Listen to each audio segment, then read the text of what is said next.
will enter in the auditorium hall.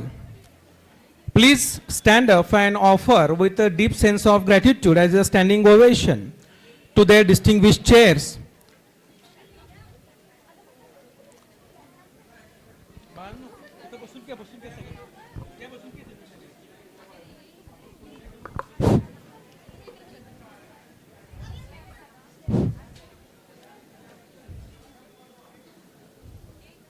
Hello.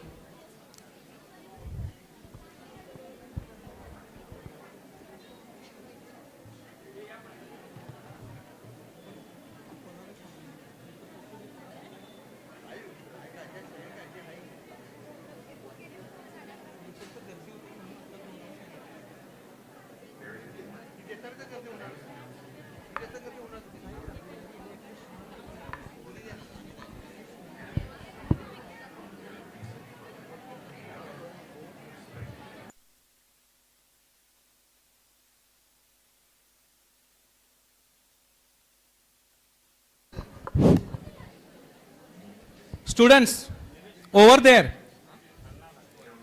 hurry up, please, and occupy your seats.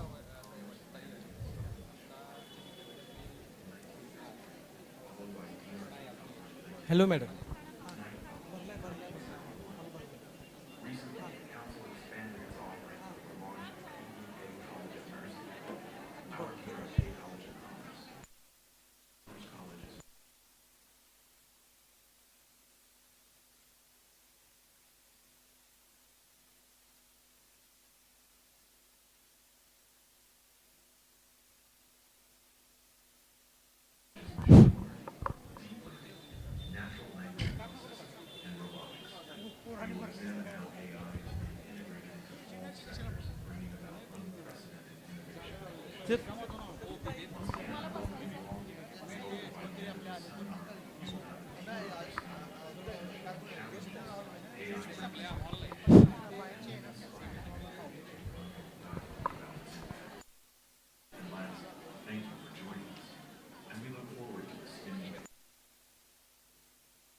Shall I request to all the students to switch off the mobile, or you can, as per your convenience, you can make it in the silent mode. Okay?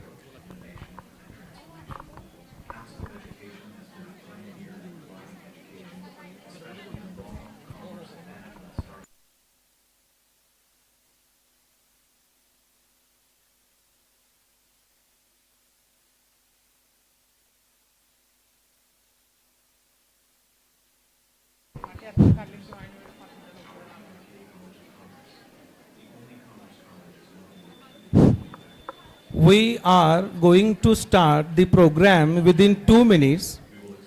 You may have the patience. During the seminar, we will explore the various branches of AI, such as machine learning, deep learning, natural language processing, and robotics. We will explore innovation and efficiency.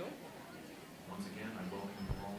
We hope that by the end of this seminar, you will have a deeper understanding of the potential and challenges AI brings to education, and leave inspired to contribute to the ongoing dialogue on its impact. निघा madam, hall भरलेला आहे, काही अडचण. Yes, करा, केलं madam, केलं. Yes, don't worry. Hello everyone. Very good morning. Today's Council of Education, The distinguished guests are coming. national seminar on the very recent topic, AI, respected dignitaries in the dais and above the dais. It's my pleasure to welcome you all to today's one-day national seminar on artificial intelligence, multidisciplinary approach to innovation. Warm greetings to everyone, all the students, faculty members. Today we have organized one-day national seminar, and perhaps the subject is very interesting.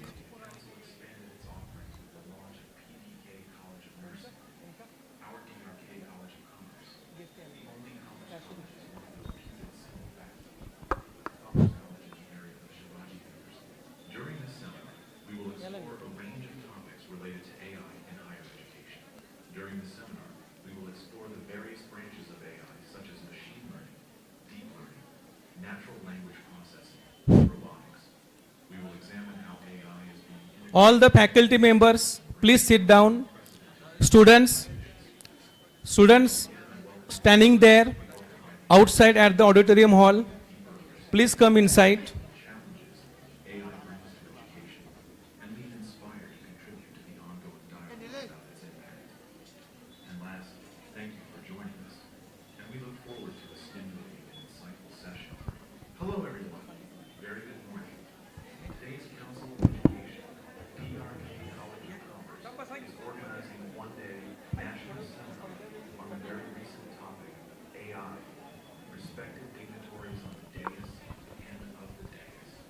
It's my pleasure to welcome you all to this one-day national seminar on artificial intelligence, a multidisciplinary approach to innovation and transformation. Council of Education Hello. has pioneered आवाज आवाज आहे बा- पाठीमागे आवाज येतोय in law, commerce, starting with Chicago Law College in 1933, followed by PRK College in 1951, Knight College in 1950. Recently, the council expanded its offerings with the launch of the PRK College of Nursing. हां तेच की अण्णांच्या नंतर Arvind sir कोणाचा profile तिथं लावायचा नाही ते. अरविंद सरांचा During this seminar, we will explore a range of topics related to AI in higher education. During this seminar, त्यांचं झालं we will explore the various branches of AI, such as machine learning, deep learning, natural language processing, and robotics. We will examine how AI is being integrated into all sectors, bringing about unprecedented efficiency. Once again, I welcome you all. We hope that by the end of this seminar, All the students and faculty members, please occupy your seats. and leave inspired to contribute to the ongoing dialogue about its impact. And last, thank you for joining us, and we look forward to a stimulating and insightful session. Hello, everyone. Very good morning. Today's Council of Education, PRK College of Commerce, is organizing a one-day national seminar on the very recent topic, AI. First, there will be watering the plants as per the schedule. It's my pleasure to It symbolizes the connection with the nature. Welcome, welcome, welcome. Jovially welcome all the dignitaries and guests in the auditorium hall. I request all the esteemed dignitaries to kindly step forward and join in the symbolic act of watering the plants. I request all the dignitaries for watering the plants. Let us take a moment to celebrate growth and sustainability and deep connection with the nature. We believe that education is not just about books in the classrooms. It is about the nurturing the values, responsibility, and a deep connection with the nature. All the dignitaries watering the plants. And this participation signifies our collective commitment to environmental responsibility and sustainable future in the world of artificial intelligence. As we pour every drop of water, certainly we are connected with the nature. We should have to join the hands and take these small but significant steps towards a greener and healthier tomorrow.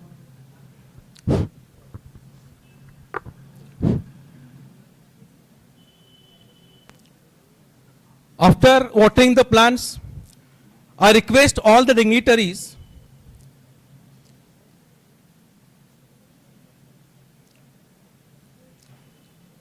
to invoke the blessings in the tribute to memory of, in recognition of the monumental role of our founder president, Deshbhakt Padma Shri Dr. Ratnapanna Kumbhar by kindling the remembrance as a symbol of knowledge and wisdom to honor his legacy.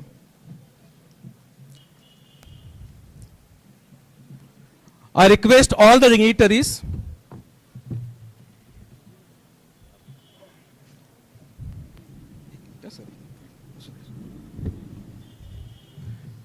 देशभक्त Padmashri doctor Ratnappanna Kumbhar, the great social reformer, great educationist. He was the member of the committee which framed the Indian Constitution. Being a former minister of Maharashtra cabinet and the sitting Congress MLA, he brought out the Green Revolution. He was only the instrumental personality in bringing about industrial, economical and developmental contribution in the western Maharashtra. His idea of putting the foundation stone of Deshbhakta Ratnappa Kumbhar College of Commerce, Knight College of Arts and Commerce, Shahaji Law College and all other educational institutions was so inspiring. What was once a sample as a sampling is now become into a large grown tree. And today at this moment when we tribute to him, we must invoke his blessings, his values in our daily life.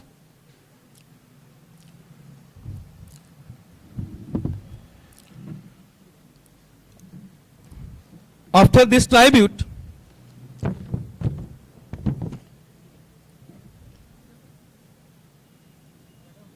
I would like to tell to the auditorium that this one-day national seminar on artificial intelligence, a multidisciplinary approach, innovation and transformation, which is basically dedicated and organized in the memory of late Sri Arvind Deshpande, a renowned industrialist who founded the Hirwai Group and pioneered the tree planting and conservation movement. As the founder of the Gadendra Pratishthan, his contributions span many fields connecting with the people from all walks of life.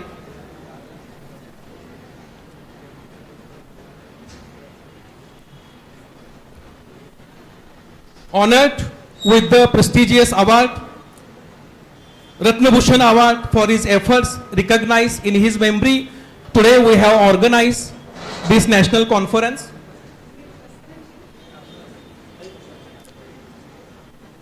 Now again I would like to tell that as this national seminar is based on the theme of artificial intelligence,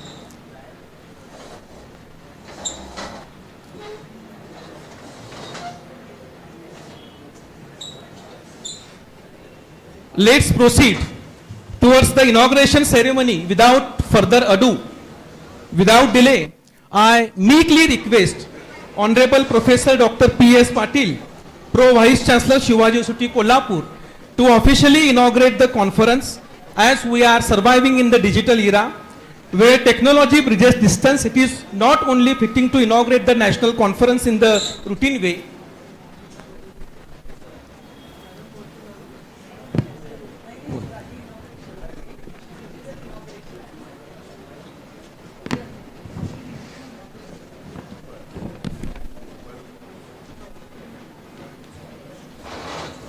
So I would like to request to digitally inaugurate our today's conference.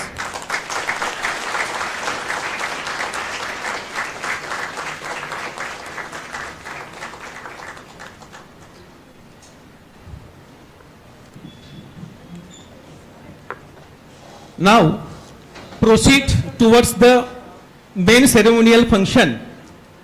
I would like to brief the auditorium within 1 minute. Today we are going to mark a historic moment.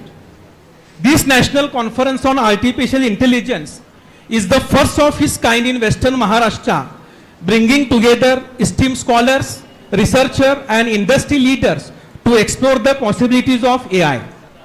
Artificial intelligence was invented by various scientists right from the 1940s to 2025.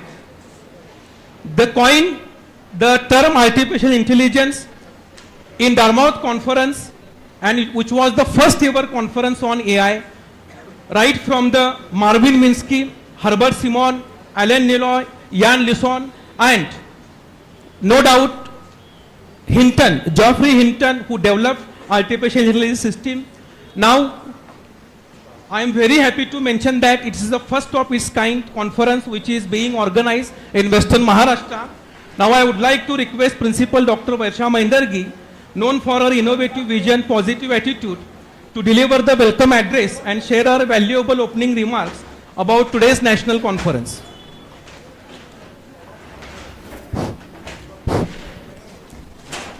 Very good morning and warm greetings to one and all. Honorable Chief Guest for today's inaugural function, Dr. P.S. Patil Sir, Pro Vice Chancellor, Shivaji University, Kolhapur.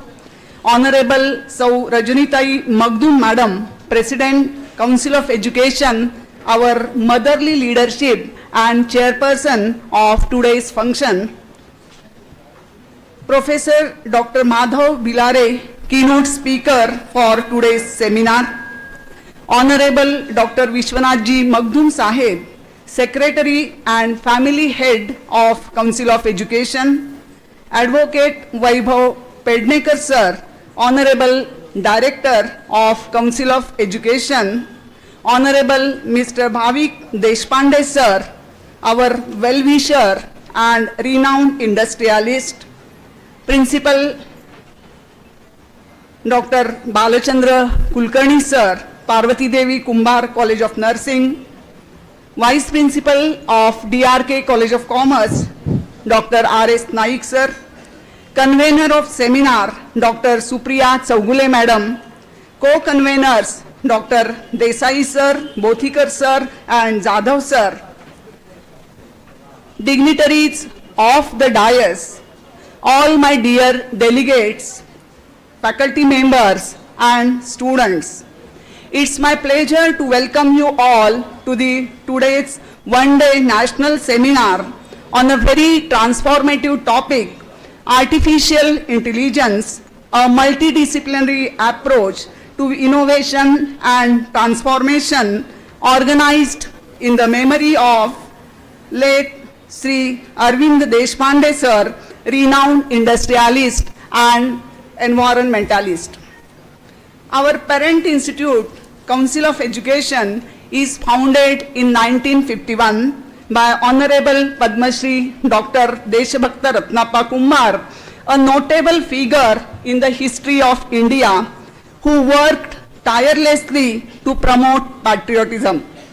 His dedication left everlasting impact on political, cultural, educational, cooperative, social and industrial landscape of Maharashtra. We are proud to mention he was one of the members to sign of Constitution of India along with Dr. Babasaheb Ambedkar. Honorable Rajnitai Magdum is carrying forward the legacy of his father, just ably taking the council to the pinnacle of success. Council of Education has been a pioneer institution in Western Maharashtra in providing education in law, commerce, nursing with a vision of social transformation through dissemination of quality education. Our DRK college, the only commerce college, is one of the reputed college in the area of Shivaji University, Kolhapur. It is accredited with A grade by NAC Bangalore and is conferred autonomous status by UGC New Delhi in October 2021. Along with traditional BCom programs, our college runs professional programs like BBA, BCA at UG level and MCom and MBA at PG level.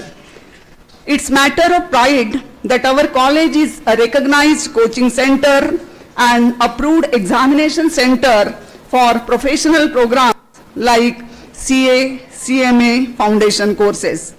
Presently, over 4,500 students are studying in different faculties.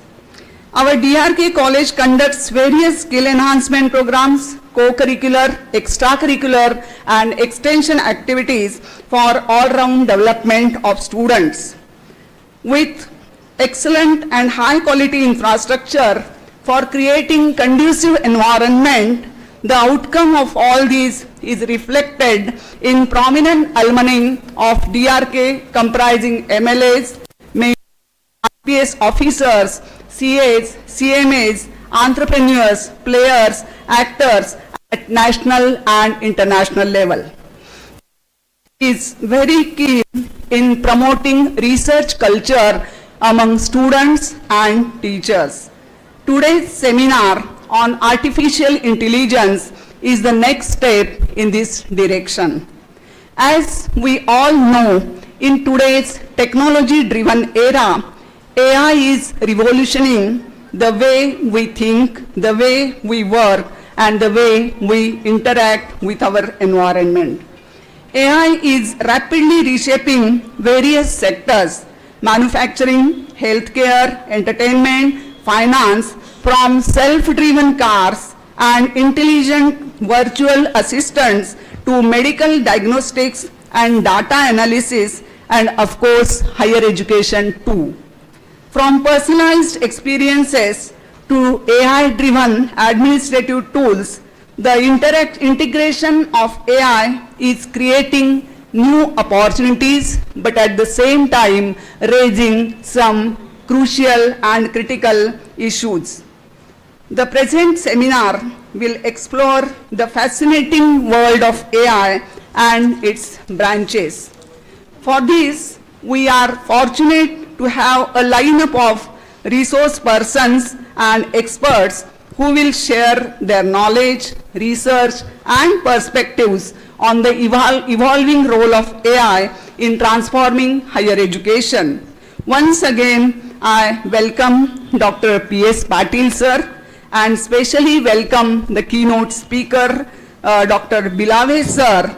I extend my sincere thanks to all diverse and passionate group gathered here with overwhelming response of 300 plus delegates and 100 plus research paper presenters.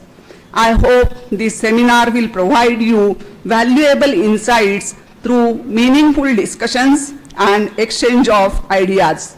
I wish the seminar a grand success and wish you all a very nice and pleasant stay in DRK College campus. Thank you. Thank you.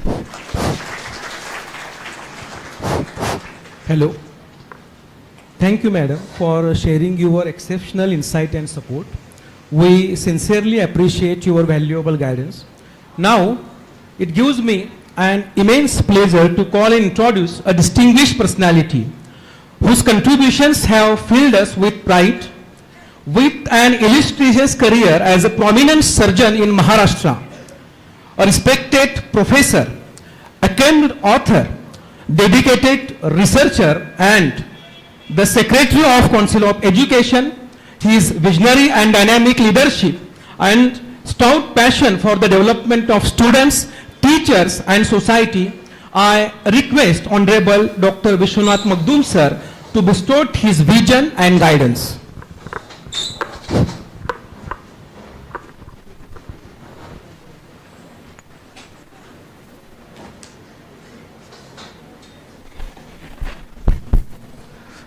Good morning.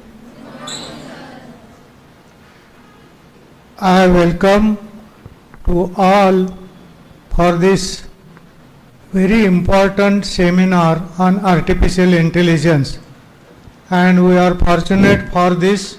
We have got a very unique personality, Pro Vice Chancellor of Shivaji University, Dr. Patil, who has very keen interest. I remember that when he came for last time, more than 1 year back, he asked students, are you aware of chat GPT? That time it was just introduced 2 years back, I think. And now this is become a routine part of our teaching, and it has progressed. Even chatbot, chat GPT 4.5 versions and so many advances are coming. So we are very fortunate to have a person who has worked, who has research methodologies and who is going to guide us. Apart from that, we have got keynote address by Madhav Bilwe sir, who is doing lot of work and well acquainted with the artificial intelligence in the day-to-day use. So this seminar is dedicated to Arvind Deshpande.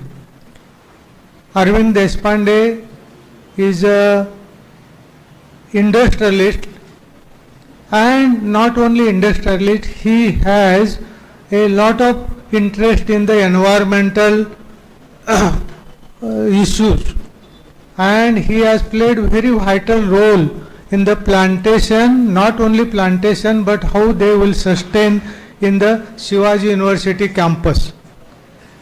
So his work was really wonderful, and not only that, he has very lot of credit goes to help many societies whose work for during the especially COVID pandemic.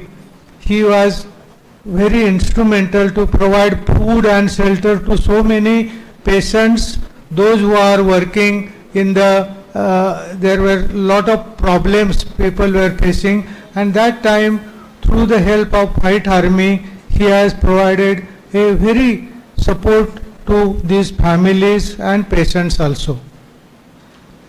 Recognizing his work, we have felicitated him some 5-6 years back with the Ratna Bhushan Puraskar. He was our guiding principal for Shaji Law College also. Unfortunately, we miss him. In the 2 months back, we have lost him, and this artificial intelligence seminar is in his memory. He was fighting for the preservation of the nature, and artificial intelligence is entirely different, but we have to match these both things when we are going to future in our journey. Artificial intelligence obviously is, we see it is coming in a very big way, and it is going to affect all our day-to-day life in the future also.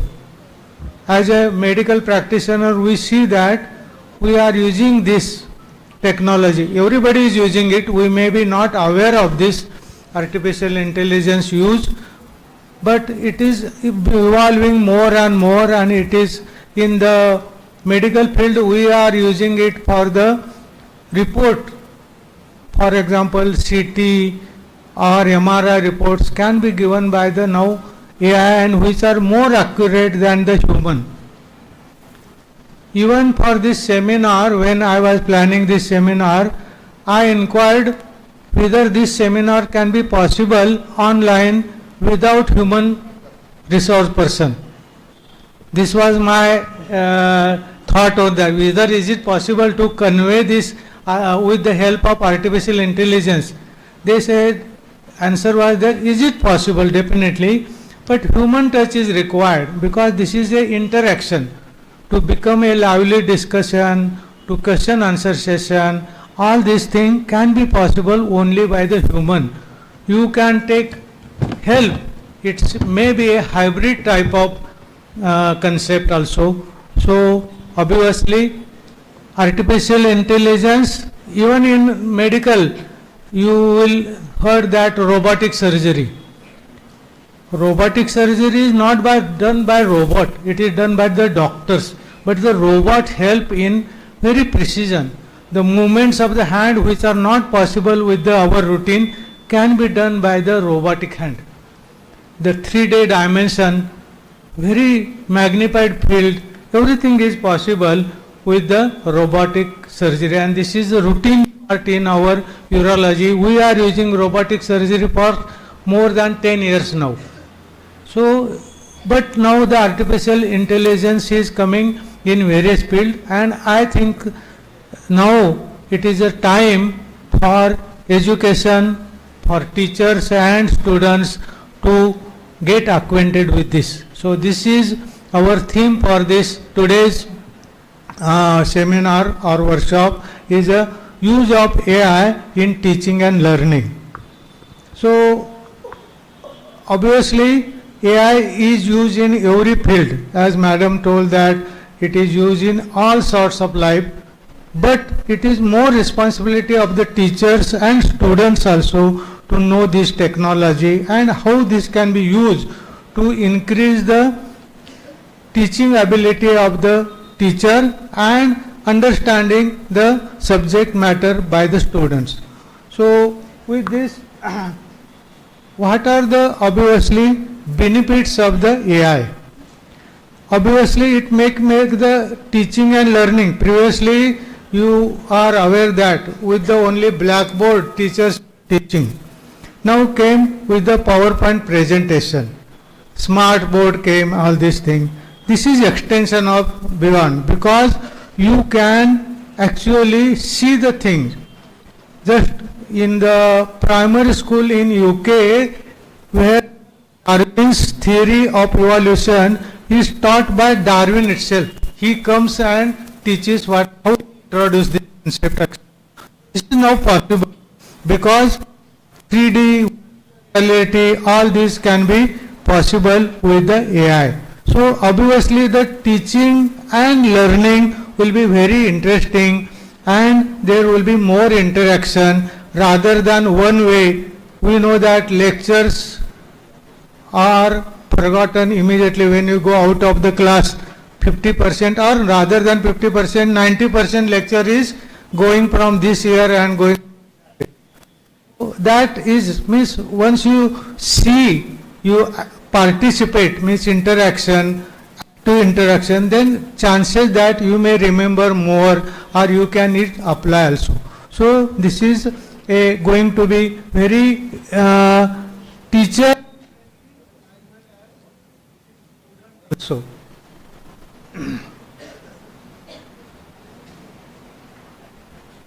And now so many platforms or so many tools are coming and these are evolving day by day and teachers has to get acquainted with this.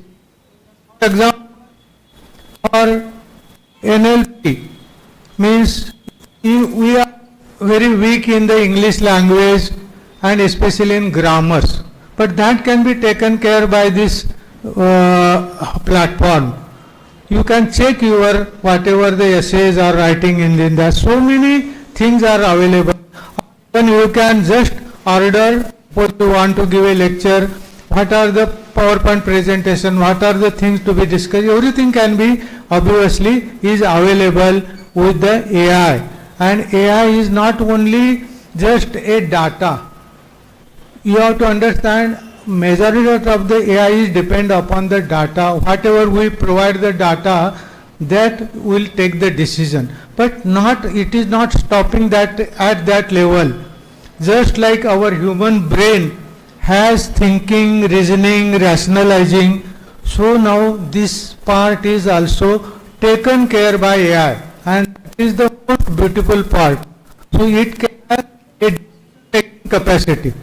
Obviously this will need a algorithms, obviously it will need training, but it is now going to that extent.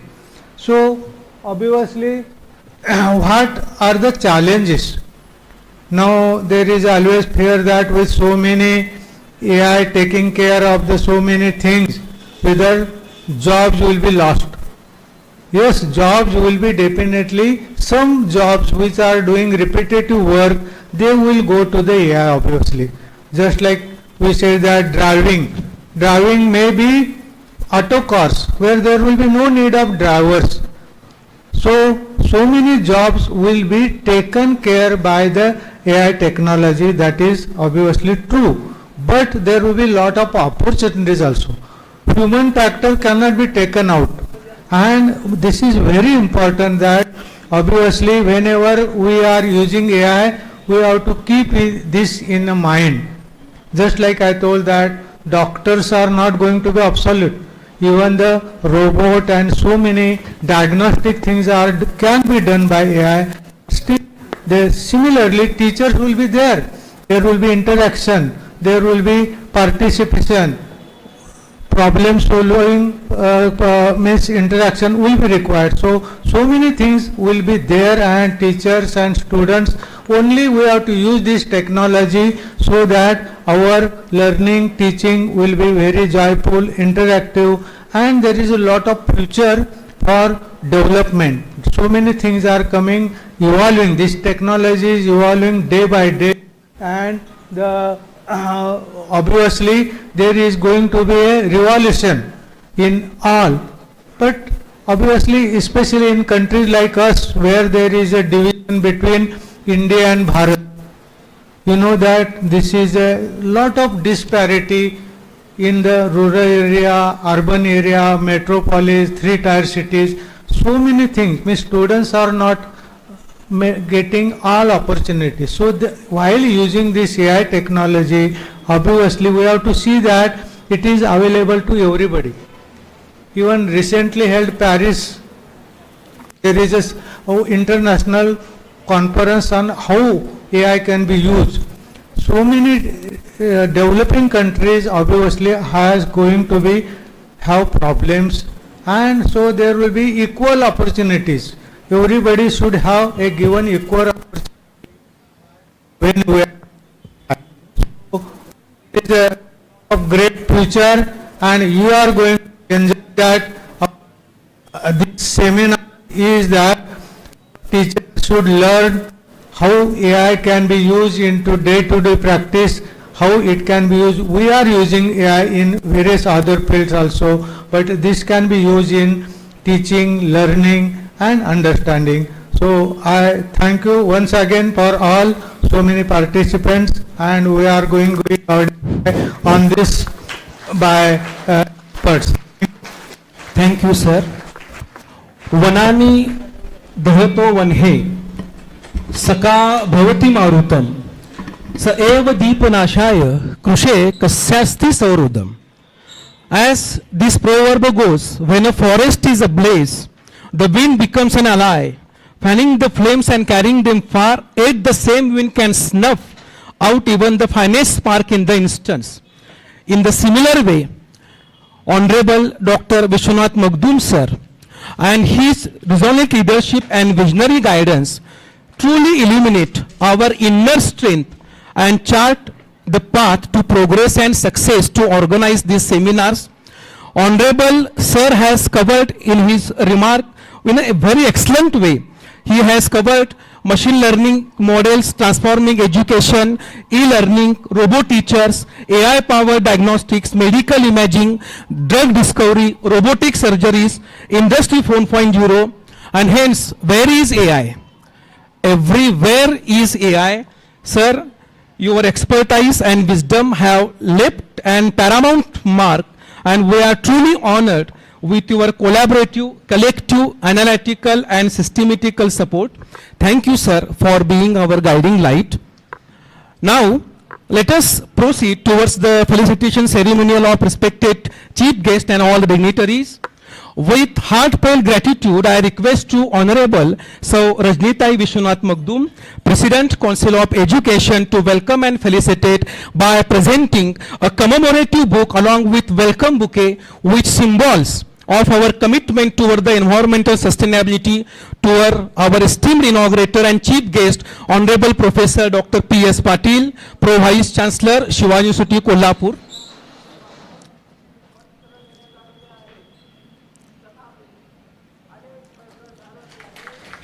Thank you.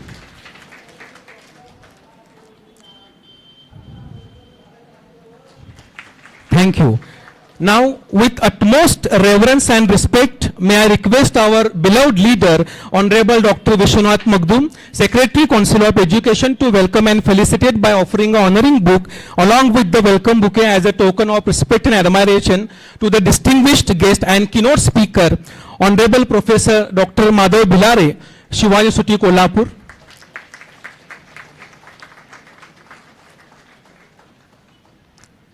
Thank you, sir. Now, may I request our principal, Dr. Vaisha Mendargi Madam, to extend a warm welcome to our esteemed leader and Honorable Saurajnita Vishnunath Magdum, President of the Council of Education, by presenting a book as a heartfelt token of our gratitude. Thank you, Madam. May I request again to Principal Dr. Varsha Mendargi Madam to welcome and felicitate by offering a book, token of respect, admiration and affection to our Honorable Dr. Vishnunath Magdum, Secretary, Council of Education. Thank you. Now, may I request to Principal Dr. Varsha Mendargi Madam to welcome and felicitate by offering a book with deep sense of belongingness and gratitude to our renowned industrialist, Honorable Mr. R.V. Deshpande.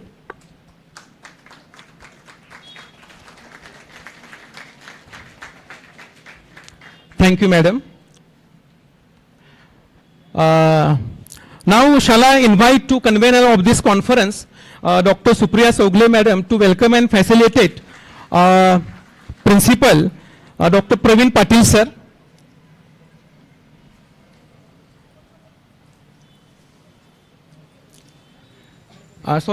May I request to Principal Dr. Vaisha Mendargi Madam to welcome and felicitate by offering a book to our distinguished lawyer from Kolhapur district, an eminent educationalist and member of our Council of Education, Honorable Advocate Vaibhav Pednekar Sir.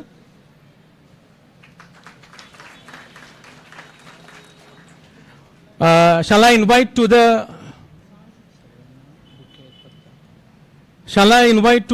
convener of this conference, Dr. Supriya Sogle Madam, to welcome and felicitate our in charge principal, Dr. Praveen Patil Sir. Now I request to Dr. Supriya Sogle Madam to felicitate Dr. R.S. Naik Sir, Vice Principal.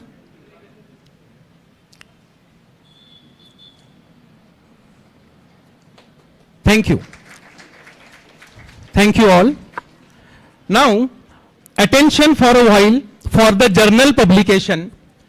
I humbly request all the distinguished guests and keynote speaker, Honorable Dr. Professor Madhav Bilare Sir, Shivaji City, Kolhapur, and all dignitaries to inaugurate the momentous occasion of the index journal, that is Navjot International Interdisciplinary Research Peer-Reviewed Journal, Humanities, Social Science, Language, Commerce and Management, having the impact factor 2277, 7.958, with the where all the research papers we are going to publish. Navjot, the international interdisciplinary research. Thank you.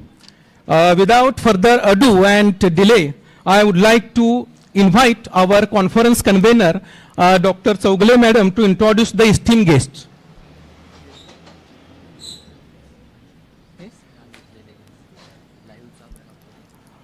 I would like to announce, I am very happy that our this national seminar on artificial intelligence is on live concert.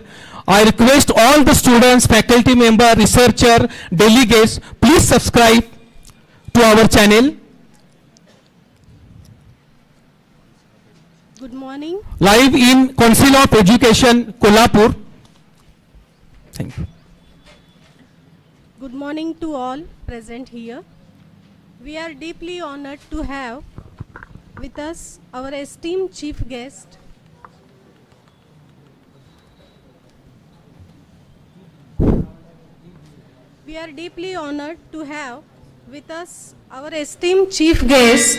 Honorable Professor Dr. P.S. Patil Sir, Pro Vice Chancellor of Shivaji University, Kolhapur.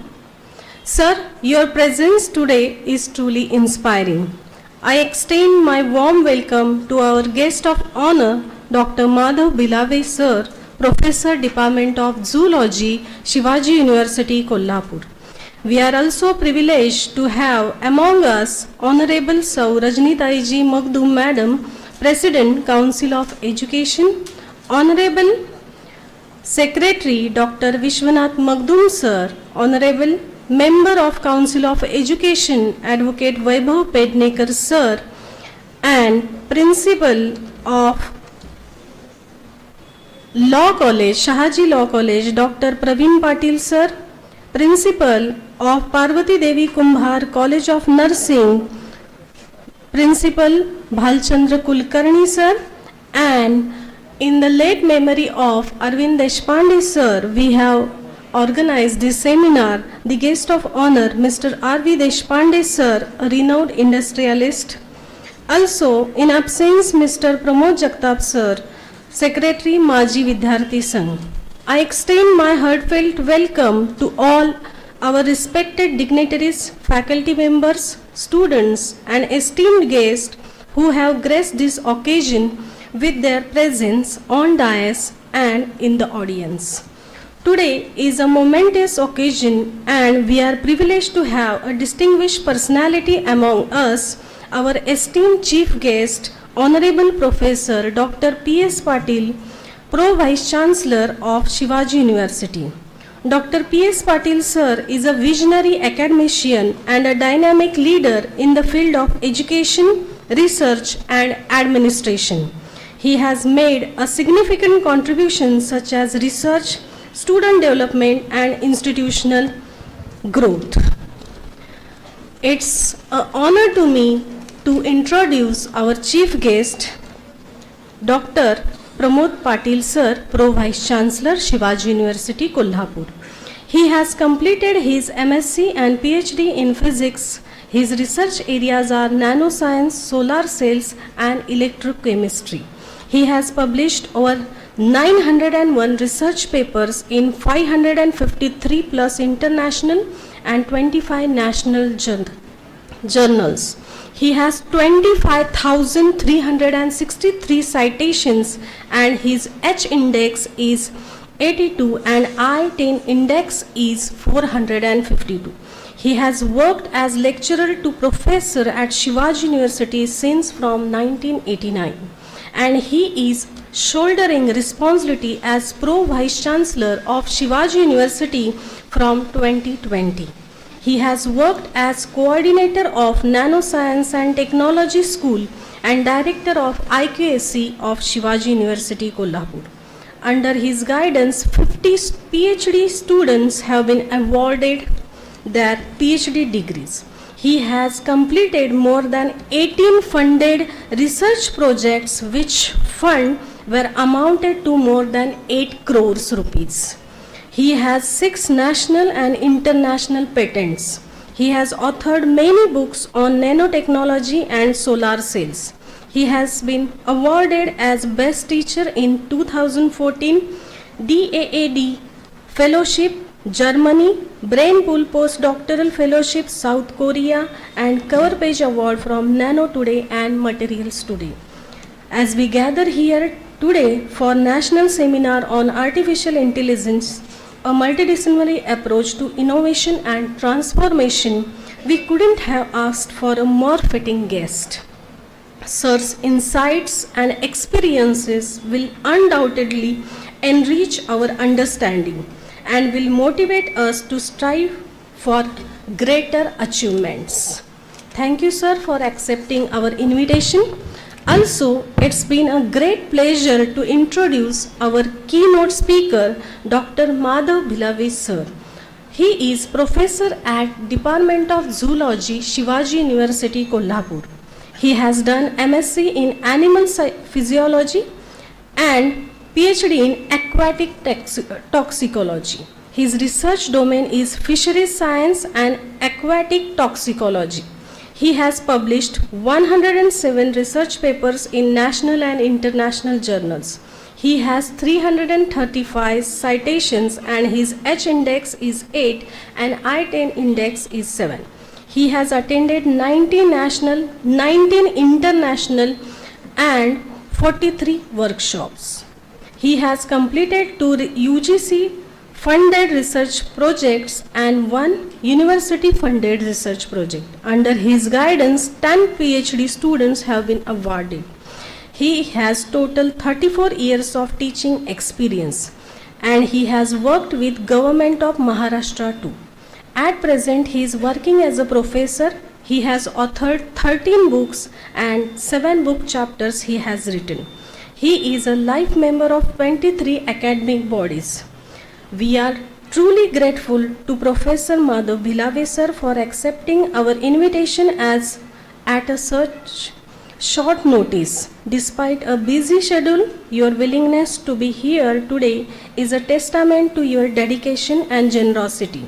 Your presence means a lot to us and we sincerely appreciate your time and support. Thank you once again.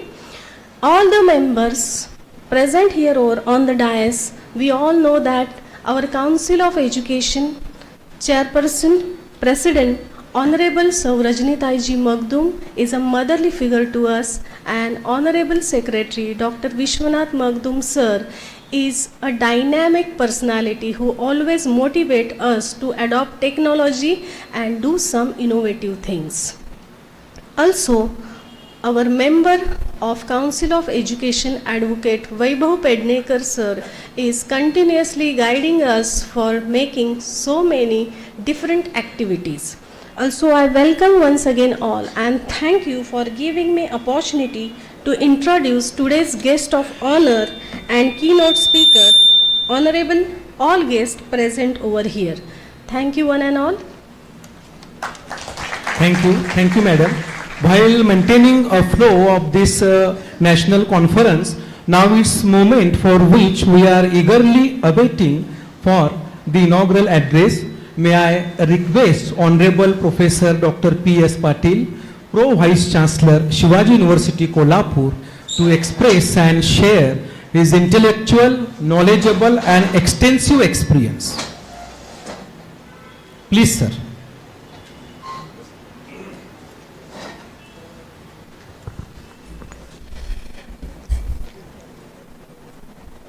Very good morning to all of you. The president of today's function, Honorable Sau Rajnitai Magdum Madam, President, Council of Education, Kolhapur, very learned Dr. Vishwanath Ji Magdum, Secretary, Council of Education, Kolhapur, who told us briefly about AI and utilization of artificial intelligence in the medical field and how robots are making surgeries. I thought that he would have given one full invited talk on use of artificial intelligence and robotics in medical field.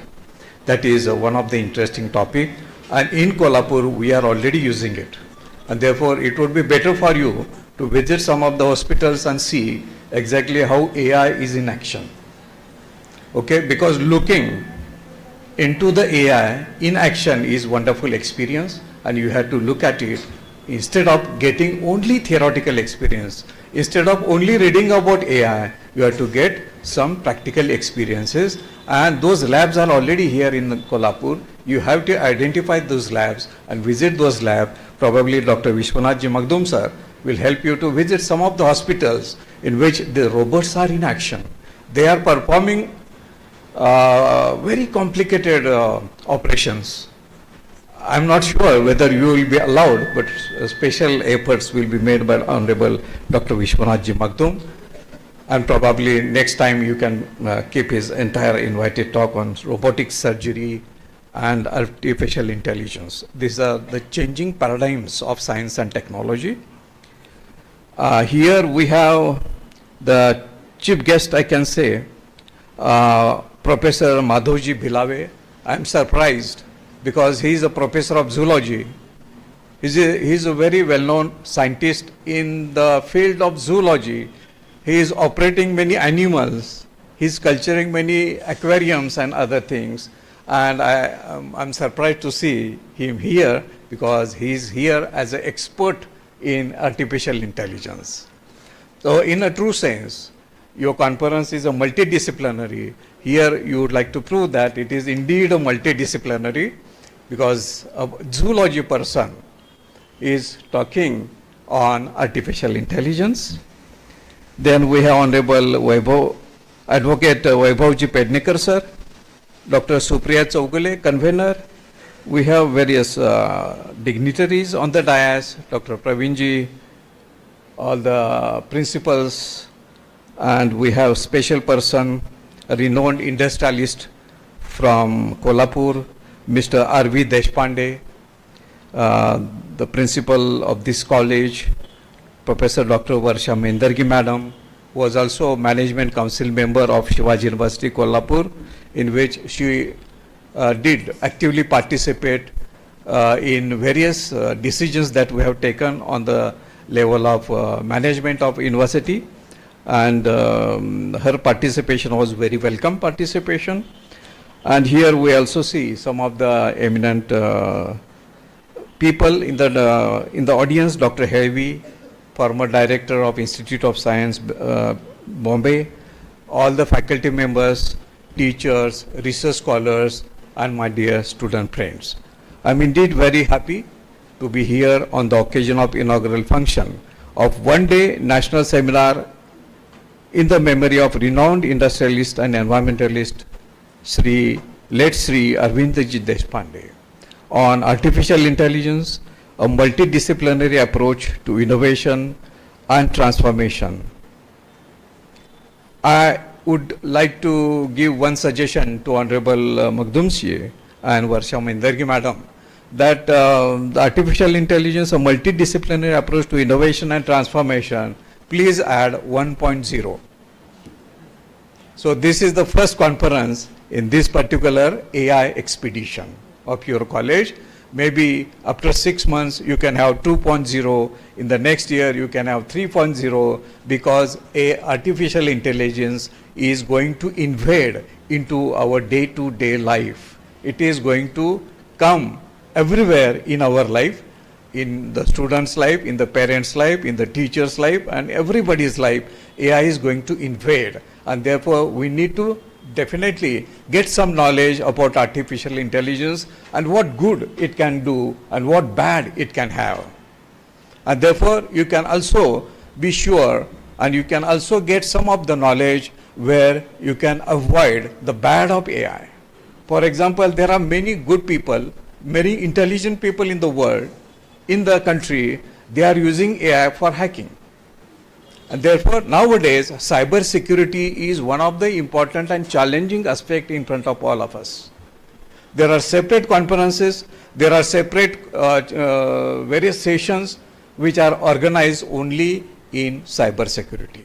And therefore, I am happy that you also invited Dr. Kabir from Shivaji University, who is expert in cyber security. He probably can give you some of the glimpses of use of AI in hacking, or what exactly is the cyber security, what exactly are the tools and equipments used to avoid cyber security. This is very important nowadays.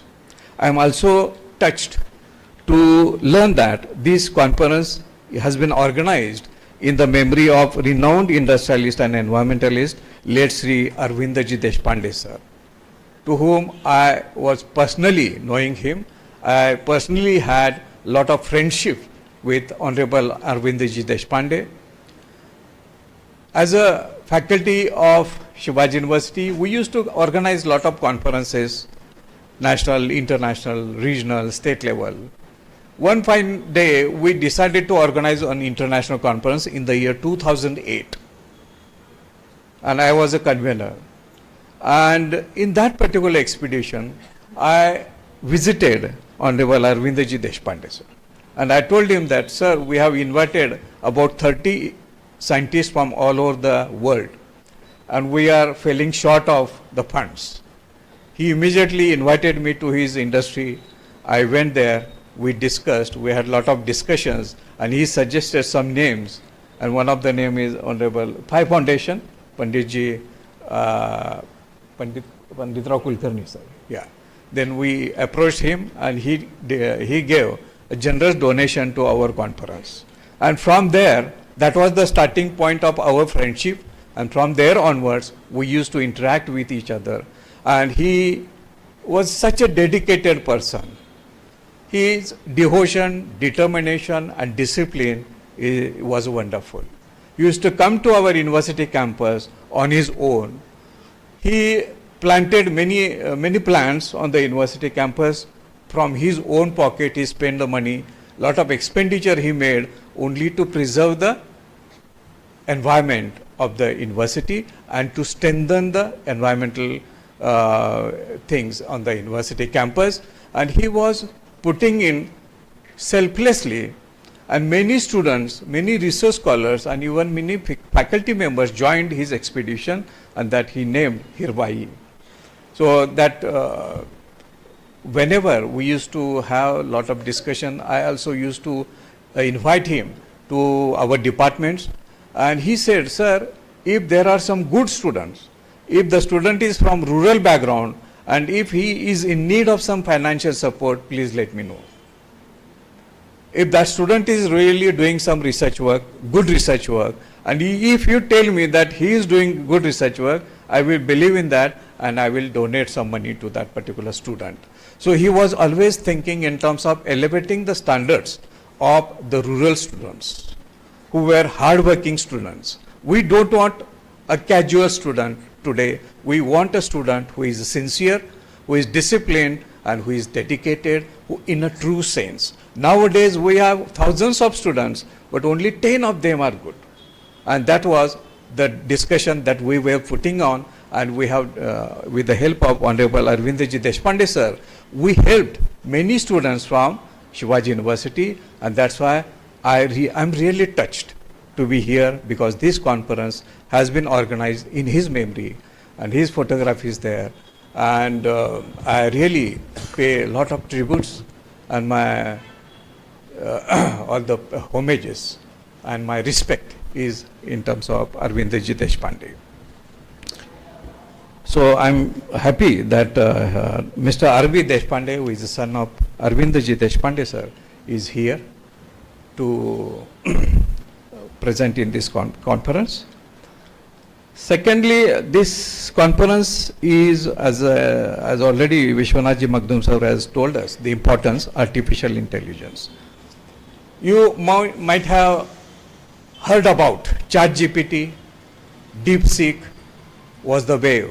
Just like a COVID-19 wave, DeepSeek was the wave, because DeepSeek was supposed to be invented by Chinese people. Chinese invasion is everywhere. In the last week, we had invited Chinese Consulate General and Ministry of Education people from China had visited our university, and we had signed an MOU. We want to send many students to China to learn exactly how they are progressing, how rapidly they are doing wonderful things in the world, and they are very soon in a position to overtake United States of America. Once upon a time, China was a poor, like our country, but they have followed a strategies and policies, and all the people, all the students, all the stakeholders of China, they helped the strategies of the government of China, and they are now into the domain of developed nation. We are still in the domain of developing nation, while China has already entered into the domain of developed nation. They have already talked about Viksit China. We are now talking about Viksit Bharat, but we have a long way to go. They have already won the race, and therefore we need to learn the lessons from them, how exactly they have done. I heard that in order to enter into the university, colleges and the university, student has to give an entrance examination of the university. For all the colleges, there is only one entrance examination, and that examination is not for 1 hour, not for 2 hours, but for 3 days. And that examination is as tough as IIT entrance examination. And lot of students, they prepare a lot to enter into the university. So entry itself is a difficult.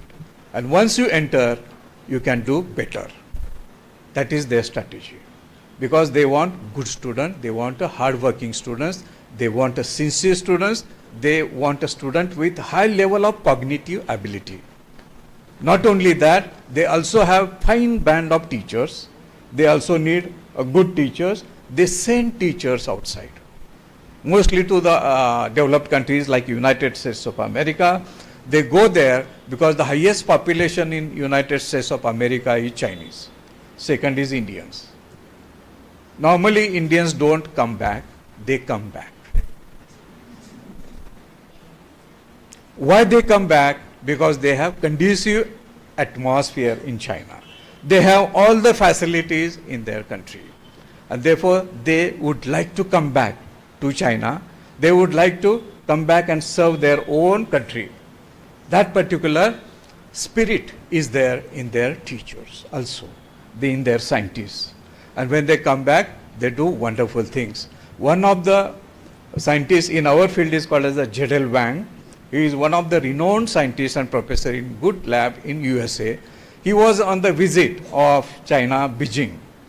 Beijing is a municipal corporation, just like Kolhapur Municipal Corporation, KMC. There is a BMC, Beijing Municipal Corporation. And he was having a meeting with the mayor, and mayor said, you are sir working in nano piezoelectric generators. Why don't you start an institute here in China so that the future technology will be accessible and available to our Chinese budding students? He said, yes, it is possible. I can start an institute here, but I need at least 500 crores, 500 crores US dollars. He said, okay, I will give. So that is the power of Beijing Municipal Corporation. So here we also have to empower, we also have to strengthen our municipal corporations so that they can start funding. So there on local level also they have funding. So there is no dearth of funding. And therefore they have people, they have the facilities, they have entire ecosystem in place, and therefore they are doing wonderful things. We also have established good level of ecosystems. Only thing is that we have to pull many students and many teachers into that ecosystems so that they will fuel our country, and our path towards Viksit Bharat would be very good. Have you understood this? So this is our national mission. Artificial intelligence is going to impact on every our day-to-day life. Right from the morning you get up from the bed till the night you get in the bed, you are using artificial intelligence. It is going to affect everyday aspects of our everyday life. It is going to affect all the professions, like doctors' professions, like routine inspection things will be done by the AI. So doctors may not be necessary. Routine lawyers may not be necessary. In America, already this is happening. Lot of doctors have lost their jobs. Lot of advocates, they have lost the jobs. And only specialties people, they are surviving. And therefore, there are a lot of problems that are cropping up. Lot of allegations are making up. But the things will go on happening. And therefore, we have to know something, we have to know artificial intelligence by heart. So ChatGPT, sir told you, DeepSeek is the Chinese wave, and Perplexity, have you heard of that? It is the Indian AI, built by Indian person. Perplexity, which is far better than DeepSeek. Now it has come up. So the technology is changing in such a rapid way that you are lagging behind. Therefore, you have to be alert and learn all this technology as early as possible. Google is an international player that is already in the market. It has produced Google Bard, Gemini, OpenAI, Generative AI, many AI platforms are there. Now we are lost in AI, right? Probably the 12th standard students, 10th standard students, even school children, they know something about AI. We are literally lost. So when this particular situation is very dangerous, when we are lost, we don't know what to do and from where to do, where to start and where to go. you have to, in this conference, you have to find out the pathways, starting point and the end point for the students, for the teachers, for the research scholars, and for the management also. Governance is one of the important aspects, because governance is the backbone of all these activities. Teaching, learning should be connected to the research. So I heard about one particular talk, effect of AI in teaching, learning. Please modify it into effect of AI in teaching, learning and research. That particular, okay, that is another point. Okay, because without research you cannot come out with your original ideas. Today we are in dearth of original ideas. We need original ideas. The ideas should not be copied and pasted. In the last month, one of my research students came to me, "Sir, I have applied to one institute in Germany, and since you don't have much time, I have written a recommendation letter on your name, and this is the draft. You please check, and if it is okay, you can sign, and I will send it to Germany." I said, "Okay, please give me the rough draft." He had given the rough draft. I started reading and I was surprised. How come you are so intelligent and clever that you have written very nicely? He was not looking at me confidently, he was looking down. I said, "What happened? Have you used ChatGPT?" He said, "Yes. I used ChatGPT to draft this letter."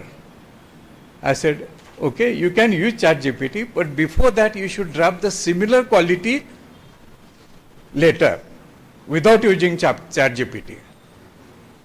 In the race, in chasing the race of artificial intelligence, we are forgetting the race with natural intelligence. We are now very happy with smartphones with 128 GB memory, right? Some of you might be behind your parents that I want iPhone 13, iPhone 14, 15, 16, something like that. So this is related to the capacity of the memory, storage memory of your phone. But at the same time, you have forgotten that you have already gifted with the memory. What is the size of that memory? It is not 125 GB. It is not 256 GB. It is 2.5 million GB. You already have. Every one of us have. What is that? In the brain. A human brain is more powerful. It has 2.5 billion GB memory. Professor Bilawe knows. He is a professor of zoology. He can tell you more better than me. So human brain is more powerful than smartphones, but we are not utilizing that. We can calculate more faster than calculator.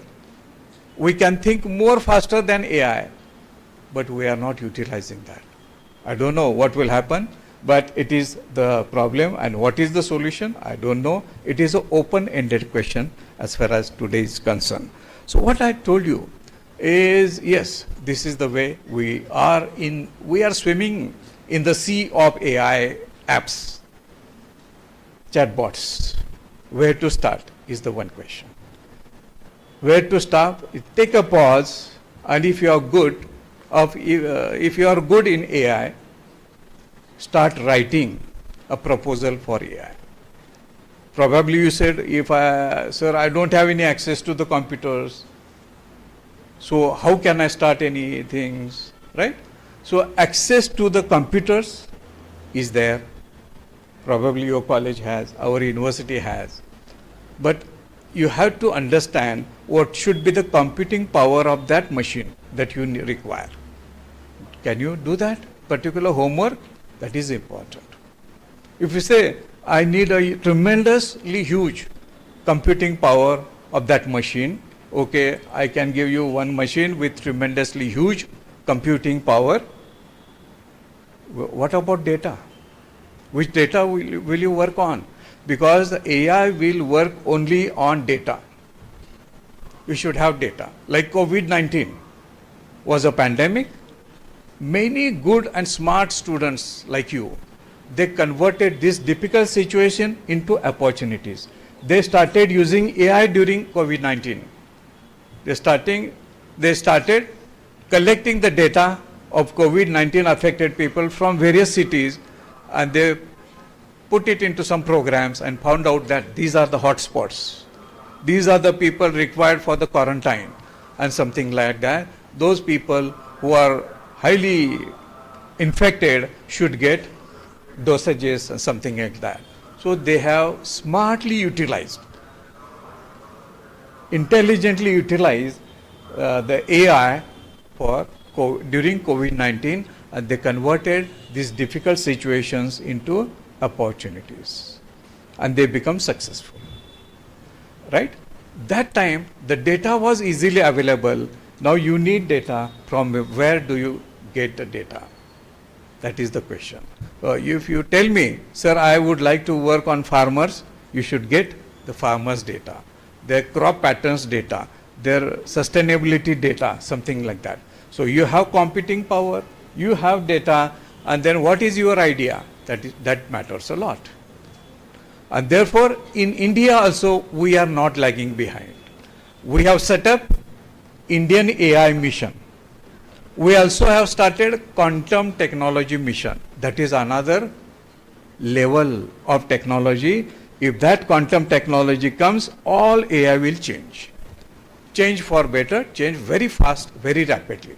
We are already into immersive technology. All these technologies, rapid technologies are invading us, and therefore we have to be dynamic. If you are static, you are perished. You have to dynamic, then you can win the race. What is immersive technology? There is one earbuds. If you put those earbuds in your ears for music, earbuds will read what is going on in your mind and brain by synthesizing your brain waves and brain signals. That is called as a immersive technology. So our privacy is in danger, and therefore we have to understand this artificial intelligence. There is a India AI to all. Access to computers will be from Indian portal. Access to cloud services is also from Indian portal. But how many users are using it? That is the question. You have to enter into that. Probably your college can start that particular activity. Second, AI Kosh. All-in-one AI platform is given by Indian government to all the students, all the teachers. How many teachers are using it for their capacity building? That is the question. Which has data sets, resources, all the tools available. We have Indian AI, which also offers fellowships. If there is a student from Commerce Department who has completed MCom, if you want to get a fellowship, you can apply for the fellowships only in AI. You can, if you have good idea, you can also start the startups in AI. All the fundings will come from Indian government. That is the kind of ecosystem that we have developed already in our country. And finally, the teachers should not be static. They also can be dynamic. They can write proposals for AI, for good proposals and projects they can get. So there is a lot of funding available for the teachers, and you can get a lot of research, good research projects in artificial intelligence. In Kolhapur, in Shivaji University, we already have established one center of excellence in artificial intelligence. Have you understood this? And probably in college also, you have to establish a center for AI studies. It is required. Here I could see some of the students from law and maybe medical faculty and arts, commerce, science, all they can utilize these facilities. So it can be interdisciplinary, it can be multidisciplinary center. So I have suggested only two things, that conference series should be conducted 1.0, 2.0 like that. If you discuss this particular aspect only in one conference and stop, then you will lag behind and we cannot get up into the chase of that particular race. Secondly, you can establish Center of AI in your college and let your faculty work for that. Let the faculty write a proposal to you and let the student utilize that particular faculty. And if there is some support required from university side, we will be very happy to provide that particular support to you. We need good people, we need good students, and we also have startup ecosystem at our university. There we have got substantial funding under Maharashtra State Innovation Society. We can give immediately, we can give some funding to the student to start the startups in artificial intelligence if that idea is original. It should not be copied and pasted. It has to be idea, good idea, innovative idea, and very good scientists that we have on the panels from Pune and Mumbai. They will come and scrutinize your ideas, and if your idea is really good, you can be given the funding. So there is no problem. You cannot stop. There are a lot of ways you can go ahead and you can fulfill your dream. This is the today's technology and tomorrow's technology. Of course, tomorrow's technology will be far more improved version of today's technology, but we have to start somewhere. You can start for your own betterment. If you decide to become topmost doctors in the world, you can do that, because AI will give you personalized program right from the beginning. If I said that my child who is 1 year old and I want this child to enter into the Oxford University when she or he grows up, AI will give me the package of the program so that I can teach my child, so that when she or he grows up, she can enter into Oxford University or become well known in the world. So that particular packages, customized packages are available. Okay, so we had to enter into that particular realm. So I think in these conferences you will see a lot of good invited talks in this conference. So I wish you all the best. Thank you so much. Thank you, sir. Thank you so much. Just now, Honorable Professor Dr. P.S. Patil, sir, moved our hearts with his stirring address, painting a vivid portrait of our today's national conference and AI's transformative power by giving the message that Vasudhaiva Kutumbakam, that is, the whole world is one family, and today the whole world is global classroom for us. The tools like mobile phones, laptops, tablets, palm tops, tail generation computers are with us like our friends and are empowered by artificial intelligence. The way we learn, work and interact is being transformed now, as well as sir has focused and asked to update the series of this conference with the new technologies and innovations. Honorable sir, we assure you that by working together, we can overcome the challenges of AI, and we will take the today's ideas forward and continue using AI. Thank you, sir, for your motivational insights, support and dedicated commitment towards this national conference. Now, may I invite our distinguished guest and keynote speaker, Honorable Professor Dr. Madhav Bhilave of Shivaji University, Kolhapur, Department of Zoology, to share his valuable insight and update us to the versions of infinite knowledge of artificial intelligence. Please, sir.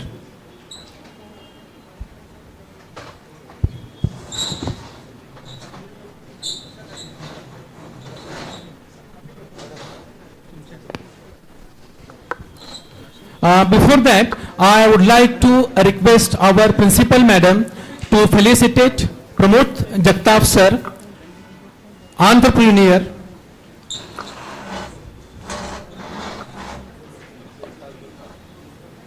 as a token of affection and respect.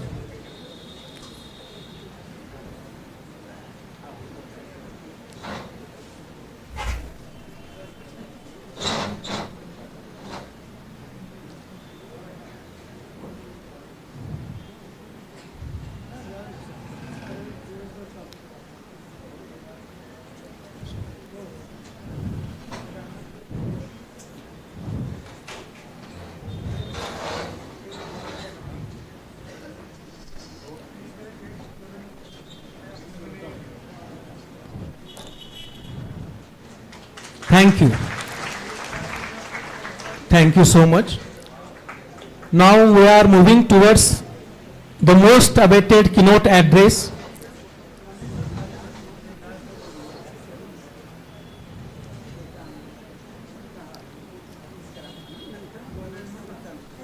Dr. Bilade sir, a personality, dedicated researcher.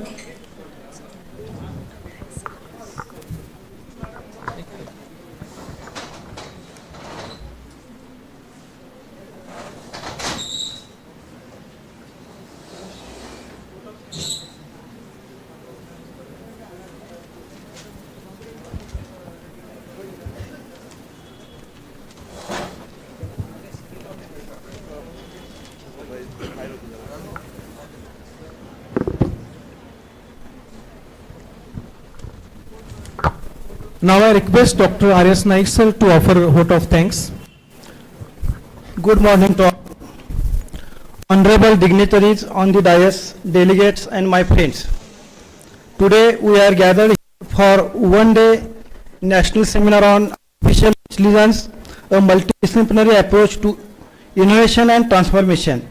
In the memory of renowned industrialist and environmentalist late Sri Arvind Deshpande, today we embark on an exciting journey exploring the vast possibilities of AI.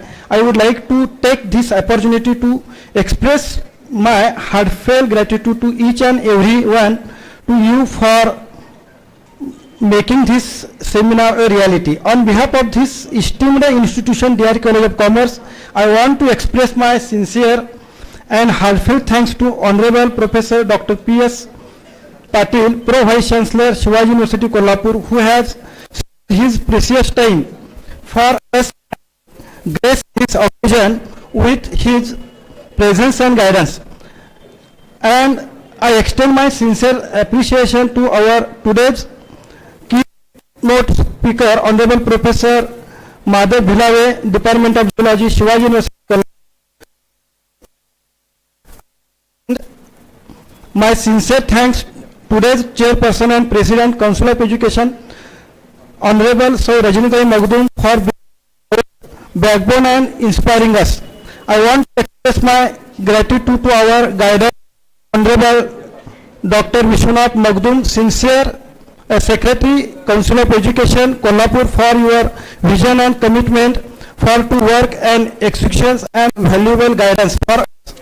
Also, I my Education, Honorable Advocate Vaibhav Pednekar. I would like to thank Honorable Mr. R.V. Deshpande, renowned industrialist Kolhapur, for his precious time with us. I also would like to thank Honorable Dr. Heavy sir. I also thanks for would like to thank Dr. Farakte, Vice Principal. I would like to thank our principal, Dr. Varsha Maidangi, who always gives an extend full support and cooperation whenever we are in need. I also thank as a part of this Council of Trustees, Principal Dr. Praveen Patil, Shahaji Law College, Kolhapur, Bhalchandra Kulkarni, Kumbhar of Nursing. Thanks to our organizer team for their tireless efforts. I would like to mention my special thanks to my all colleagues as well as non-teaching staff. Thank you to all. Thank you. Also, I would like to thanks to our Pramod Jagtap, Secretary, Alumni, DR College of Commerce. Thank you. Now we will proceed towards keynote address.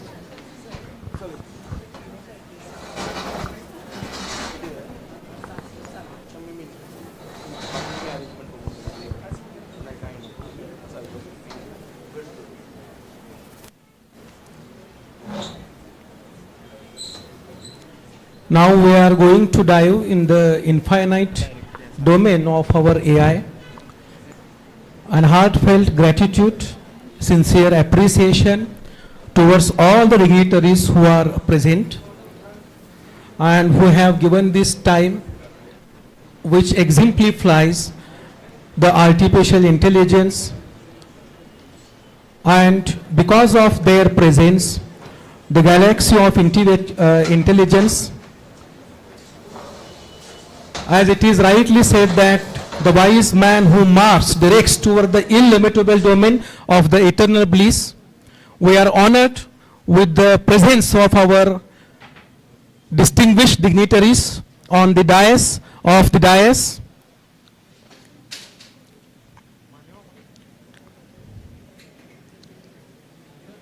Who always constantly support us, motivate us.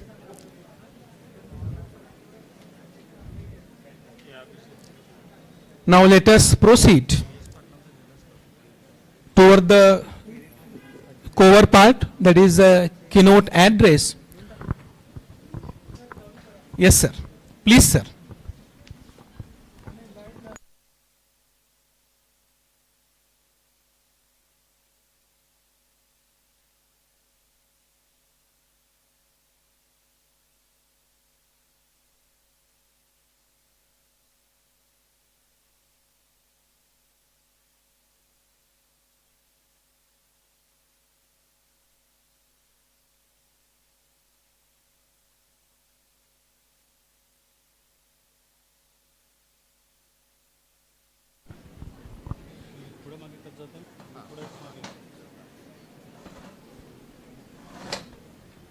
Good morning, everybody. Am I audible to all? Okay, once again, I would like to acknowledge all the authorities of this college for giving me an opportunity to come over here. As they have said that I am from the subject zoology and being invited here to deliver my keynote address on the artificial intelligence. So in fact, the concept of the seminar, one-day seminar on the multidisciplinary aspect is being floated in front of you. So I thank the organizers for introducing me in the very beginning. So I would like to switch on to my presentation. I have made my presentation on the artificial intelligence, a multidisciplinary approach to the innovations and the transformations. I will try my best to put the things together. My presentation will be divided into three different parts. First, introduction to the artificial intelligence and how the things are. Then comes approach in the innovations, especially in the field of the education, and then I will come to the transformation of our lives, and finally will come to the question whether we are heading towards the right direction or not. Okay? So if we proceed with the first slide. Yeah. As you can see very clearly what it is. Some screenshot of a sci-fi movie. Am I right? That's what the first thing which strikes your mind. It is probably a screenshot of some sci-fi movie. Dear friends, this is knocking your door. It is at your door. It is not a sci-fi movie. This is your future. So we have been evolved. We see that Charles Darwin, who is the father of the evolution, says we have been from quadrupedal to the bipedal, from bipedal to we are here, and now we are heading towards something, a new innovative world called the artificial intelligence. Basically, if you go back a little bit, artificial intelligence, the word was coined long way back in 1953. Today, it is a household word. Okay? Artificial, everybody is saying artificial intelligence, AI. But you know the artificial intelligence, AI word was coined in 1953. After some 70, 75 years, the word is here. So what is there? They are knocking our doors. So are we scared of? Or should we make the importance and what we can say opportunity to something good? For example, the COVID was there. Okay, everybody was scared of the COVID. But you know what the COVID opens door for us? COVID opened the door for the online education. We all were in the homes, but attending the classes. Nobody missed their degree. I don't think that the colleges were shut down. No. How we came for the online classes? It was the COVID. We look at the COVID, so many deaths were there. Okay, it is a negative part of it. But what is the creativity? Creativity, the online class, online meeting. You don't have to personally, physically go and attend the meeting. Sit, join the link, you can enjoy the meeting, you can participate in the meeting, everything you can do it. Who taught us? COVID taught us. So here we are. Yeah, no need to read all these things. Just in nutshell, I would like to tell you. What is fear? What is fear? We are scared of artificial intelligence. Scared, fear. But in my opinion, fear is nothing but the basic instinct to survival. Do you understand? What is fear? Fear is a basic instinct to survival. If there is no fear, we will not survive. So right now we are having the fear of the artificial intelligence. Yes, it's a innate, it's a, by birth we know if fear is there, something unknown is there. So right now artificial intelligence is unknown to us, but I think so let's face it. Okay, all the problems are solved by facing it, not by running away from it. There is no option for us. Artificial intelligence is there. We say artificial intelligence, but we forget to say the natural intelligence. We have the natural intelligence, with the Honorable Pro Vice Chancellor said the millions of megabytes memory is there. You are using just GB and all other things for the memory, for the handset. But what is our brain? Brain is the natural intelligence. And the product of the natural intelligence is the artificial intelligence. It is your kid. So are you scared of your kid? Are we parents scared of our kids? No. We know the ins and outs of our own kid. So we know limitations of the artificial intelligence. So let's nurture it in very nice manner. In the course of the evolution, people say that we learn number of things. Do you believe that we learn? What's your answer to this question? Do you learn? We don't learn. We just imitate. I'll give you the beautiful example. Suppose a Marathi couple is there. Obviously, when father and mother is there, they are speaking in the Marathi language. And if the child is adopted by a Tamil person or a Kerala people, what language the kid will learn? Do you think the kid will learn Marathi language? No. So we are not learning. We are imitating. So artificial intelligence is also imitating what the data we are feeding them. What type of data we are giving to the artificial intelligence, that's how the artificial intelligence is growing. And how it is growing? We natural intelligence people are giving the raw material to analyze the things, and outcome is the artificial intelligence, and now we are scared of. Let's not be scared of, my friends. Let's face it, okay? So coming to the point. Yeah? Artificial intelligence is a field of the science that enables the machines to learn, reason, and act like the humans. It is we who are born, we are giving the birth to the artificial intelligence, and artificial intelligence is imitating us. Artificial intelligence is not learning. Artificial intelligence is imitating what we are feeding them. So this is what the artificial intelligence is. And yes, I think so the next resource person who is from the field of the technology will be more appropriate to give you the how artificial intelligence works and that. I will not go in much details of that due to the time constraint. Please, sir. Yeah.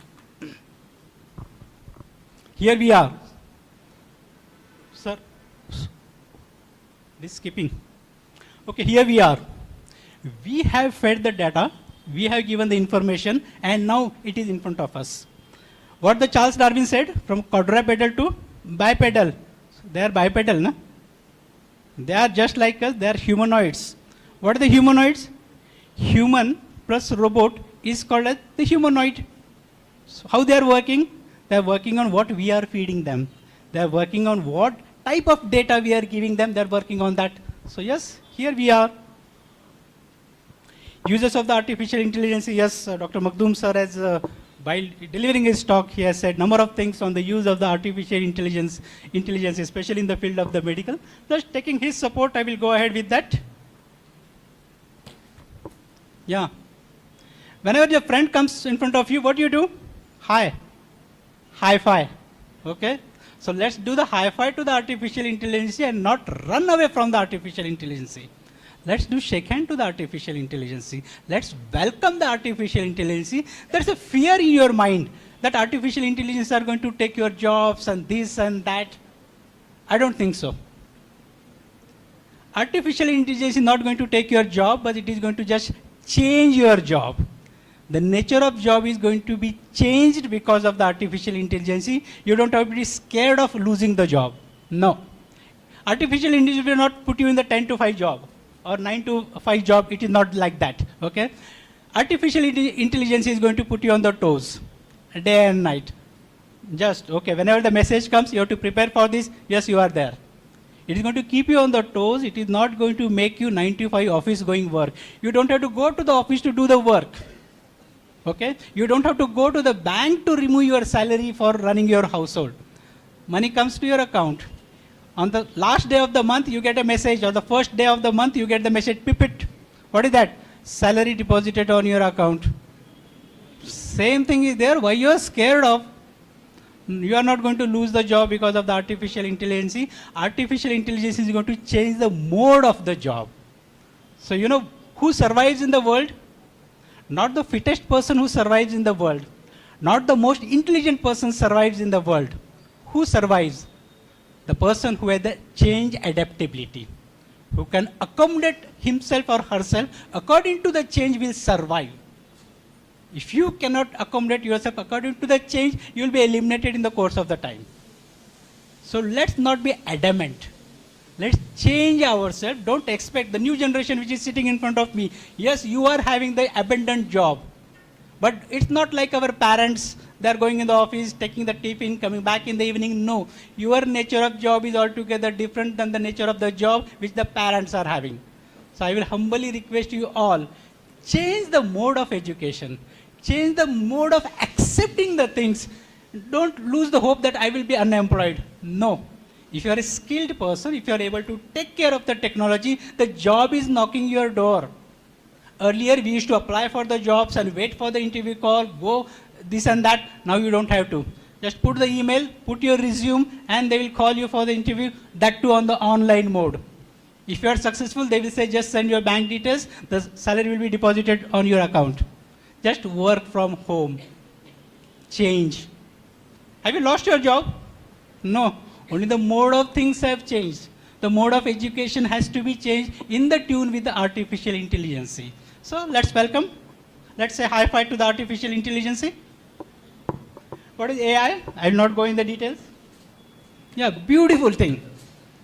You must have heard the name Elon Musk, the person who introduced the auto-driven car or self-driving car. India is far away. We don't expect the auto-driving car in our country. But okay. What is the other way? You must be using some software called as Ola. If you go in the metropolitan cities, you don't have to wait for the taxis. Just open your mobile, go for the app, put, you need a taxi, you want a luxury taxi, you want an ordinary taxi, this and that. You stand there, you click, and the taxi comes where you are standing. What is Ola? It's a software. Okay, you just download it on your mobile and you go for it. I'm not saying the Ola company, I'm not propagating anything. There are a number of companies which are dealing with the means of transportation. So what it is there? We may not have the self-driving car, but at least we are making use of the software gadgets to reach our destination. You put the destination, and yes, you don't have to remove the wallet also. We all are using this GPay. What type of payment you make? We generally go for the GPay. There is no question of having the change. I don't have the change. Okay, instead of the change, you just keep the chocolates. No, things have changed. You just scan the QR code, quick response code. You just scan it and you just make the appropriate payment, even in terms of the point something. If you are purchasing the petrol of 104 rupees 52 paisa, you can pay the 52 paisa from your GPay technology. Do you have the 2 paisa coin in your pocket? See? Do you have the 2 paisa coin? That's what my question is. You don't have the 2 paisa coin in your pocket, but still you pay the 2 paisa. How you pay the 2 paisa? GPay. Technology, okay? We may not have the self-driving car, but yes, let's hope in India too, we'll be having the self-driving car, but yes, we are having something called the Ola service in the metropolitan cities. Any time of the day, 24/7, the car is available. And yes, the concept of the navigation is there. There is no course of cheating. The driver is saying, this road is blocked and that road is blocked. No. You put your navigation, you come to know the shortest route to reach your destination and the tentative amount which you have to pay to the driver. You don't have to talk with the driver. What you do with the driver? You just share the code. Whatever the code you receive, you just share with the driver, and the driver is comfortable. Driver introduces that particular code. He comes to know, okay, you are the right passenger whom I have to reach particular destination. Without communication is the communication is there. Without communication, the communication is there. Who is helping you? AI. Artificial intelligence, do you know the name of the driver? No. Driver knows your name? No. But the driver knows where you want to go. You know where you want to reach. Communication without communication. Yes, it is artificial intelligence which is helping you a lot. Again, I will not go in deep of it. Yeah. Coming to the number of concepts are there. For example, there are some museums. If you had been to the Vishweshwara Museum of the Bangalore, what is there? They are having one screen and there are questions are asked. Small kids are there. Just they type the keys on the answers. If it is a red, it is a wrong. If it is a right, this is the. All these things are there now. We are making use of the AI to make the students understand what the question and answer is. You don't have to wait for the teacher. Earlier, what was there? The teacher was the only source of the knowledge. Today, teacher is one of the source of the knowledge. Are you getting my point? You don't have to ask the question to the teacher. Just put the Google is a search engine or any type of the search engine is there. You put anything in that and you get the answer. You get the multiple combinations and permutations of the answers. So what is the teacher? Teacher is one of the source of the knowledge. So this is the screen. A question is asked and the multiple answers are there. You just put your finger on that particular answer. If it is correct, it will say it is correct. If not, it will say no. Beautiful games are there which can be developed with the help of the artificial intelligence. What we are doing is that we are incorporating the student in the field of the knowledge. Seeing is believing. If you see a thing, if you listen, you will forget. But if you see the things, you believe in that, and when you believe in that, it remembers with you forever. Okay, now I will ask one general question to all the students. Yeah. How many of you remember what was the syllabus of the 11th or 12th standard, something like that? No, we don't understand. But if I ask you one question, there's one beautiful song, Twinkle, Twinkle, Little Star. Or if I ask you A, B, C, D, up to Z, can you recite? Yeah. Why A, B, C, D and Twinkle, Twinkle, Little Star? The song is in your brain, but not the syllabus of the 11th and 12th standard? Yeah. Emotions. If anything is quoted with the emotions, it can remain with your brain forever. When was the last time you recited the song Twinkle, Twinkle, Little Star? You don't even remember. Or if I say in the Marathi, Ere Ere Pausa Tula Deto Paisa. When was this song you recited? Long way back. But why this song is there with you forever? Because it is quoted with the emotion and that emotion is there in your brain. So when it is deeply embedded in your brain, it remains there for you. What artificial intelligence is doing? Sorry. Artificial intelligence is also having a deep embedded concept. Sometimes you are surfing on the Facebook, okay? All of a sudden comes on your Facebook, so-and-so picture was uploaded on your Facebook 8 years ago. You don't even remember when you uploaded that particular photo, but it is in front of you. Are you experiencing all these things on the Facebook or whatever the software you are using? But how come that 8 years ago when it is not there in your memory, all of a sudden it is reflecting on the screen? And you say, they ask you one question, do you want to share? And if you have some memory, you say, yes, I want to share. See what artificial intelligence is doing? Sorry.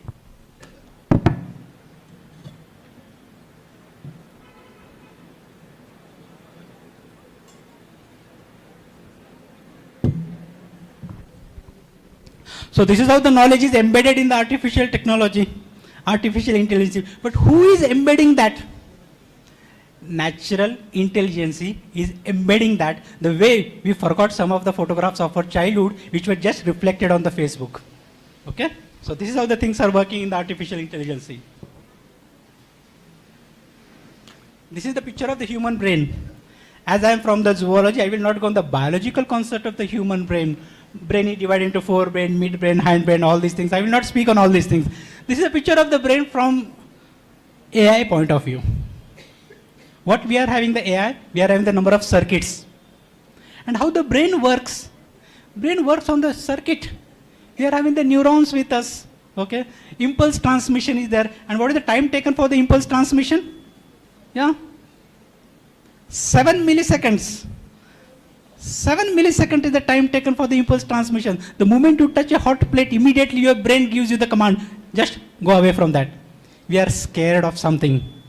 Scared, again, comes for the development, comes for the survival. So from where you are getting the neurons for the artificial intelligence, we are looking at the natural intelligence, and from the natural intelligence, we are imitating the things for the artificial intelligence. Are you getting neurons? These are the neurons where the human brain is there, which is much more powerful than the artificial intelligence. We are making use of the human brain to get converted into the artificial brain. Here we are, natural intelligence and the artificial intelligence. Artificial intelligence was somewhere in the 1953. By I think the John McHenry or some named person is there who first time coined the word artificial intelligence. But look at the natural intelligence. In the course of the evolution for millions of years, we are having this particular brain. Cro-Magnon, and even though caveman was there, Neanderthal evolution, so on and so forth. And we are today, our scientific name is Homo sapiens sapien. What is the next of the Homo sapiens sapien? Should I say artificial intelligence? A big question mark to us, okay? So we have given birth, the natural intelligence has given birth to the artificial intelligence. Artificial intelligence is our kid, is our product. So let's not be scared of the artificial intelligence, okay? Something called as the deep learning. No, just now I gave you one beautiful example. In Marathi I said, "Ere ere pausa tula deto paisa." This song was recited when you were quite young, even toddlers, when you are not able to read and write, the song was in your brain. So what is the deep learning? The things are embedded in the artificial intelligence, and you can crop up whenever you feel to get the things done. Basically, what is life, if I ask you? We all say, I am alive. Life. What is life? We never thought of all these questions, na?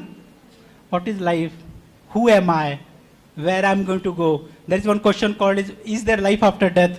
I'm not in the philosophical lecture. What I am saying is that unicellular organisms have the brain, and the complex individual in the terms of the multicellular organism, like the human being, we have the brain. Now what is the difference between the unicellular organism, multicellular organism, and the artificial intelligence? There is only one difference, and that difference is emotion. Artificial intelligence is not having the emotions. We are having the emotions. We are having the fear. Artificial intelligence is not having the fear. That is only the basic difference between the natural intelligence and the artificial intelligence. Yes, everybody is having the brain, right from the unicellular organism to the multicellular organism. That's what I want to focus on you. Again, applications of the artificial intelligence. I'll go to some of the aspects like healthcare. Dr. Makhdoom sir has very clearly said healthcare concept is there. And now we are not only in the theoretical part, but the healthcare concept is being implemented in some of the hospitals of the Kolhapur. I acknowledge the Professor Dr. Makhdoom sir for that. And yes, in the transportation, we are making use of it. Here we are. This is actually the picturesque presentation, but I think so Dr. Makhdoom sir is quite comfortable and is actually applying all these artificial intelligence in their operations, in their operating theaters. And we may not make use of this AI in the healthcare, but yes, we are making use of this. I want to book my ticket. What I can do? I don't have to go to the counter, railway station or airport or something like that. Sitting here, I can book my ticket. Yeah? Suppose you are asking for something, for example, you are ordering something on the Zomato or Swiggy like that. What do you do? When you place an order, you go on tracking. How long it is going to take? माझं जेवण कधी येणार आहे, माझं हे कधी येणार आहे. All these things you can track. The same thing you can track with the help of the artificial intelligence where you are. If you are on the waiting list or something like that, where is my flight? Whether it is delayed, that also you come to know, yes, my flight is delayed, my train is delayed. Who is helping you? Artificial intelligence, and this is what we are making use of it in everyday life without understanding it is nothing but the artificial intelligence. So are you scared of artificial intelligence? No. Every day we are making use of it, just nobody has told you that you are making use of it. Every day we are making use of it. We are booking our tickets, we don't go to the counter. Marketing, yeah, you all are the students of the, I think, commerce, so marketing, all these strategies are with you. Whenever market, you always go for something called as points. How many points are there? Which product is being sold in the market? So and so things are there in the marketing. But who does all these things? It is the artificial intelligence which tells you which is a good product. You make use of so many things are there. Facebook, Twitter, Instagram. Student, present generation is much more involved in making the reels. Wherever you go, you just make use of the reels. And what you do in that particular reels? You put your favorite song in that particular movie or particular reel what you are having. So this is the beautiful song which is in coincidence with what you are recording. What you are making use of? Copy pasting the music and your reel. Yes, making use of the artificial intelligence to make your life smoother. Artificial life is giving you the beautiful opportunity to live the life. To live the life in a very graceful manner. This is how we are making use of the artificial intelligence even in the marketing also. The beautiful sector, agriculture sector, what type of the crop is there? You know the another beauty of the artificial intelligence, if you want to know the name of a particular specimen, you find some specimen on the road, just click the picture, take the picture and put it on the Google search image. Have you done this? If you want to look at the beautiful picture of a butterfly, you just click the butterfly, you take that photo and share it with the Google search image. And it will give the number of things which are related to the image which you have clicked. And then they will ask you, are you satisfied? If you are satisfied, we say yes. So what is this? Artificial intelligence. You don't have to ask the teacher, take the specimen, go to the laboratory, ask the teacher, sir, I found this today, what is the name of this? What is the genus and species of all these things? You don't have to do anything. Just put the picture in the Google image search and you get the all details of all these things. Who is helping you? AI is helping you. The same thing is there in the agriculture sector also. What crop is there? What type of pest infestation is there? If I take the picture of the particular pest, put it on the Google search image, I can know the remedy for what type of infestation is there and what type of insecticide, pesticide, herbicide I can make use of in the agriculture. AI in agriculture, it is helping you. Okay? Gaming. Okay, may I know this picture? Who is she? She is not any film celebrity. She is not a model. No. Can anybody in the audience give the name of this particular person? Who is she? Yeah? Loudly? She is teacher. She is teacher. Her name is Iris. Iris. And she is a teacher in a very reputed English medium school of the Bangalore. Believe me, I'm not giving anything hypothetical. You can just type Iris teacher in the school of the Bangalore. She is teaching everything. She is teaching all the subjects. Okay? Iris. So now, should I be scared of her? If she is the teacher, one fine day someone will come over here and take my job. No. What she is going to teach, whatever I'm going to feed her, what are the data I am going to give her, she is going to stand in the class and teach. What she is doing? She is doing the repetitive work. What a teacher does for years together, he is teaching the same syllabus unless and until there is some changes in the syllabus. For years together we are doing the same thing. She is doing the same thing. Iris. Sorry. Application of artificial intelligence in education. Yeah. May I know what it is?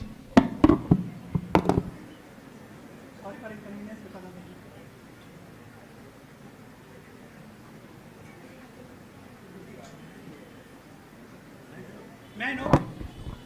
VR. What is VR? Virtual reality. What the box the students are holding, they are nothing but the VR called the virtual reality. If you peep in that particular box, you see everything as if you are in that particular place. You don't have to go in the field to understand the field. Sitting in the classroom, you can understand what the field is, what the atmosphere is. If I want to say I want to go in the deep sea to see what the creatures are around me, I can just put the VR on my eyes and I can go in the deep sea without going in the deep sea in actual. This is called the VR, called the virtual reality. This is what is coming. Future classroom. Yes, you keep on doing your work. You have to submit online, everything. You don't have to be with the teacher. But yes, without teacher, this cannot be made.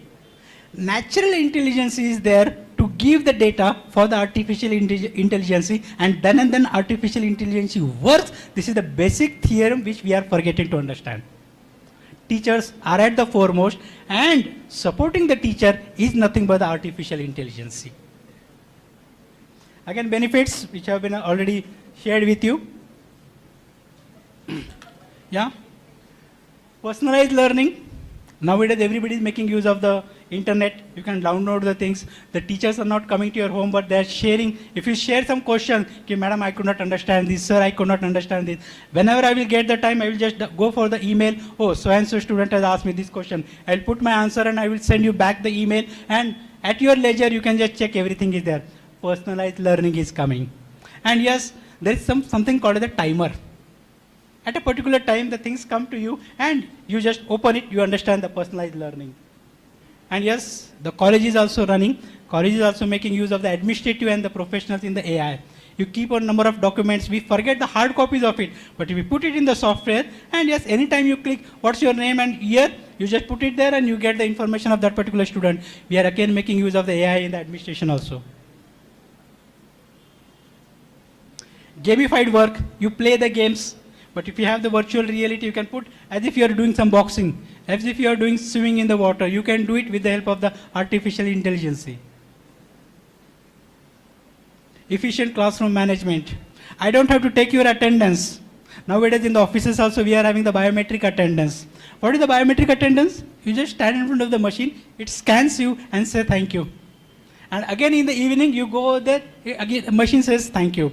But if you go there immediately after 5 minutes, you just scan your face for the attendance and again go there for 5 minutes, it will say duplication. Again, it is there in the memory that just now we have scanned your face and now you don't have to do, you have to do the scanning while going. So yes, we are making use of the artificial intelligence in everything. We are watching you. Just now the Honorable Pro Vice Chancellor said something about the cyber security. This is what the cyber security is there. Some people make use of it in the better manner. Some people make use of it in the other side. It is the cyber security. We need to take care of it. Greater scalability is there. Yes, we need to enhance our life in a better manner. Coming to the adaptive learning, I will not go into much details.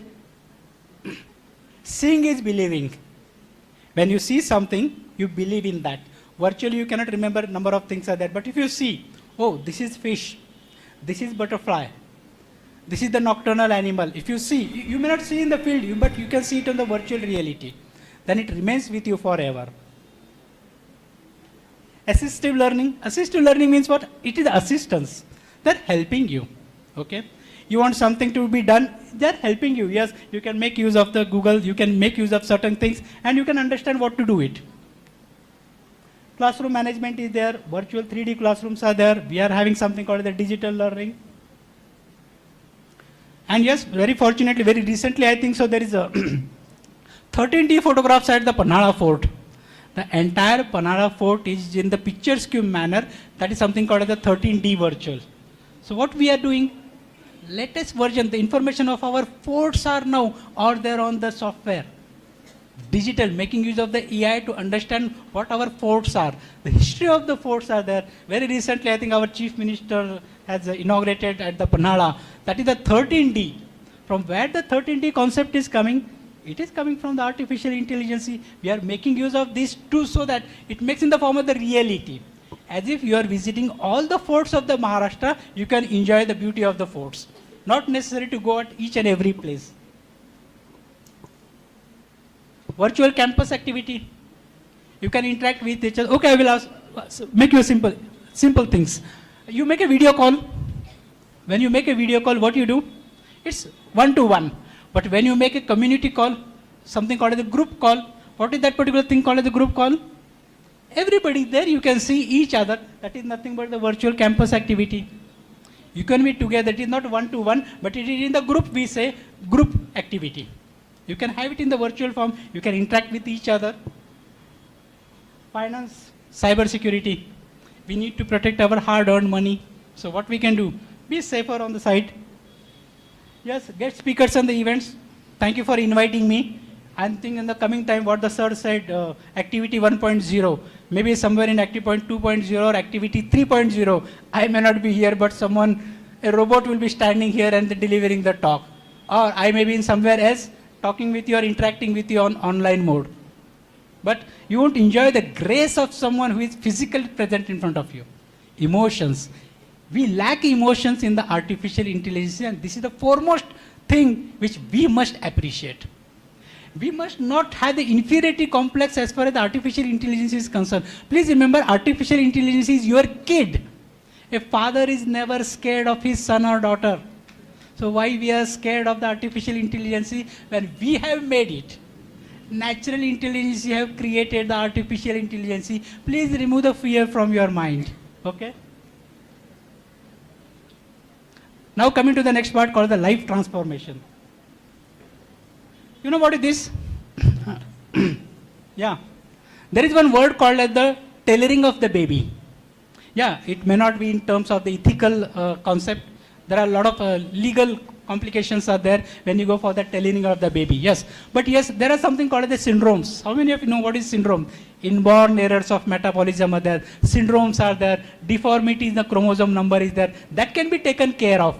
But yes, tailoring of the baby. I want my baby to have the curly hairs. I want my baby to have the blue eyes.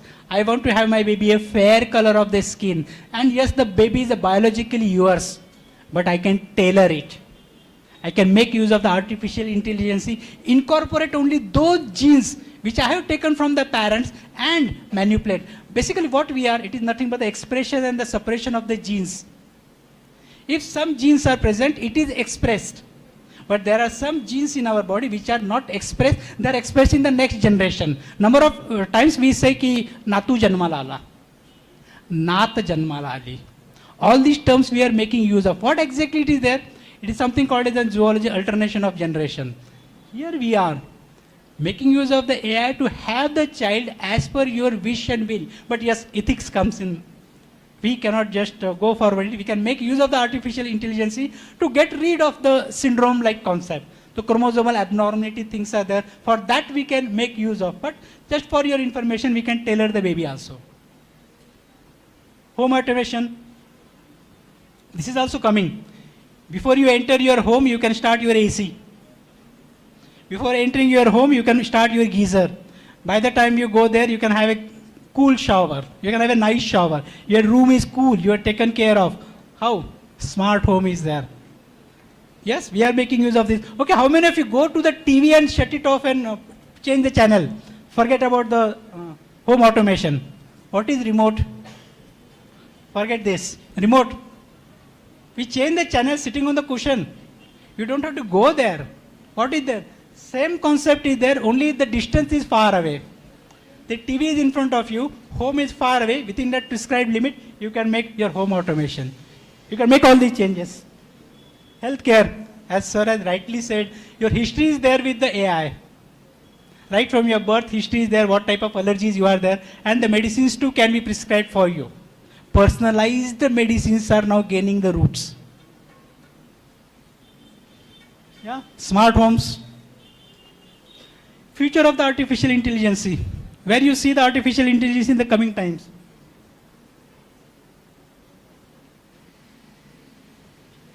Yeah, just coming to the last point.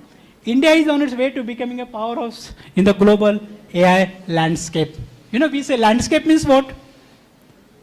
There is one word called the landscape. When you construct a home, you don't call the civil engineer to start constructing your home. First you call the architect. When you are constructing the home, first you call the architect. What the architect does?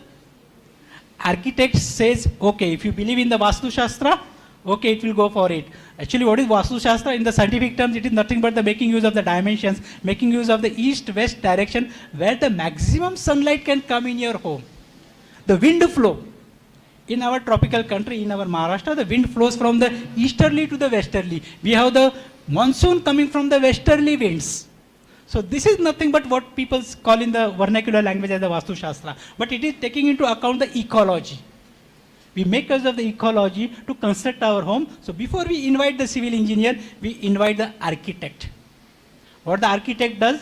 He studies your land. Then he makes the landscape. And same thing if you go in the water, we call it the aquascaping. You must have seen the huge aquariums. Aquariums are having aquascaping. What we do on the land is the landscaping. You study the land and then construct your home. So India is a beautiful hub of the artificial intelligence. And yes, where we stand in the world of the artificial intelligence?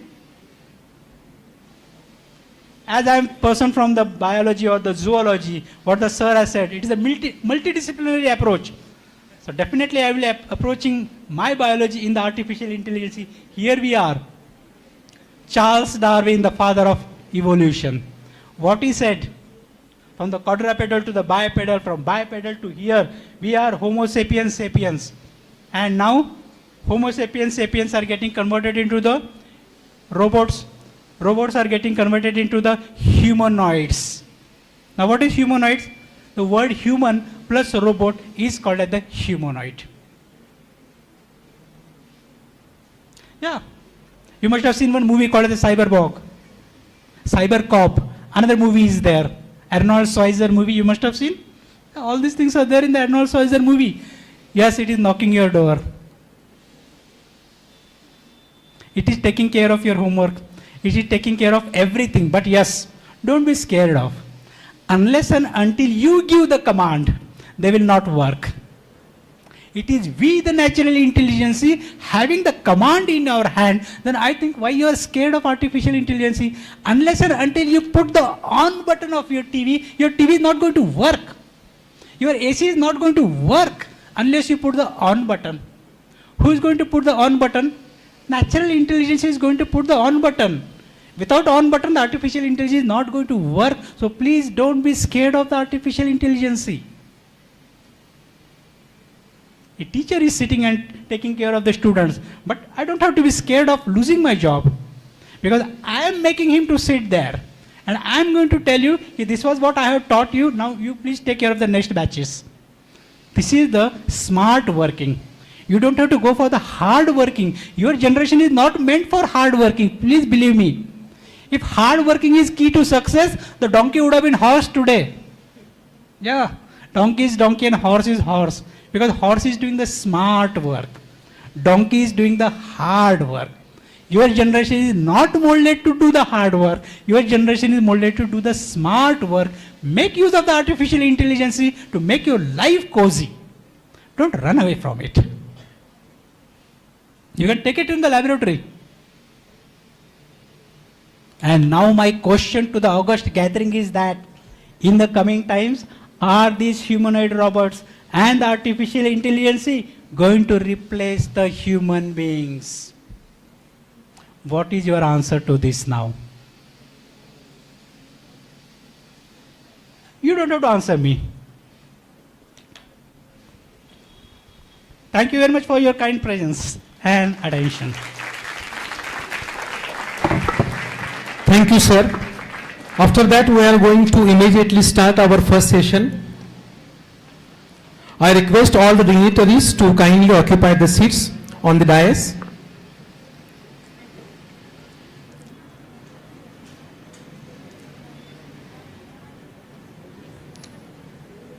Meanwhile, one very important announcement is there. Please forward and join the link of this exclusive conference seminar on the artificial intelligence and on the YouTube channel which is hosted by our esteemed Council of Education. So tune yourself into our YouTube channel. Stay updated, subscribe, like and share. Thank you. I request Dr. S.S. Desai sir, please introduce today's guest.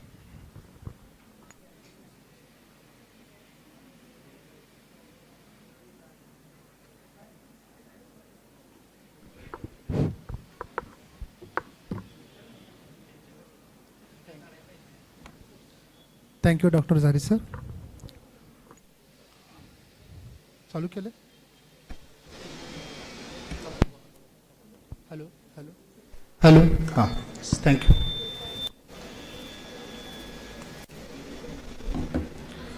Honorable dignitaries on the and of the dais, dear colleagues and delegates of today's national seminar, I am so much pleased to introduce resource person of first technical session, Dr. Kabir Kharade sir. Dr. Kabir Kharade sir is presently working as assistant professor in Department of Computer Science at Shivaji University, Kolhapur.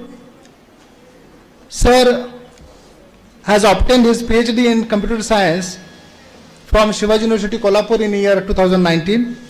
His PhD work has focused on interdisciplinary research on predictive modeling of material synthesis leading to electronic devices. As a passionate teacher and technological person, Sir has implemented a good number of projects in the field of web designing, app development, and published them widely in academic literature. A total number of 55 papers have been published in national, international conference, workshops, seminars, and referred journal.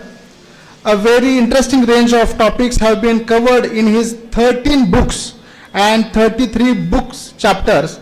He has been granted 2 UK design patents and also filed 11 patents in Indian Patent Office. Among these research papers, many of them are on the latest themes such as cyber security, artificial intelligence, machine learning, neutral network, etc. He received Best Presentation Award in one-day National Conference on Emerging Trends in Science, Technology, and Smart Computing, and Best Paper Award in IEEE International Conference on Computing, Communication, and Green Engineering 2021. He has bagged prizes multiple times during Avishkar competition at university level in science and technology category. He has attended several faculty development programs and orientation program. Sir has attended several faculty development and also a person for various activities at resource person as various activities at university level. He has also worked as a session chair and review members for various conferences. Presently, Sir, under his guidance, 4 students are pursuing their PhD and the research work. Thank you and welcome you, sir. Thank you. Thank you, sir. Now I request our today's distinguished guest to please guide us. Now I request our Honorable Principal Madam to felicitate our today's distinguished guest, Dr. Kabir Kharade sir, who is an authentic and authoritative personality in the area of computer domain. He is a fountainhead of illuminating the creative ideas, a steady growth of today's significant remarks of AI. His solid quantitative and qualitative perspective and analysis will definitely guide our students and will have a significant impact on our today's national seminar. I request him to proceed with the session. Thank you, sir.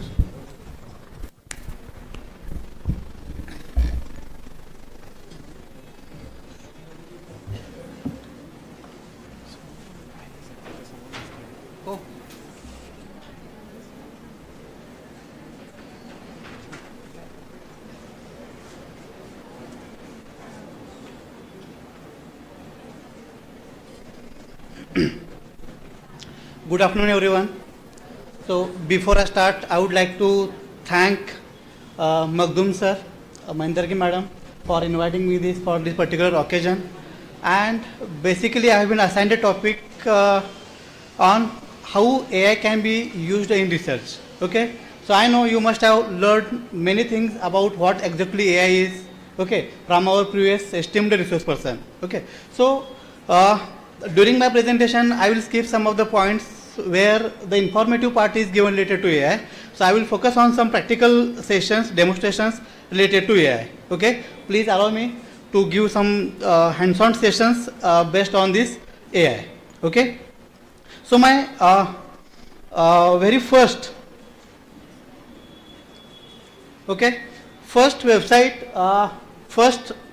website, which is basically it depends upon AI. It was actually in the last session also I have discussed the same example.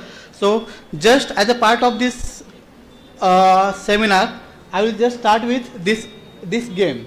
Okay, so the basically game is, it is one of the AI based game, you can say. So The idea of this game is, yes, obviously these are the instructions. Okay, so there are 4 objects. First is wolf, sheep, cabbage and a man.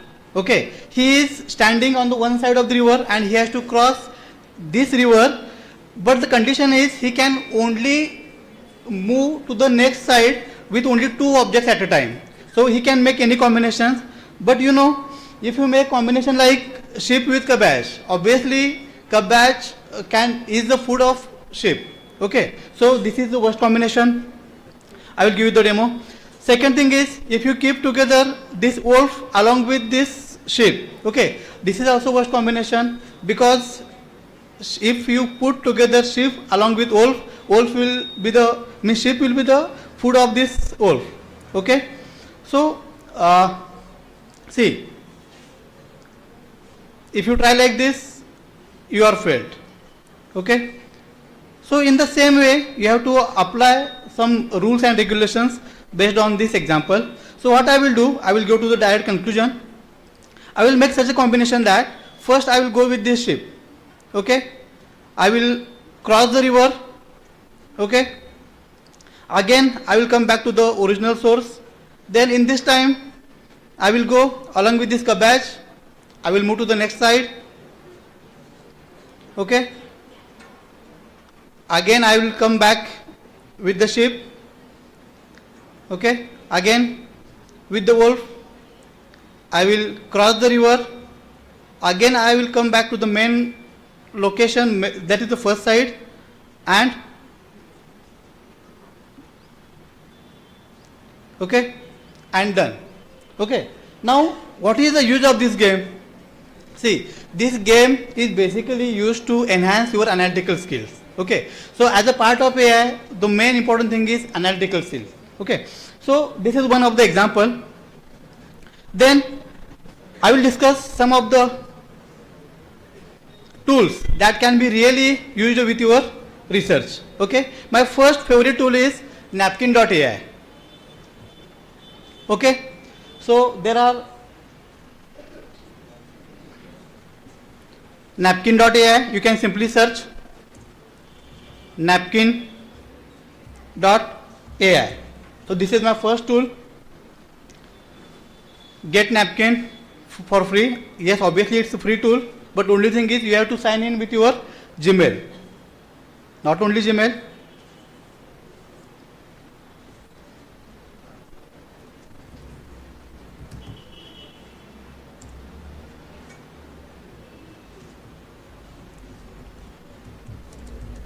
I have simply given access to use my Gmail ID. For the first time, I have to allow.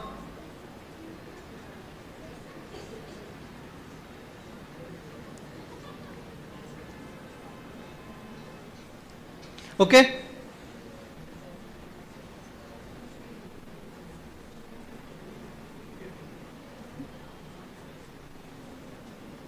Okay, I have simply given access to make use of my Gmail ID to the napkin.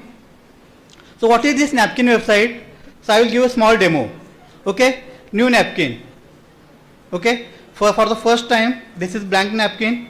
Now, many of the times as a part of research, you have to design many diagrams. Okay, but while designing a diagram, it is little bit tedious job to write or design some diagrams. Okay, so for the name's sake, I will give some name of the fruits. Let us say mango. Okay, second is banana. So you can give any titles or you can take any kind of data. Mango, banana, apple,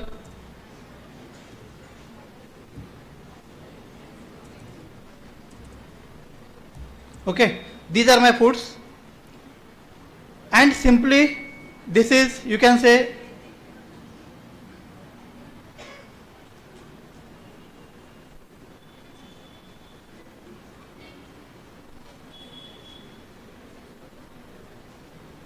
okay, here once you select this, here you will find Thunderbolt icon. Okay, simply click on this. It will help you to create some visuals. Okay. So within next few seconds, it will create visuals like this. So I had only selected few name of the fruits, and based on these fruits, so this is just a text, and based on your text, it will design some diagrams. Okay. This is one diagram. This is another example based on the same text.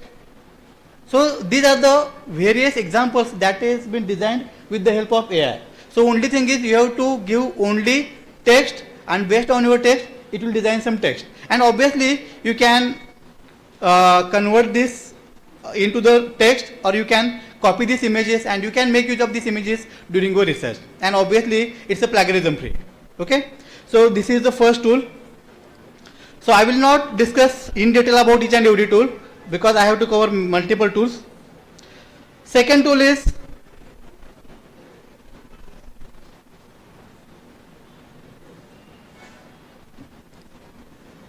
okay.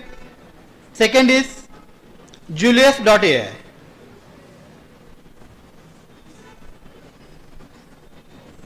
Okay. So I will just give you the brief idea about this tool. This tool is basically used for data analysis tool. So what is data analysis? Many of the times you might have a large amount of data, large amount of records. Okay. But you don't know what is the exact meaning of this data. So with the help of this tool, only what we have to do, we have to provide some inputs, and based on inputs, it will provide some analysis of your data. Okay. So simply click on this, try Julius for free. Obviously these are the free tools which I am going to discuss.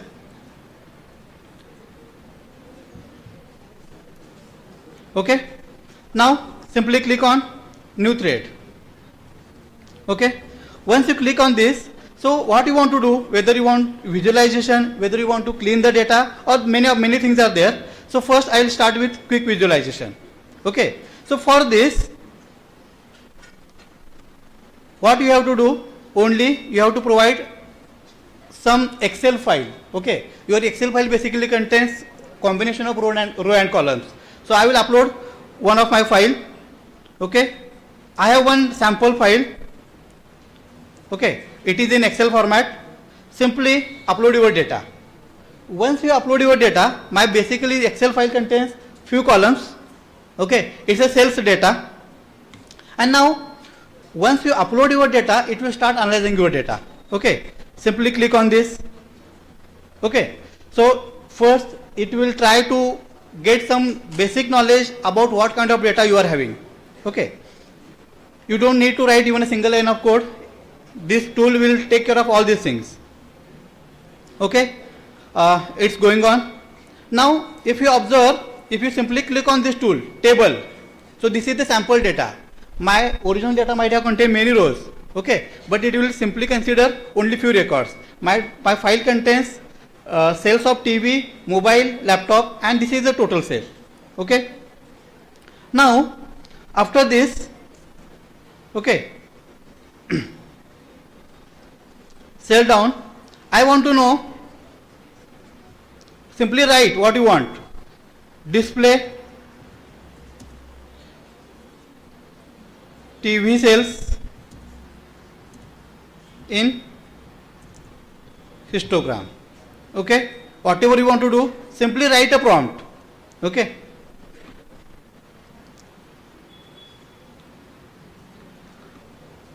Okay. You don't need to write a code, only provide a prompt and it will convert, it will give you the text. Okay. So this is the sample data. Okay. Now only based on your text, based on your prompt, it will convert into the diagram. Okay. This is one example.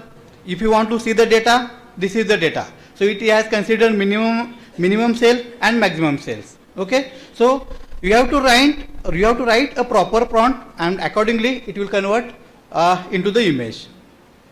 Okay. This is one thing.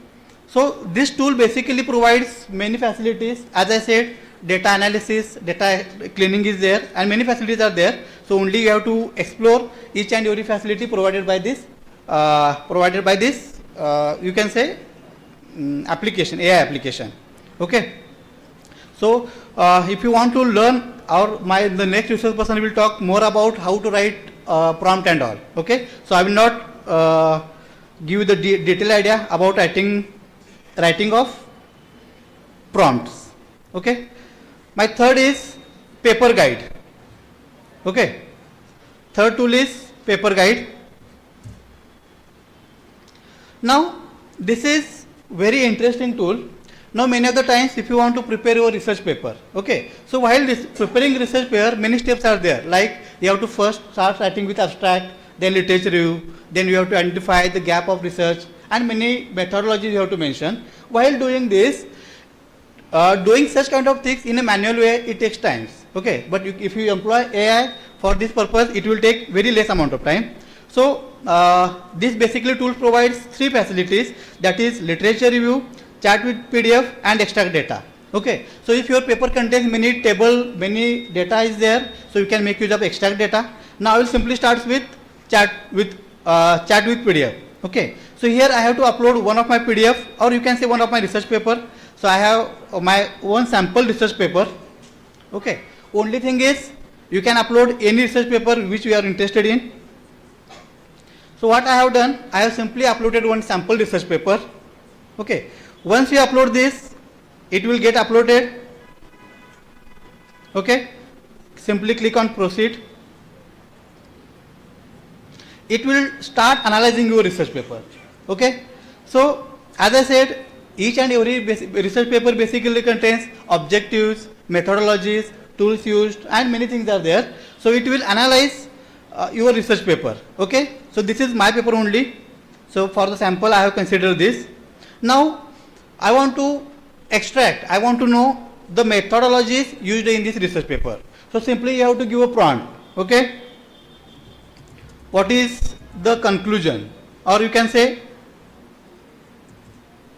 which algorithms are used in this paper. So this is simple prompt. Okay, once you ask the question to this ChatGPT, so it will display the name of algorithms used in this paper. So in this paper I have used 5 algorithms: random forest, k-nearest, naive Bayes, and this linear support and kernel support vector machines. Okay, so I don't need to go each and every line of my paper. Only thing is, I was just interested in the algorithms used in this paper. Okay, in the same way, as per your subject, you have to ask the question. Okay, so this is one of the example. Again, if you want to find out the research gap in this paper, I don't know whether research gaps are there in the paper or not. Simply I will put what is the conclusion. Okay, so you will say, instead of asking this question to the AI, I can simply go to the last page of this paper. I can read the conclusion. But if you make use of this application, it will not only give the only text as a conclusion of your paper, but it will give you the in detail conclusion of your paper in a very, very informative way. Okay, so this is my conclusion. So if you observe the original conclusion of my paper, okay, so the conclusion of my paper is like this.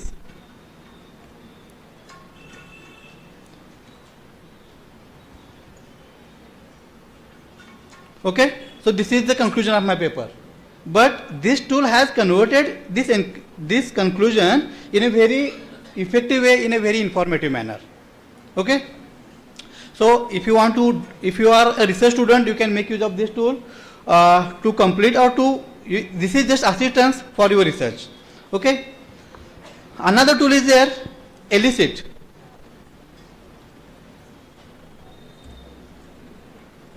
Okay, sign in.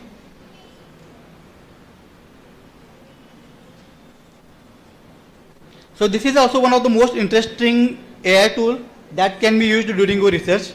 Okay, so let us consider I have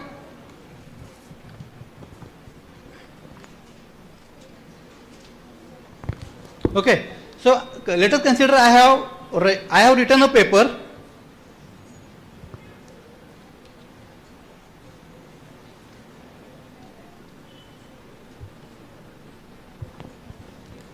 Okay, for the first time, so this is my paper. Okay.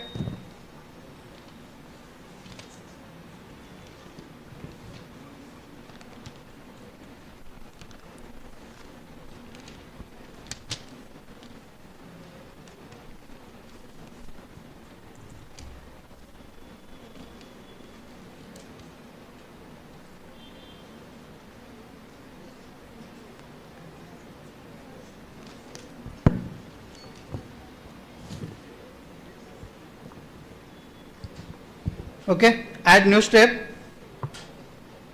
Okay, now extract data from uploaded papers. Okay, so this is the paper and I want to extract some data used in this paper. So what is the use of this tool? So only thing is you can extract the data, okay, and you can simply make use of this data for your analysis. Okay, now in this paper, okay, I want to know main finding of this paper. Okay, so it will start findings of this paper. So it doesn't matter whether your paper contains methodology, summary, findings and all, but whatever the data available with your research paper, it will simply display whatever you ask. Okay, as I simply asked, I wanted to find out the findings of this paper. Okay, if you want to know the limitation, simply click on limitation, it will display limitation of this paper. Okay, so this is another tool. Another is, let us say,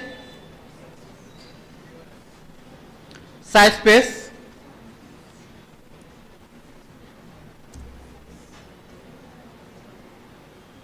Okay, so I am from computer science and I want to know something about artificial intelligence. Okay, what I have to do? Simply, I don't know anything about what I want to do. What is my objective? I have not written anything. But only thing is, I want to start something with artificial intelligence. So only thing is, you have to simply put what is the role of AI in research. Okay. Again, like a prompt, okay, it will start suggesting something, okay, and it doesn't matter whether you select or you can write or you can select. Okay, so this is one of the prompt. On this prompt, it will start searching from the research papers only. So it is like ChatGPT. If you search something on ChatGPT, it will collect the data from various resources. But if you search something on this website, it will start extracting the data from various research papers only. Okay, so see, these are the top 5 papers as per my search. Okay, so these are the top 5 papers. Okay, again, if you want to, again in the same way, if you want to find out research gap, future research, dependent variables, whatever, these are the columns related to your research. Okay, so you can select and it will simply start giving some inputs, some outputs related to the paper. So in this case, it has been considered a top 5 papers. Okay, so for each and every paper, it will give conclusion in over 2 lines. Okay, yes. Another is there. For Zotero, it will take time, but I will try to cover it in a very less amount of time. So before this, I will focus on PaperPal. Okay, one more tool is there, PaperPal. Now log in, or you can simply click on get started. If you have observed, each and every time I have to give access to each and every AI tool. So not necessary just to give your email ID, you can create your own account as well. Okay, this is, again, it will help to enhance your research activity. Okay, now let us say new document. Okay, now let us download some data or let us copy some text from any of the paper. Okay, so this is my text. simply I have copied, and you can paste your text. Okay. Once you paste this text, it will help you to paraphrase your text. Yes, obviously there are many tools that can be used for paraphrasing, but if you want to focus on research, then you can make use of this tool. Okay. So my first task is to rewrite the text. Okay. Rewrite text. It will convert or it will write a new text based on the text you provided. Okay. Paraphrase. So within few seconds it will convert your text into the paraphrased text. This is one way. If you want to retry or if you want to reply, if you want to replace some text, it is also possible. One thing. Second thing is, the most important advantage of this tool is if you simply click on this AI review. Okay. Simply click on this AI review. For this you have to copy whole text from your paper, and once you click on this AI review, okay, check the flow and structure, or you can say suggestions to expand this text. Okay. If you observe, yes, obviously each and every paper might contain some lacunas in your research paper, and this is the reason many journals they reject your paper. But if you make use of this tool, it will start analyzing your paper. Okay. So as I said, I have only copied abstract of my paper, and my paper is missing many things, like my paper is missing keywords, introduction, findings, conclusion, everything is missing. Okay. So as per this tool, it has just suggested that your paper is missing this, like your introduction should be enhanced. Okay. Problem statement is not there, so obviously my problem statement is not there, so problem statement, right? Literature review. Okay. So as per this analysis, it is suggesting that many things you are missing, and you have to integrate or you have to add each and every steps to make it a proper paper. Okay. This is another tool. Yes. And the most important is, this tool is not only used for research, but you can make use of this tool for any purpose. Okay. For example, I am not a web developer, but I want to design my own website. Okay. I don't want to spend any amount for development of my website. Okay. Simply download this tool. It will take only couple of seconds to download this tool. Right. So what is the use of this tool? With the help of this tool, you can simply copy any website. Okay. So for this, we have to download and install this tool, httrack. Once you download and install this tool, okay, I have simply installed this tool, and I want to copy some websites. Okay. So I don't want to only copy the text of my websites, but I want to replicate the website. Okay. For example, let us consider any website. Let us say personal websites.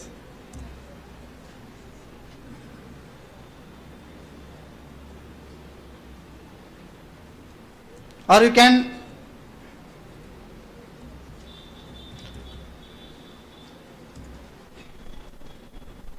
okay, let us consider this is one of the websites. Okay, and I want to copy the whole website as it is. Just observe the website, more details.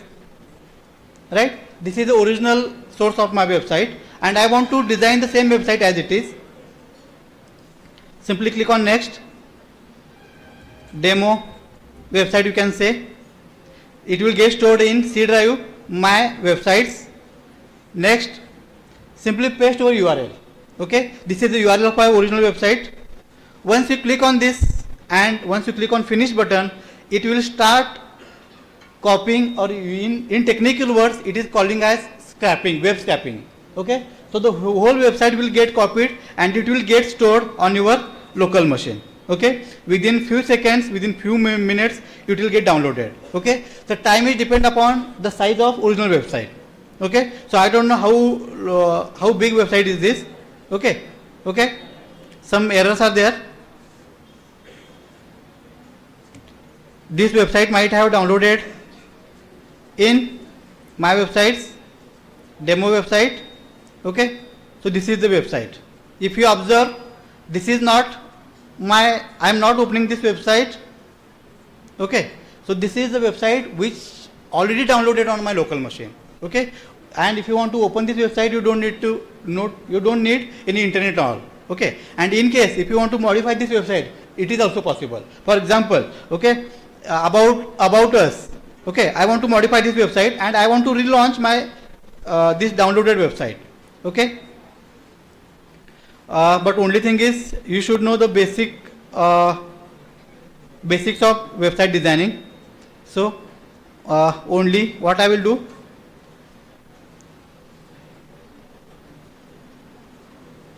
okay, so this is the code they have used to develop this website. Okay, I want to simply change my text. Okay, more details, and instead of this you can say click here and save.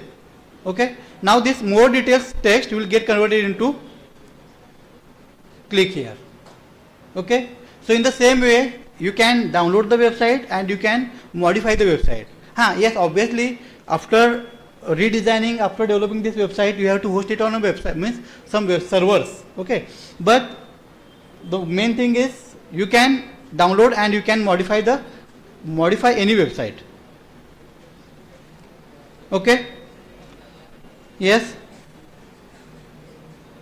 and obviously the last tool is Zotero. Zotero tool is used to keep references of your research work. Okay, so again you need to download Zotero. Okay, once you download this tool, and let us say Google Scholar, okay, where you can find many research papers.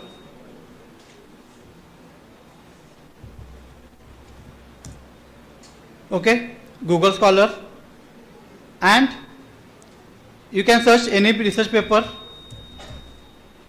let us say machine learning, and yes, suppose I want to make use of this research paper, okay, and I want to keep references or keep reference of this research paper. Okay, so what you can do, you can simply search this paper,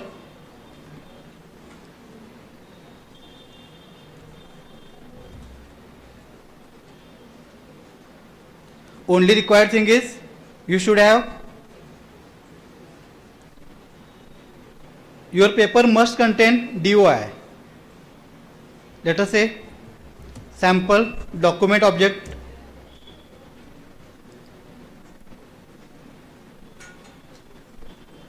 machine learning papers, or you can say machine learning techniques.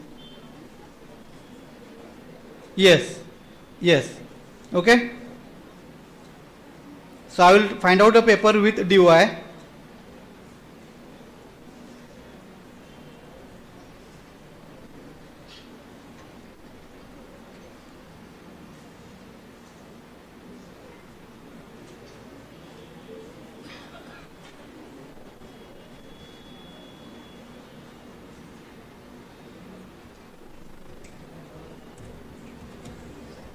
Research paper with DOI.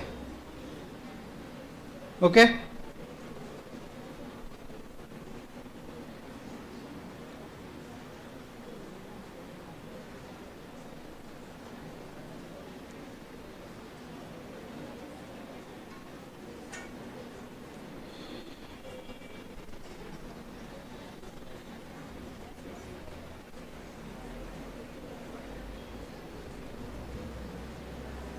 Google Scholar.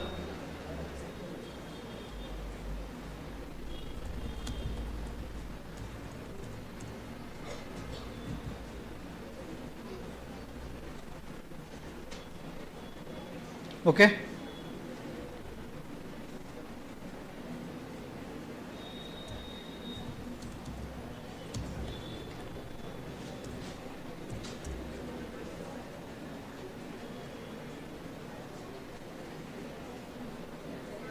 okay, this paper contains DOI.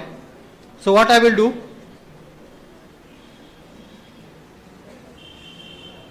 yes,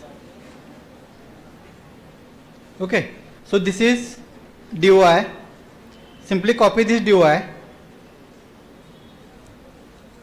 and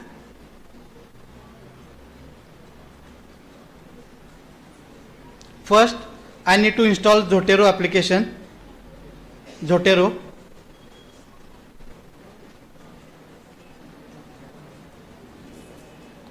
I have already downloaded Zotero. It will take only few seconds to get installed. Yes.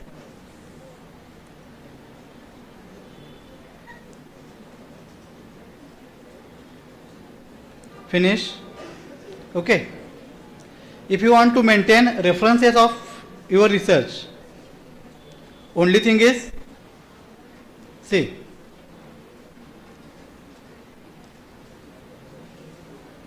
my library,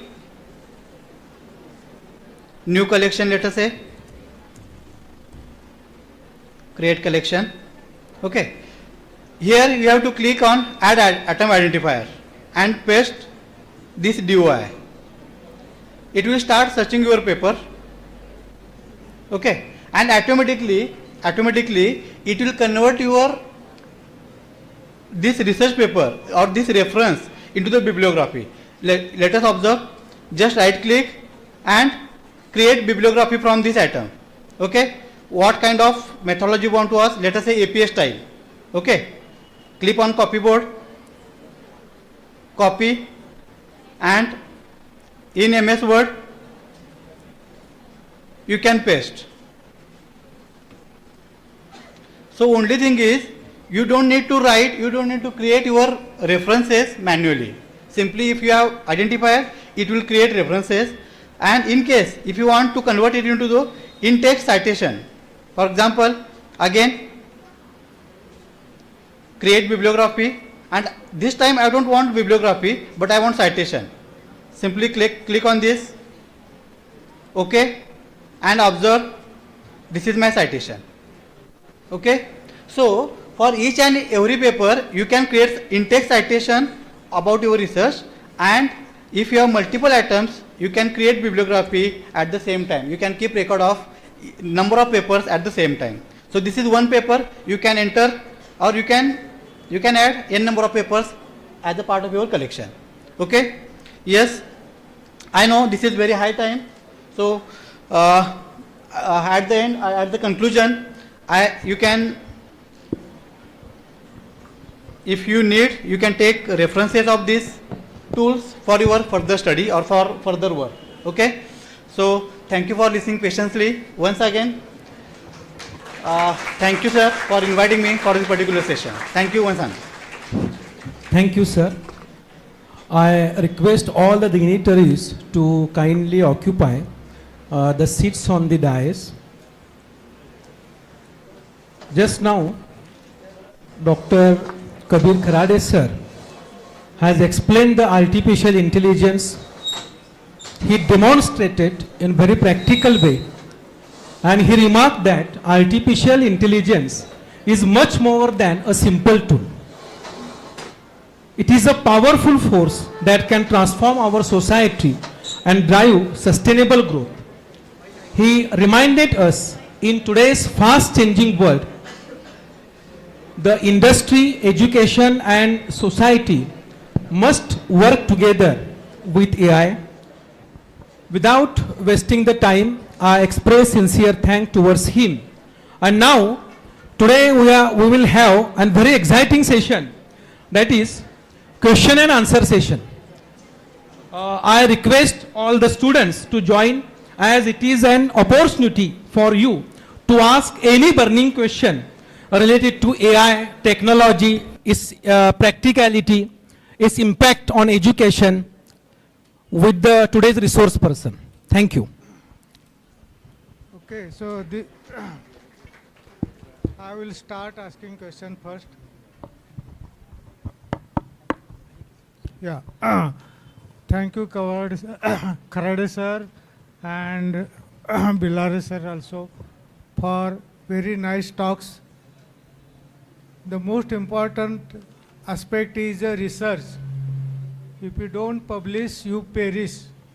And especially now with the AI, the research has become, I think, very simplified. So my question is that whether with this, using these various apps, it will come into plagiarism.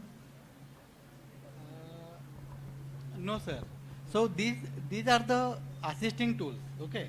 So it will not replace the knowledge done by the researcher. Okay. It will simply assist you during your research. Okay. And there are many tools that can be helps you to remove your plagiarism. Yes. Second thing is that when we want to publish paper, obviously the need of statistician is very important, because whether data is enough and various the tools we apply like Foster and all these things. So is there any now need for statisticians with these tools?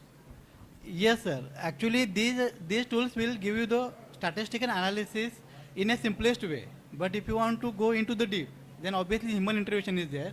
Human intervention is required, and for this statistician is required. But for simplified work, you don't need statistician. Okay. So only for complex kind of tasks you can employ statistician. But if you are performing simple kind of analysis, you can make use of such tools.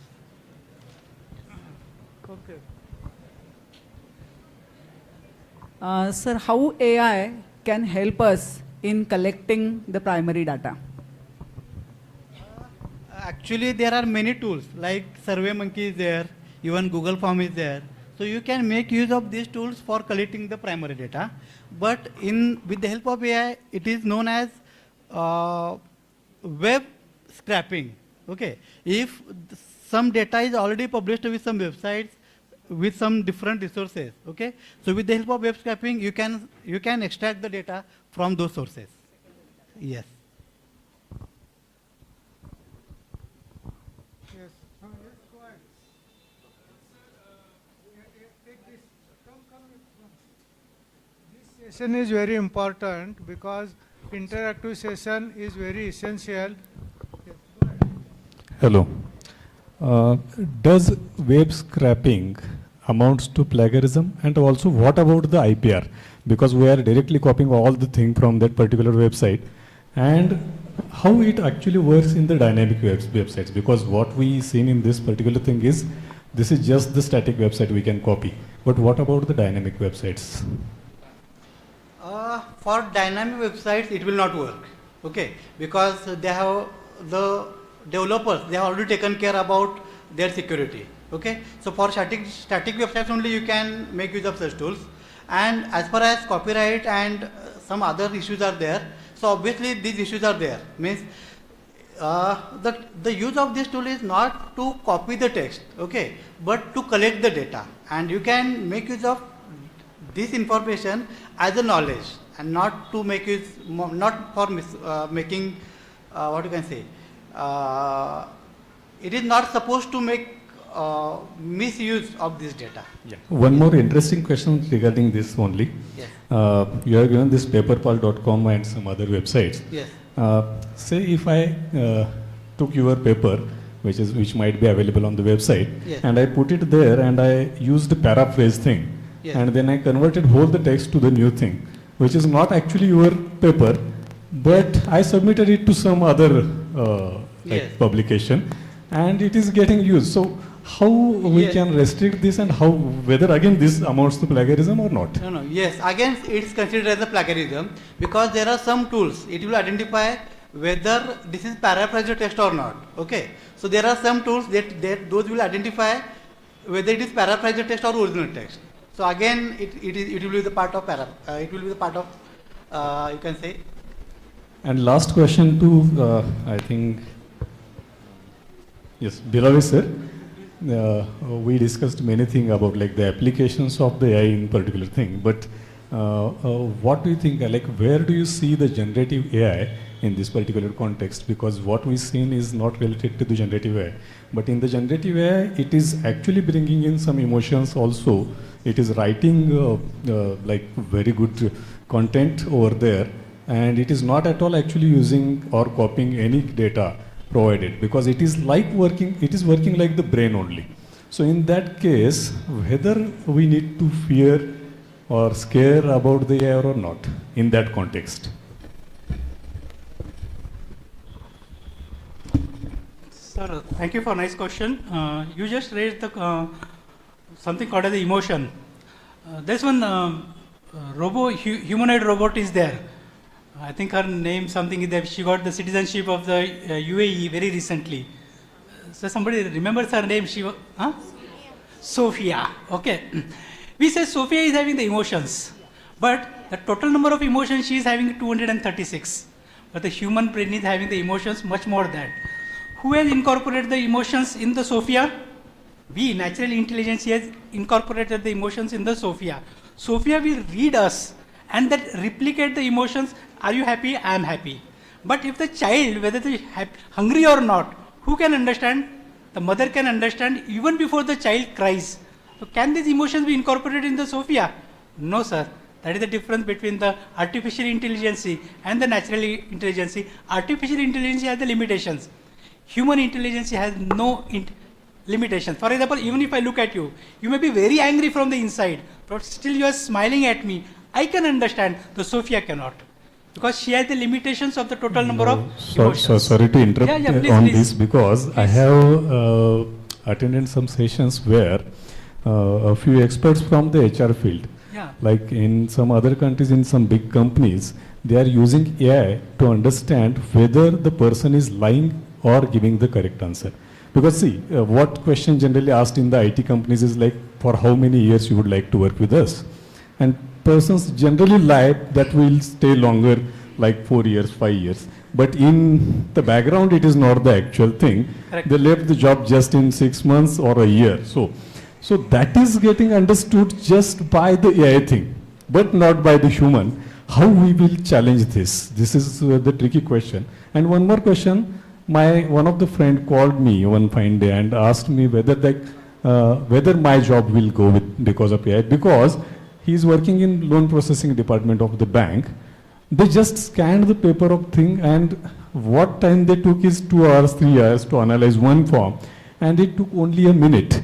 Just by scanning it, they got all the records prepared. Then the people working in that particular department, so many people are like jobless now because their work has been taken away by the AI. How do you see about this thing also? So first of all, I don't agree that you will lose the job, sir. Earlier I have said in my presentation that we are going to modify the job. It is not 9 to 6 job, sir. You adapt to the technology. What is the technology's requirement? You adapt to that. You modify yourself. It is just like earlier we had the small black and white mobiles. Now everybody is in the need of the smart mobiles. So you upgrade yourself. If you upgrade yourself, you are in need of the time. I'll just state one example over here. See, there is one bus which is heavily crowded. People want to sit at the seat of the conductor also. But there is one place which is never ever occupied, and that place is of the driver. So you are the need of the society. Driver is the need of the bus, so nobody is occupying that place. So be the need of the artificial intelligence. Don't be the exploitation of the artificial intelligence. If you are need, people will hire you. So enhance yourself the way the driver is there. Be the driver of the technology. Artificial intelligence is a good servant, not a master. What we are doing is that we are making the artificial intelligence as a master, and we are trying to be their servant. No, sir. Artificial intelligence is a good servant. Treat her like a servant. Give the limitations. Don't try to overcome us. We are natural intelligence. Artificial intelligence is the product of the human mind. Artificial intelligence has not created the human beings. Human beings have created artificial. So let's discriminate between the two and understand the limitations of it, of the artificial intelligence, and where to incorporate it, we should decide. I will suggest that all the HRs don't take the help of the artificial intelligence to hire the people. Instead, take the help of the psychologist. He will be the best person, the psychologist in the medical field will be the best person to judge what you are. And yes, man is needy, man is greedy. I cannot say everything for that. So if I get a better option, obviously someone will jump. So it is a human nature. So let's not blame the artificial intelligence. Let's go hand in hand. Thank you. Yeah, sorry, sir. I agree to disagree on certain points, but thank you so much. Thank you. No, sir, I am little bit not agree with you because lie detection test in medical we do, where patient may be not, whether we find out whether he is lying. And now functional MRI is coming in a big way, where you can find out what you are talking. Now in meditation they say that different waves are less. So whether you are meditating, you are nice, you are confused.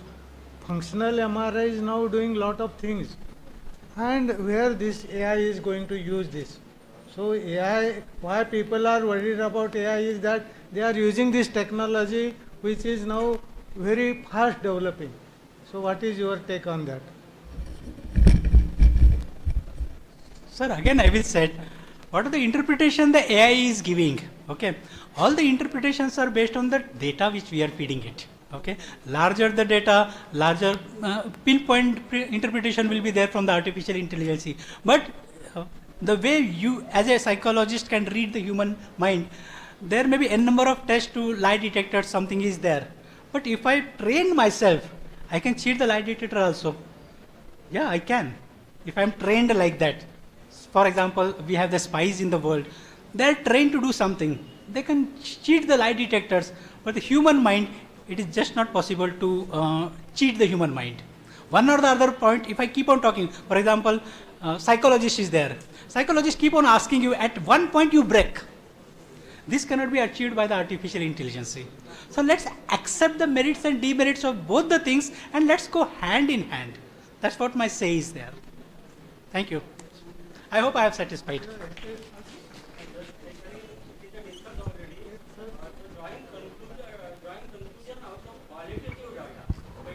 When interview is used as a technique of research, data collection, because the interview, the words are same, but the conclusions are different many times. How it will be helpful? Sir, just I will take your time and I will say, there is something called as the quick answers. You must have seen in the KBC, Kaun Banega Crorepati. Few questions are asked and within few seconds you have to answer. Okay? If you keep on repeating something or learn, at some time the innate things will come out. And that innate is nothing but the correct way of studying your behavior. If I go for the quick rapid fire, after some time, after rapid fire, immediately you will break down and you will keep on answering the things which are there in your heart, which cannot be done by the artificial intelligence, sir. We need the human mind to understand the human mind. Thank you, sir. I may be limited in my giving the answer, but this is what I see the other side of the artificial intelligence. Thank you, sir. Sir, how would it be feasible to develop data ethics regulations in the field of AI? Sorry, could you please? How feasible would it be develop data ethics regulations in the field of AI? Yes, actually, you can say AI ethics. Okay. Yes. Already, US has already started creating some rules and regulations to make use of AI. But unfortunately, in India, no formal rules have been designed yet. Government is also working on the same to create ethics and everything. But very within a short amount of time, government will create some rules and regulations to make use of AI. Okay, with the help of US and some other developed countries. Yes. Greeting sir. Yes. माझा थोडा practical question असा आहे की last time मी एकदा dustbin bag सेलर्सवरती research करत होते recently. तर तेव्हा त्यांचा डेटा कलेक्ट करण्यासाठी मी मराठीमधून क्वेश्चन बनवले कारण त्यांना मराठी समजणार आणि पूर्ण गुगल फॉर्मचा जो शीटवरती डेटा येतो तो मराठीमध्ये आला. आता हा डेटा जेव्हा एखाद्या ए आयमध्ये आपण पुट करू तेव्हा आपल्याला डेटा इंटरप्रिट जो होईल तो नाही मिळणार कारण मग वर्नॅक्युलर लँग्वेजमध्ये जर रिसर्चचा डेटा कलेक्ट करावा लागत असेल प्रायमरी डेटा कलेक्शन तर तेव्हा ए आयचा यूज कसा करून घेणार specifically with Marathi language. Yes actually काय झालं आहे आता with the help of A I okay A I जवळपास 50पेक्षा जास्त लँग्वेजेसमध्ये तुम्ही वापरू शकताय.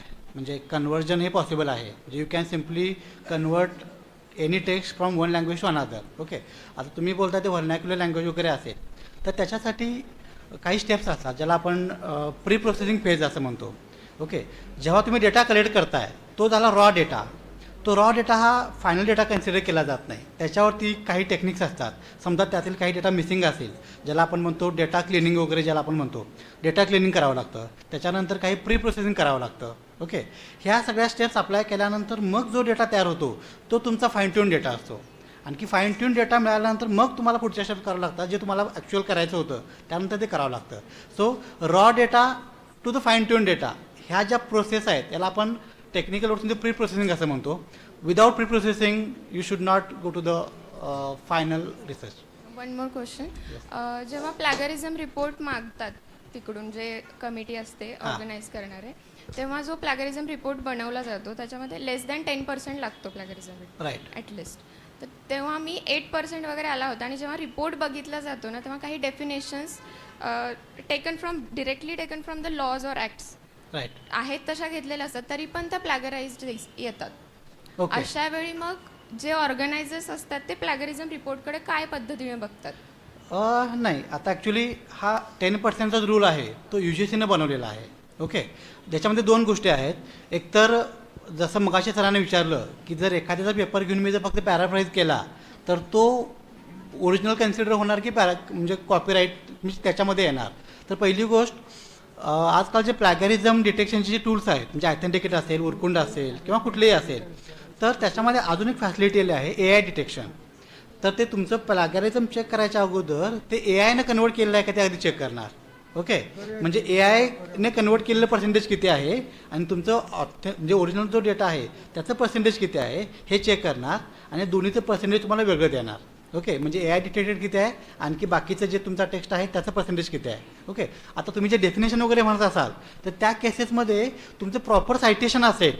ओके, सायटेशन असेल तर ऑब्व्हियसली त्याचं पर्सेंटेज येणार, पण ते पर्सेंटेज तुमच्या होल थेसिसचं पर्सेंटेज असणार आहे आणि ते ऑटोमॅटिकली लेस दॅन 10% येणार. Okay, so the proper citation is the best way की अशा ज्या गोष्टी आहेत त्या रिमूव्ह करण्यासाठी. One more last question. जे स्टुडंट्स ह्युमॅनिटीज बॅकग्राऊंडमधून येतात ते AI किंवा या टेक्निकल गोष्टी डील करताना थोडासा प्रॉब्लेम येतो. मग त्यासाठी मी बरेचसे कोर्सेस शोधले ऑनलाईन कोर्सेरावरती वगैरे, पण any suggestions from you for the course? Actually आता जे कोर्सेस असतात ते तुम्हाला जनरलाइज आयडिया देतात की AI म्हणजे काय किंवा त्याच्यामध्ये टेक्निक्स काय काय आहेत. पण जर तुम्हाला एखाद्या स्पेसिफिक टूलबद्दल माहिती पाहिजे असेल, आता जसं आपण काही टूल्स डिस्कस केले त्यातलं एखादं टूल जोपर्यंत तुम्ही वापरत नाही तोपर्यंत त्याचा पर्पज तुम्हाला कळत नाही. आणि कुठलेच जे काही कोर्सेस वगैरे आहेत कोर्सेस तुम्हाला जनरलाइज आयडिया देतील. ओके, इन केस जर तुम्हाला स्पेसिफिक एखादं टूल शिकायचं असेल तर समजा त्यांच्याकडे काय तशी प्रोव्हिजन असेल त्या टूलच्या संदर्भात तर तुम्ही त्याबद्दल इन डिटेल स्टडी करू शकता. थँक्यू. नाही सर, म्हणजे आता आपल्या टीचरनी त्यांच्या रिसर्चमध्ये हे वापरायसाठी म्हणजे AIचं किती स्टडी करायला पाहिजे का whether they should go for tool only and apply that? खरं म्हणजे आता अगदीच सोप्या भाषेत बोलायचं म्हटलं, बऱ्याचदा आपण अगदी टू व्हीलर चालवतो. ओके, टू व्हीलर चालवताना आपल्याला फक्त ती टू व्हीलर चालवता आली पाहिजे. ओके, त्याचं टेक्निकल डिटेल्स म्हणजे त्याचं प्लग काय करतो किंवा बाकीच्या ज्या टेक्निकल गोष्टी आहेत त्याच्याशी आपलं काय त्या जरी माहिती नसल्या तरी चालू शकतं. ओके, AIचं पण तसंच आहे. AIच्या केसमध्ये आपल्या कामासाठी जे रिक्वायर्ड टूल आहे तेवढं जरी डिरेक्टली शिकलं तरी सफिशियंट आहे. म्हणजे अगदी AIबद्दल इन डिटेल स्टडी कधी करावं लागेल जर तुम्हाला त्याच्यामध्ये इनडेप्थ काय ते करायचं असेल, AIमध्ये करायचं असेल तर तुम्ही जाऊ शकता. ओके, कारण AIमध्ये जर डेव्हलपमेंट करायचं असेल तर त्यासाठी वेगळे डेव्हलपर्स आहेत. ओके, आपण त्याचा युजर वापरकर्ता जर व्हायचा असेल तर वापरकर्त्याला फक्त ते टूल कसं वापरायचं एवढं माहिती झालं तरी सफिशियंट आहे. सर, बिलारे सर म्हटले की आपण AIला प्रोड्यूस केलं आहे त्यामुळे आपल्याला त्यापासून भ्यायचं काही कारण नाही.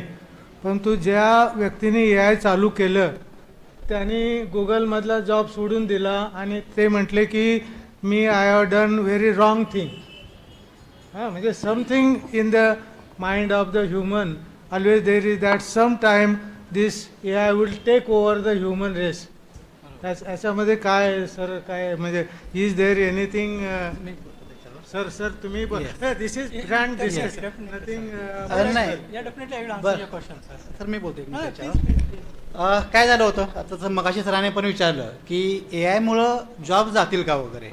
ओके, तर खरं म्हणजे ही भीती आजकाल आज तयार झालेली नाही आहे. अगदीच आपण पूर्वीच्या काळापासून बघायचं म्हटलं, जेव्हा मशीन्स आले ओके, तेव्हा लोकांना काय वाटत होतं की जे त्यावरती काम करणारे लेबर आहेत त्यांचा जॉब जाणार की काय. ओके, पण येस ऑब्व्हियसली थोड्या प्रमाणात त्यांचे जॉब्स गेले, पण जेव्हा एखादं नवीन टेक्नॉलॉजी येते तेव्हा त्याच वेळी त्याच्यापेक्षा जेवढे जॉब गेले त्याच्यापेक्षा कितीतरी नवीन जॉब तयार झाले. ओके, म्हणजे ही पहिली एक हा जो आपण चेंज म्हणतो हा पहिला चेंज आहेच. दुसरी गोष्ट अशी आहे की आपण ठीक आहे आता जे एक्झिस्टिंग जॉब जे आहेत त्याच्यामध्ये जोपर्यंत ह्या गोष्टी आपण इन्व्हॉल्व करणार नाही तोपर्यंत आपल्याला आपल्या जॉबमध्ये सर्वाईव्ह होणं देखील अवघड आहे. म्हणजे अगदीच बँकेमध्ये पूर्वी एक वेळ अशी होती की बँकेमध्ये जाऊन तुम्ही पैसे भरत होता, त्याच्यासाठी ते कॅशियर असायचा, तो तुमचे पैसे घेणार ते मोजून ठेवणार वगैरे वगैरे. मग त्याच्यानंतर थोड्याफार प्रमाणात काही ATMs वगैरे आले जिथं कॅशियरची गरज संपली, जे डिरेक्टली आपण जाऊन काय करतो तिथे पैसे भरतो, पैसे काढू शकतो. पण याचा अर्थ बँकेचे जॉब गेले असं नाही. ओके, तर याच्या उलट बँकेच्या सर्व्हिसेस वाढल्या. आजकाल अशा काही बँक्स पण आलेल्या आहेत जिथं एकही पर्सन असत नाही, अगदी पूर्ण 100% AI बेस्ड झालेले आहेत. मग याचा अर्थ असा नाही आहे की त्या जुन्या लोकांचे जॉब्स गेले, ऑब्व्हियसली जॉब्स गेले, पण at the same time Naveen job पण क्रिएट केले. आपलं रोल एवढाच असणार आहे की आपल्या नवीन जॉबमध्ये ह्या टेक्नॉलॉजीला इंटिग्रेट करणं, याच्याशिवाय गत्यंतर नाही. म्हणजे याच्यापासून आपण फार काळ लांब राहू शकत नाही. तुमचं फील्ड कुठलं जरी असलं तरी त्या फील्डमध्ये AIचा वापर थोड्याफार प्रमाणात का होईना कंपल्सरी झालेला आहे. Yes sir. In tune with the Kharade sir, मी असं म्हणेन की आपण सर्वांनी ओपनहायमर पिक्चर बघितला आहे. तो सुद्धा असंच म्हणतो ओपनहायमर ॲटॉमिक बॉम्बचं जे एक्सप्लोजन झालं होतं ते आपण कशा पद्धतीने त्याचा वापर करतो, डिस्ट्रक्शनसाठी करतो की एनर्जीसाठी करतो. ओपनहायमरमध्ये it was use on the Hiroshima Nagasaki. But आपल्याकडे BARC आहे, Bhabha atomic reactor, we are producing the energy. ठीक आहे, आपल्याला त्याच्यापासून एनर्जी मिळते. मग आपल्याकडे ॲटॉमिक रिॲक्टर आहे, आपण त्याचा वापर करतो एनर्जीसाठी. मग चेर्नोबिलसारखं इन्सिडन्स घडलेला आहे की जिथं ॲटॉमिक एनर्जीचा ब्लास्ट झाला आणि रेडिएशन्स वगैरे बाहेर पडले. ठीक आहे ना, everything as a plus and minus point. Where we look at it, आपण चांगल्यासाठी त्याचा वापर करतो. हे बघा, नेगेटिव्हिटी प्रत्येक गोष्टीमध्ये असतं. पॉझिटिव्ह आहे म्हणून निगेटिव्ह आहे, निगेटिव्ह आहे म्हणून पॉझिटिव्ह आहे. आपण त्याचा वापर कसा करतो, आपण त्याच्या आहारी जातो का, नाही. कुठल्याही गोष्टीचा जर तुम्ही आहारी गेलात, डिस्ट्रक्टिव्ह विचार केला, फॉर एक्झाम्पल ओपनहायमरने त्याचा वापर कसा ॲटॉमिक बॉम्बसाठी केला and it was taken over by the politicians and dropped on the Hiroshima Nagasaki so that Americans have the superiority over the world. पण आज सगळ्या देशांमध्ये ॲटॉम बॉम्ब्स आहेत, न्यूक्लिअर रिॲक्टर्स आहेत ना, पण ते कशासाठी आहेत, energy source. We look at it as a energy source, we don't look at it as a destructive source. आपल्या हातामध्ये आहे ना, artificial intelligence is in hour hand. जोपर्यंत आपण ऑन करत नाही आहे तोपर्यंत ते चालूच होणार नाही आहे ना. तर why you are scared of. मी तुम्हाला आधी सांगितलं, let make a high five with the artificial intelligency for our betterment. Let's have a mutual understanding and mutual respect. We can live a cosy life with the artificial intelligency. हे माझं म्हणणं आहे. I look at it from this perspective point of view. Thank you sir. पण आता cyber hacking वगैरे होतं, हे टेक्नॉलॉजीचा use अशा प्रकारे व्हायला लागला ना. आपल्या आता सगळे चांगले वापरतील असं नाही. डिपेंड्स ऑन द इंडिव्हिज्युअल, कोण कसं करतंय. Sir, good afternoon. Good afternoon, sir. Sir, I do have some questions, maybe one or two questions about you. Now that you have showcased all these websites, all these tools that help us, that aid us in research, paper making, etc. So, take for instance, sir, you have a research paper, and I make use of one of these tools, and there's a copyright infringement of your particular research paper. So, will I be responsible for the copyright infringement of your intellectual property, or will the AI company be responsible for that particular copyright infringement? No, actually in this case company will not be responsible for these kind of things. Okay, so as I said, copyright and even plagiarism. Okay, so in many of the case plagiarism is the main issue. Okay, so in this case AI company will not be responsible, you will be the responsible. They are just giving the data. Okay, so only they are providing the source, and it up to you for what purpose you are making use of it and how you are making use of it. Okay, so you have to take care of copyright and everything. Okay, sir. Sir, another question. I personally believe that AI would go into all sectors and will result into mass unemployment, because like it may contradict sir's views also that AI will not be a job killer but a job creator. But my contention to this would be, sir, whenever there has been a new technology, the technology has progressed in one particular sector. Take for instance the industrial revolution. So in this particular revolution, technological advancements were there in the industrial sector. But AI is something that will affect all sectors. And if this would lead to unemployment, how would it be? Yes. First thing is AI will cover almost each and every sector. Okay. Yes, sir. Not along with, means if you consider even agriculture also, even Yes, you sir. can employ AI in agriculture. Okay. In education, in each and every field you can employ AI. Okay. First thing. Second thing is, if you consider only thing about AI. Okay. So it at the end it will not affect on blue collar job. Okay. At some instance, at some level, it will not affect blue collar job, but first thing it will affect on white collar job. Okay. So it irrespective of area. So obviously it will affect each and every area. Yes, Okay. sir. But in a good way. Yes, sir. So now the last question related to unemployment because of AI is, sir, in economics there are I would consider two entities. There is a business and there is a consumer. So sir, एखादा business sir produce करते, एखादं for example software आहे, आता chat is a business sir, basically it is a business J tailor made आहे data analyst वगैरे ह्यांच्यासाठी. Sir so ह्यांचा job जेव्हा जाणार, ChatGPT with its newer generations ते सबस्क्रिप्शन्स मागतं सर. बरोबर. सो जेव्हा जॉब जाणार सर, ते हळूहळू सबस्क्रिप्शन्स मागणार. मग जेव्हा सर तो क्राऊडच नाही आहे, जर तुम्ही कन्झ्युमर्सच नाही आहेत, जेव्हा सबस्क्रिप्शन मागणार sir, after a particular point of time sir अनएम्प्लॉयमेंटमुळे सबस्क्रिप्शनला पे करायला लोकांकडे पैसे नसतील, आणि मग या मोनोपॉलीचा इकॉनॉमीवर काय इम्पॅक्ट होतो, आणि मग असं होत असेल तर मग AI कोणासाठी बनवला जाते? बरोबर. ऍक्च्युली ही भीती अगदी रास्त आहे. इकॉनॉमिक सायकलच सर, मग आपण परत शेती करायची का सगळ्यांनी? ऍक्च्युली एक याच्याबद्दल एक मजेशीर गोष्ट सांगतो. ऍक्च्युली आता पुढच्या 3 वर्षामध्ये अगदी आपण शेतीचं जरी बोलायचं म्हटलं, आतापर्यंत आपण शेती करत होतोच. ओके. पण एक वेळ अशी आली की शेतीचं उत्पादन आपल्याला वाढवायचं आहे. ओके. मग त्यासाठी आपण काय केले, रासायनिक खतं वगैरे आली.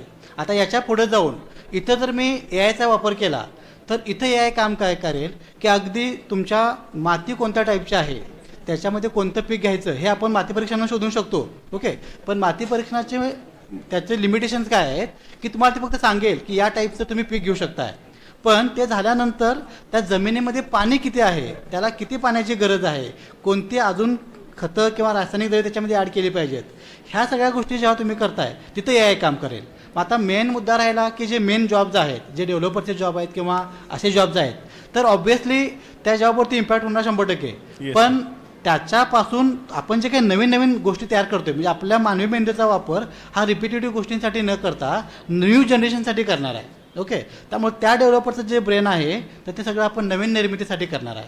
आणि अर्थातच जरी त्या टाईपचे जरी जॉब कमी झाले तरी त्याच्यापासून अजून नवीन जॉब तयार होत आहेत. म्हणजे अगदीच सांगायचं म्हटलं, आजकाल आपण इंस्टाग्राम वापरतो. ओके. अगदी 4-5 वर्षापूर्वी फेसबुक वापरत होतो. ओके. फेसबुक पण आहे, इंस्टाग्राम पण आहे. हां, ऑब्व्हियसली फेसबुक मार्केट पण थोडंसं आउटडेटेड झालं. म्हणजेच काय की त्यांनी जर इंस्टाग्रामसारख्या टेक्नॉलॉजीचं शिफ्ट झाले नसते किंवा जर झाले नाहीत तर ते फेसबुक ऑब्व्हियसली आउटडेटेड होणार. सर पण कुठे ना कुठे या इकॉनॉमिक सायकलवर इम्पॅक्ट होणार जरूर. हां, मग त्यासाठी obviously nature will take care. Yes, sir. One last question, sir, to sir. He talked about nuclear reactors and how it has two sides of the same coin. It does have a positive side also and it does have a negative side also. But sir, talking about nuclear energy, we do have regulation authority over it. We do have conventions. This is not the case for AI, sir. आज AI ला regulate करणारी कुठली authority नाही आहे. त्यामुळे ते इतकं fearful आहे, सगळ्यांना इतकी भीती आहे त्याच्या बाबतीत. Do you personally feel that there should be some regulating authority over the usages of AI so that it won't lead in to a कॅटास्ट्रोफ?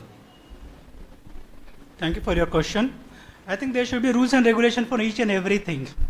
Exactly. Whether it's a AI, whether it's a natural intelligence, or whether it's a artificial intelligence, rules and regulations should be there.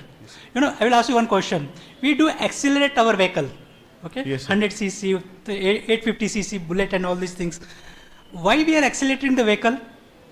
We do have brakes in the vehicle, sir. Brakes. When we know we have powerful brakes, we can accelerate it very powerfully. Okay? Yes, Drum brakes are coming. Earlier there were small brakes were there, but I know if I apply the brake, my heavy vehicle, any CC vehicle can stop at a particular distance. I am confident about my brake, and brakes are rules and regulations. Yes, sir. When we are having powerful brakes, we can have the powerful engines also. So believe in the brake. We must have the rules and regulations in every strata of the life. Yes sir, exactly sir, and that is the exact reason की काही जणांना आपल्यात भीती आहे. आपल्याला sir हे regulate करायला ब्रेकच नाही आहेत यायला. नाही नाही, ऍक्च्युली काय झालंय, ऍक्च्युली जी IT पॉलिसी आहे गव्हर्नमेंटची, ओके सर, तर ती 2000 नंतर 2013 साली चेंज झालेली आहे. म्हणजे IT पॉलिसी 2013 ची जी आहे, त्याच्यानंतर 2020 साली त्याच्यामध्ये काही अमेंडमेंट झाले, त्याच्यामध्ये झाले. आता 2025 सालची जी IT पॉलिसी येईल, कदाचित त्याच्यामध्ये या गोष्टींसाठीचे रूल्स अँड रेग्युलेशन्स असतील. कारण पहिला ॲज अ इंडियन गव्हर्नमेंटचा विचार केला तर 2025च्या IT पॉलिसीमध्ये पहिल्यांदा रिलेटेड टू सायबर सिक्युरिटी त्याच्यामध्ये ॲक्ट्स असणार आहेत. ओके, आणि कदाचित ॲट द सेम टाईम AIचे जे काही रेग्युलेटरी म्हणजे रूल्स अँड रेग्युलेशन्स आहेत, कदाचित त्याच्यामध्ये ॲड होतील. कारण या गोष्टी आपण पर्सनल लेवलला डिस्कस करून किंवा पर्सनल लेवलला आपण चेंज करू शकत नाही. गव्हर्नमेंट नक्कीच त्याच्यावरती काम, लेजिस्लेशनची गरज येस, आहे. गव्हर्नमेंटचं त्याच्यावरती काम सुरू आहे. म्हणजे कदाचित 2025च्या पॉलिसीमध्ये याच्यासाठी कदाचित रूल्स अँड रेग्युलेशन्स ॲड झालेले असतील. Thank you so much sir. I will add to this, Kabir, 1 minute. Okay. Rules and regulations कोण तयार करतो? आपण तयार करतो. Okay. With due respect to all the legal professions, I will say, there's one saying about these rules and regulations. Laws are like cobwebs. Small one get entangled, big one break through. आपण कायद्यात कशासाठी तयार करतो? आपल्या सेफ्टीसाठी तयार करतो, आपल्या चांगल्यासाठी तयार करतो ना. Rules and regulations are there. Where we lack is implementation of rules and regulations. We lack in implementation. आहे ना, टू व्हीलर आहे तर दोघेच जावा ना, त्याच्यात तिघत बसतात ना. रेड सिग्नल असेल, येलो सिग्नल असेल तर आपण ब्रेक करतो ना. आहेत ना rules and regulations. Rules are regulations are there, and Indian constitution is the best constitution in the world, but where we lack in the implementation. If we have the very good enforcement for the implementation, the questions of this nature will never ever crop. Thank you. Thank you, sir. Good afternoon, sir. Sir, after so much discussion, we have still discussed only about the short term. आपण जर evolution पर्स्पेक्टिव्हनं बघितलं, fear is no doubt the best और the most important factor which has caused us evolution. But there was another factor also, because जर आपण समजायला गेलं तर आपण ह्युमन्स जे आहेत, correct me if I am wrong, आपल्याकडं कोणतंही दुसरं सर्वायवल कॅरेक्टरिस्टिक्स नाही आहे. आपल्याकडं थिक फर नाही आहे, कोणत्याही किलिंगसाठी आपल्याकडं मोठे नाखून नाहीतर दात असे मोठे काहीच नाही आहे. आपल्याकडं फक्त आणि फक्त इंटेलिजन्स आहे.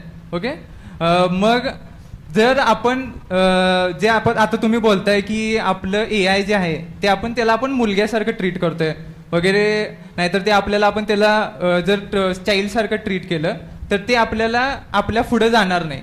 मग त्याच्यात सगळ्यात मोठा जो फॅक्टर प्ले करतोय तो एम्पॅथी आहे. मग ते AI मध्ये एम्पॅथी ही गोष्ट नाहीच आहे. मग ते एव्हॉल्युशन मध्ये ते कसं अफेक्ट करेल? याच्याबद्दल थोडंसं अजून एक सांगतो मी, की जसं मगाशी एक कोणीतरी क्वेश्चन रेज केला की जसं AI आहे तसं AGI नवीन एक सुरू होतं आहे. Okay, artificial general intelligence. त्याच्यामध्ये कदाचित याच्यासाठीचं उत्तर असं म्हणता येणार नाही, पण हे जे काही इमोशन्स किंवा अशा काही ज्या गोष्टी आहेत, अर्थात या सगळ्या गोष्टी ॲड करणं शक्य नाही आहे, म्हणजे इमिडिएट तरी शक्य नाही आहे.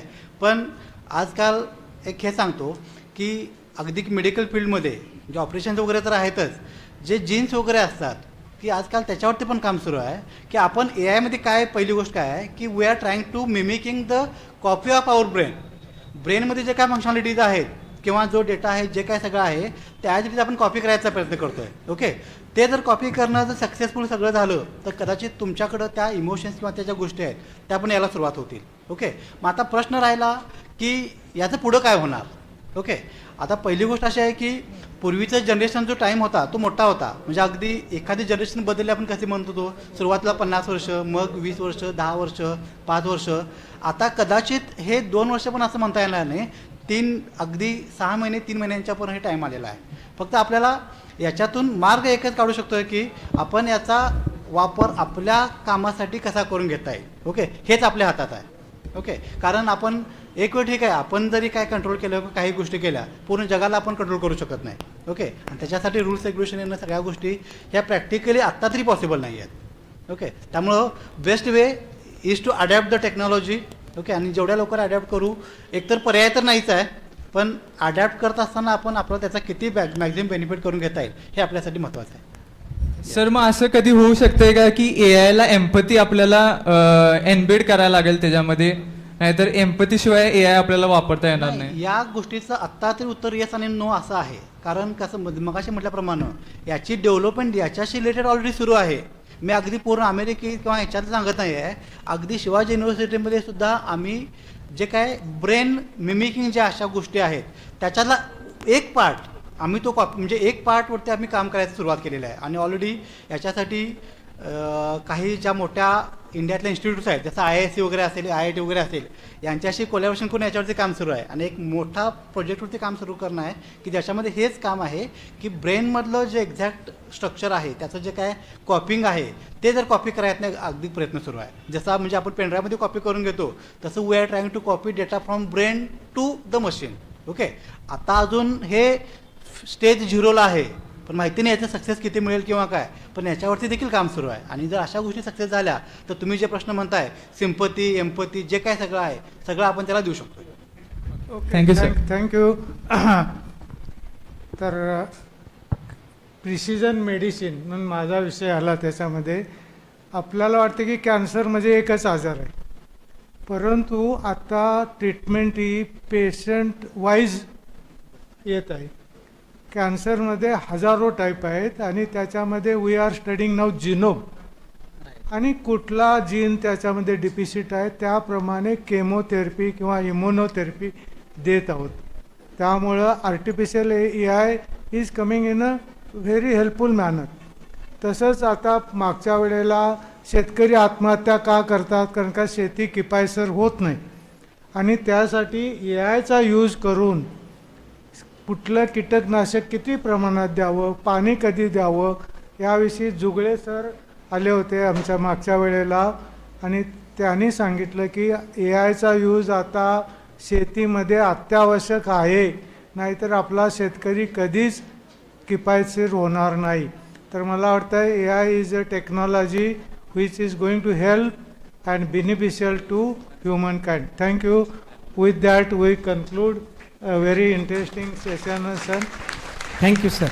Thank you. Now I request Dr. S.S. Jamadar madam to offer vote of thanks. Before vote of thanks, there are two announcements that I would like to do. After vote of thanks, all are requested to proceed towards the lunch, which is scheduled at the first floor at our institute near the staff room. And after lunch, we are going to have our remaining two technical sessions, that is plenary sessions. And after lunch, immediately, we are going to gather here only. Thank you. ज्याची आपण आतुरतेने वाट पाहतात त्यासाठी मी या ठिकाणी उभी आहे. Good afternoon one and all.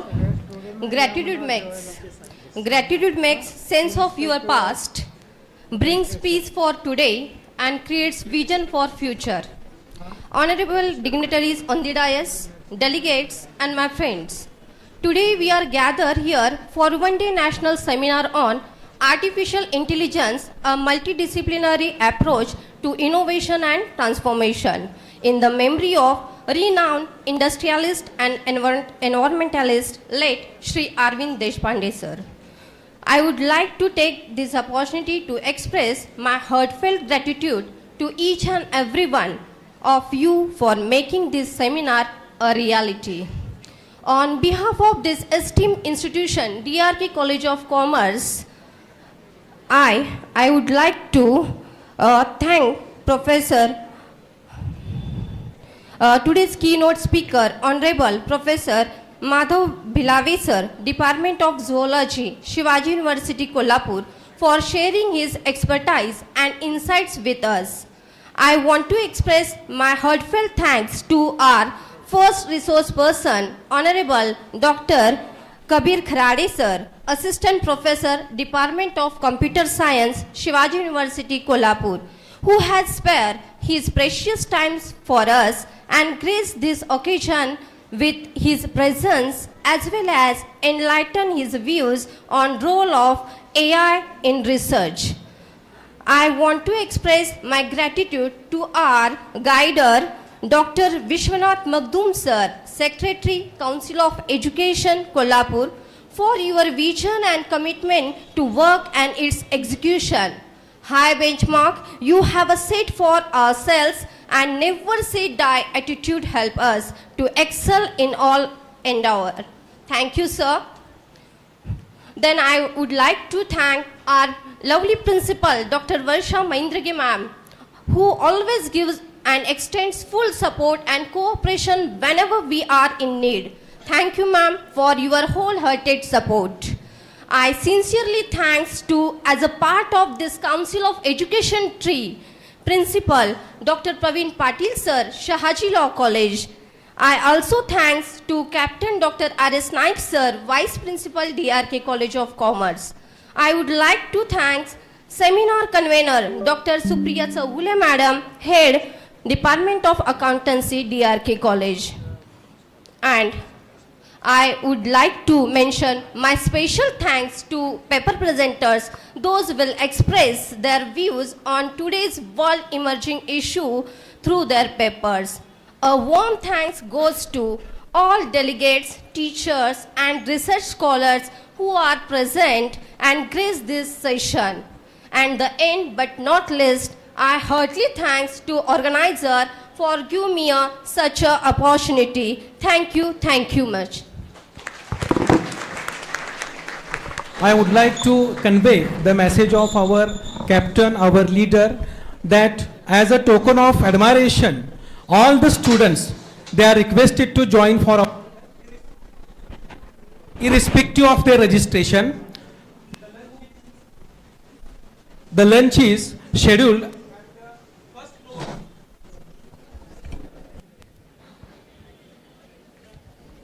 first floor near staff room. So all the students are requested to join for the lunch. Thank you.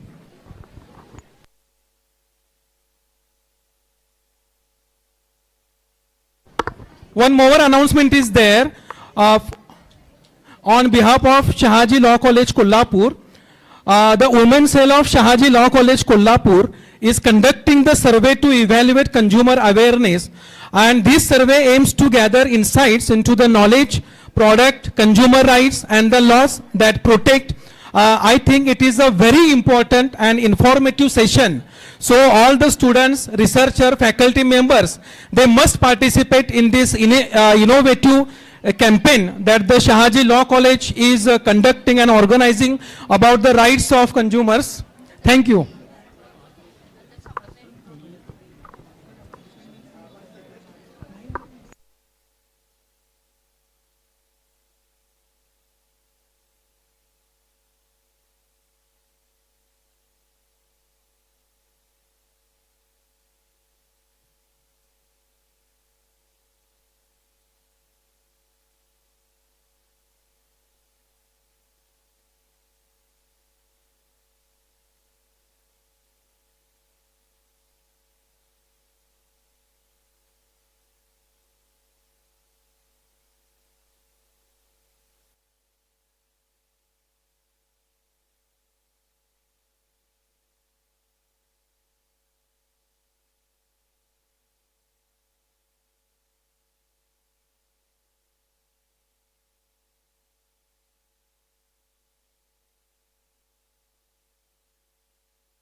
Hello.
Hello, आता कशी काय रेंज आहे?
Hello. Hello. All research persons and guests are requested to take their seats. Please come in.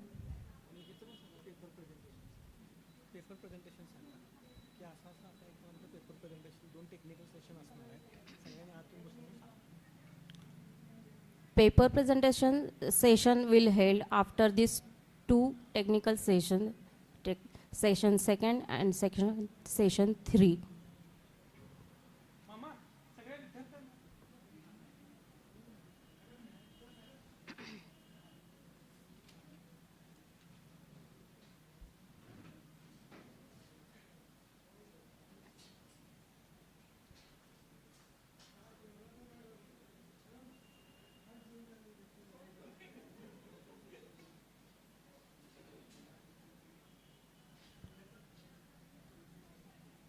All the researchers, students, as well as teachers are requested to come in at the auditorium and take their seats.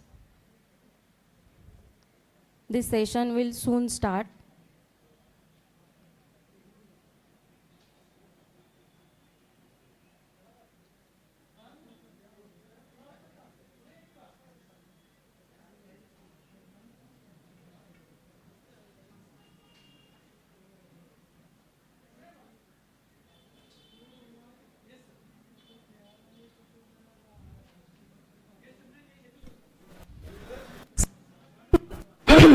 सर्वांना एक आहे, पुढे येऊन बसा जरा, पुढे येऊन बसा. लास्ट बॅक बेंचर्स या पुढे या. I know after lunch session is heavy, पण जरासं पुढे येऊन बसलात तर बरं वाटेल आम्हालाही.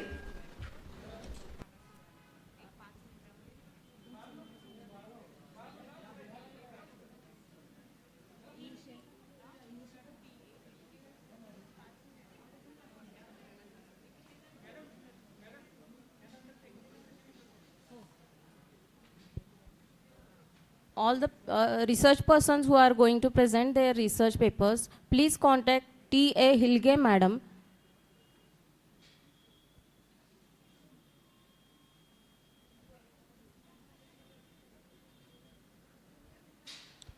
Good afternoon, one and all. Once again, a warm welcome to all.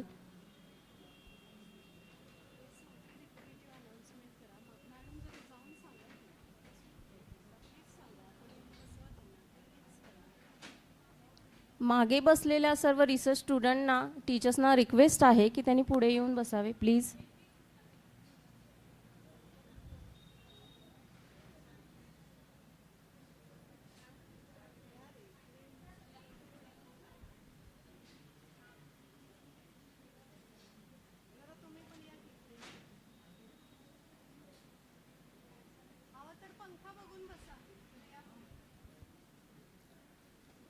Please जरा मागे बसलेल्यांना विनंती आहे त्यांनी पुढे येऊन बसावे.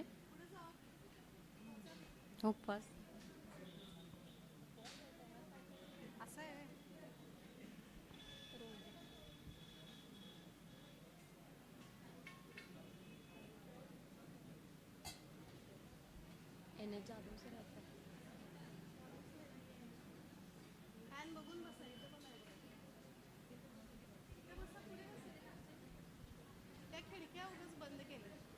मॅडम ऊन येते.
सर्व विद्यार्थ्यांना विनंती आहे त्यांनी ऑडिटोरियम हॉलमध्ये लगेच यायचं आहे.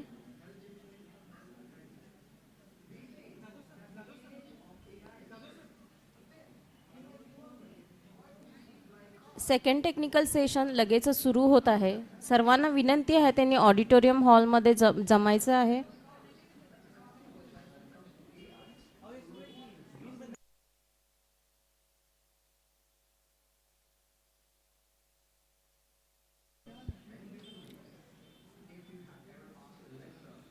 रिसर्च स्कॉलर्स जे पेपर प्रेझेंट करणार आहेत त्यांनी TA हिलके मॅडमशी संपर्क साधायचा आहे. त्या फर्स्ट रो मध्ये बसलेल्या आहेत.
आधी फेलिसिटेशन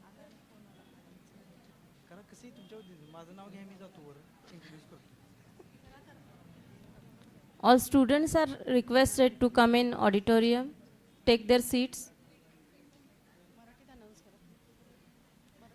सर्व शिक्षक विद्यार्थ्यांना प्रोफेसर्सना विनंती आहे त्यांनी ऑडिटोरियम हॉलमध्ये यायचं आहे. सेकंड टेक्निकल सेशन लगेच सुरू होत आहे.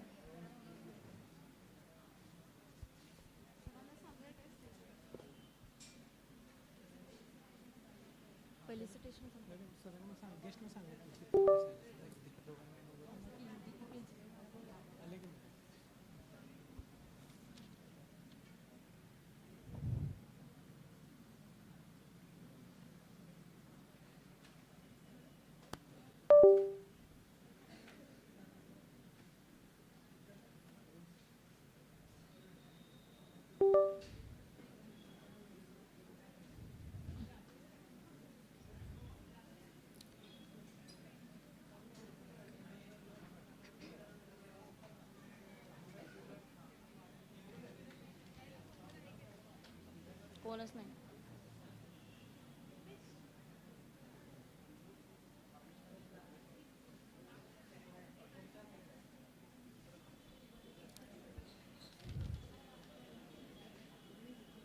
Good afternoon, one and all. Once again, a warm welcome to all. Now we move on to our second technical session.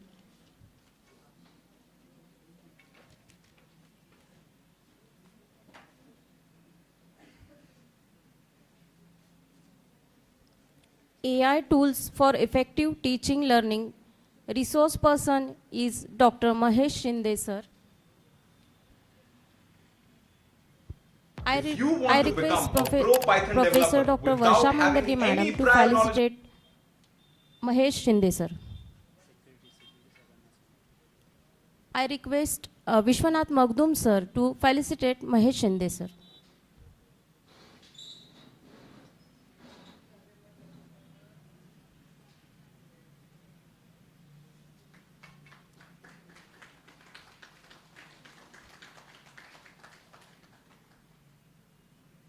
Thank you, sir. Let's begin by introducing our second resource person. I invite Dr. N.H. Jadhav, sir, to introduce Dr. Mahesh Shinde, sir.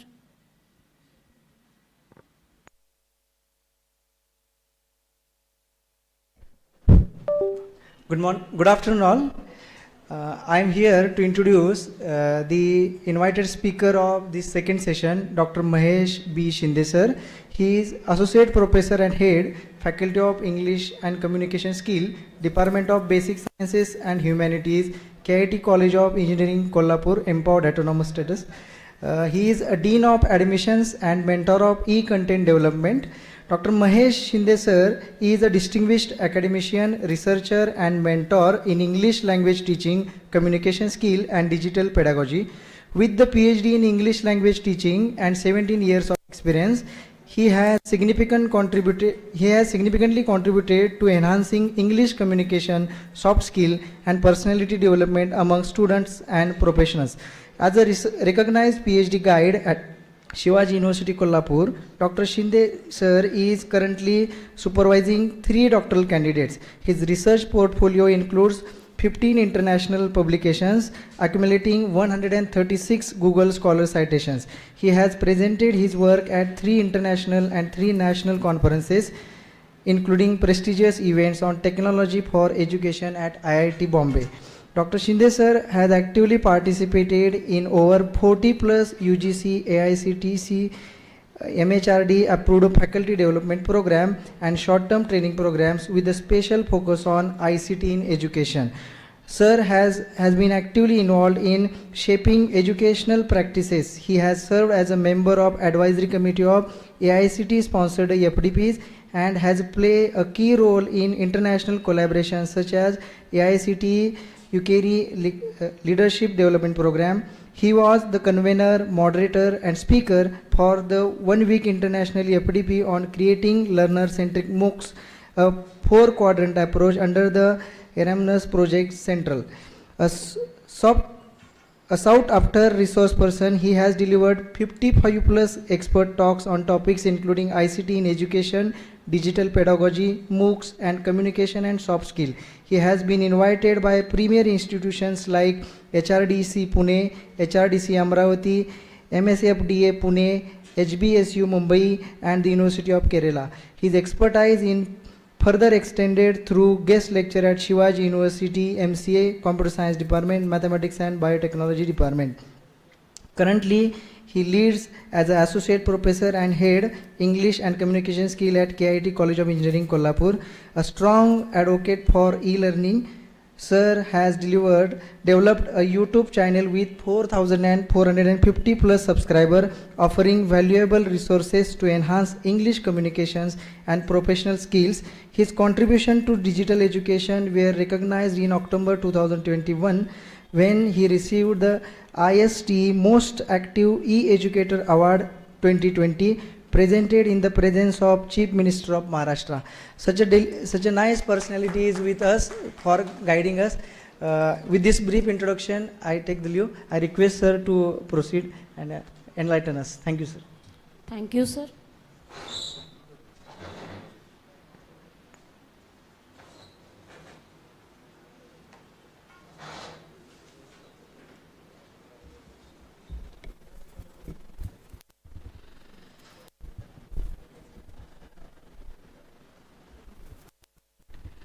Good afternoon, Honorable Magdum sir, Principal Madam, all the organizing committee of this seminar, and all the participants. First of all, thank you very much for giving me this opportunity to talk on the very emerging and trending topic in our social media terms, that is AI in education.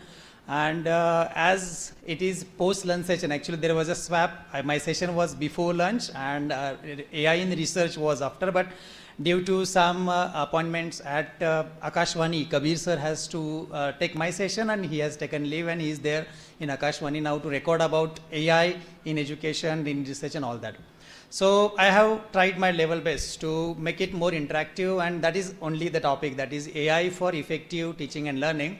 But when I came here, I came to know that there are more students and research scholars and PG students than teachers. So let me take a brief survey first, and then I'll move to the next part. First, how many of you are teachers, in-service teachers? All right, so actually mainly my presentation is for all of us. How many of you would like to be teachers? Would like to be teachers? All right, so many of you. And remaining, let us assume for next 40-45 minutes, we all are teachers. All right, with this assumption, let us look at the presentation and understand from that point of view. So AI tools for effective teaching, learning, 2-3 terms are there actually. AI, of course, we all are aware about artificial intelligence. The word effective means a lot. It has a great weightage. All right. We in terms of communication, when I teach this, I say there is a difference between just communication skills and effective communication skills. So just communicating, everybody knows. Those who know how to speak, whether in listening, speaking, reading, writing, they know skills. But those who get the work done by any of those four means are the effective communicators. Same way, teaching is, of course, an average, or it is a daily routine for all the teachers. Learning equally is like, simple and the routine things for the students. But how to make it more effective? All right, on behalf of teachers, making it effective, on behalf of learners also, making it effective. That is what I'm going to just speak for next 45 minutes. Now, as we all are aware about the monotonous way of teaching learning, and students are not attending the class, they are not coming to the class, they are not understanding, and so many reasons we as a teachers we know. Now, though I am a teacher, I was also a student, and I also have segregated my teachers like good teacher, average teacher, below average teacher, and so on, favorite teacher, not favorite teacher, depending on the way teachers interacted with us in class. All right, that made us whether a good teacher or not. So learner centricity is something which is very essential in this particular century now. What is learner centricity? In simple terms, keeping learners at the center. All right, and thinking from their point of view and making them engaged in learning process. That is nothing but learner centricity, where we have to add variety in our teaching so that they get engaged. Now, adding variety does not only mean that we have to tell jokes in class, make them laugh by telling some funny things and so on. We can engage them and grab their attention by some of the AI tools which we are going to demonstrate today. All right, few of them, only 3 to 4 maximum, I'm going to show you, and you are going to take part of a part in that. Now, these are some the 4 objectives with which I'm here before you. First, understanding this ODL, something called as Open and Distance Learning in National Education Policy, which we all are aware about.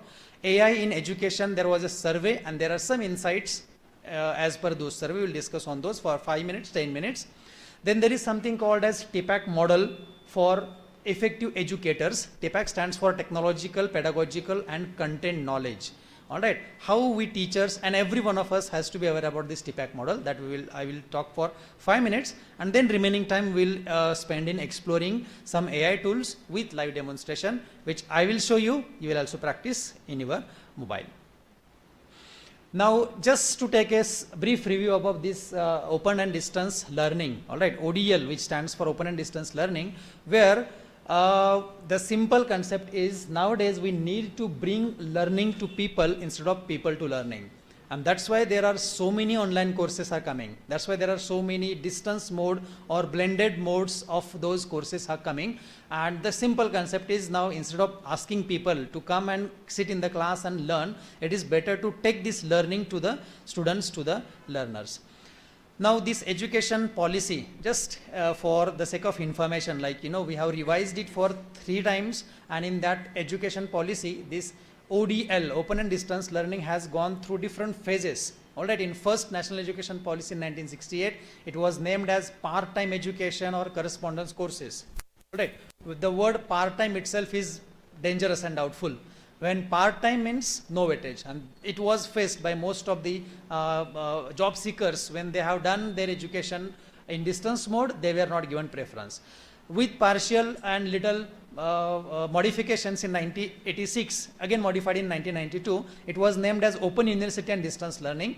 University word was added, but still distance was there. And in this NEP 2020, it is absolutely made very open, just with open distance learning. That is, it has passed through now a phase of ridicule, resistance, acceptance and appreciation, and today it is at the phase of appreciation. This ODL, open and distance learning, is getting more recognition as the first reason all professionals can continue their education by continuing or with continuing their job also. There will not be break of learning. If anyone would like to learn anything, any course, like, you know, in morning some were asking about the online courses on AI. Like economic students, law students, medical students, they need not to go to engineering to do their engineering in AIML or engineering in cybersecurity or CSE. They can do it, they can learn in with this online mode, and that is getting a very good recognition now.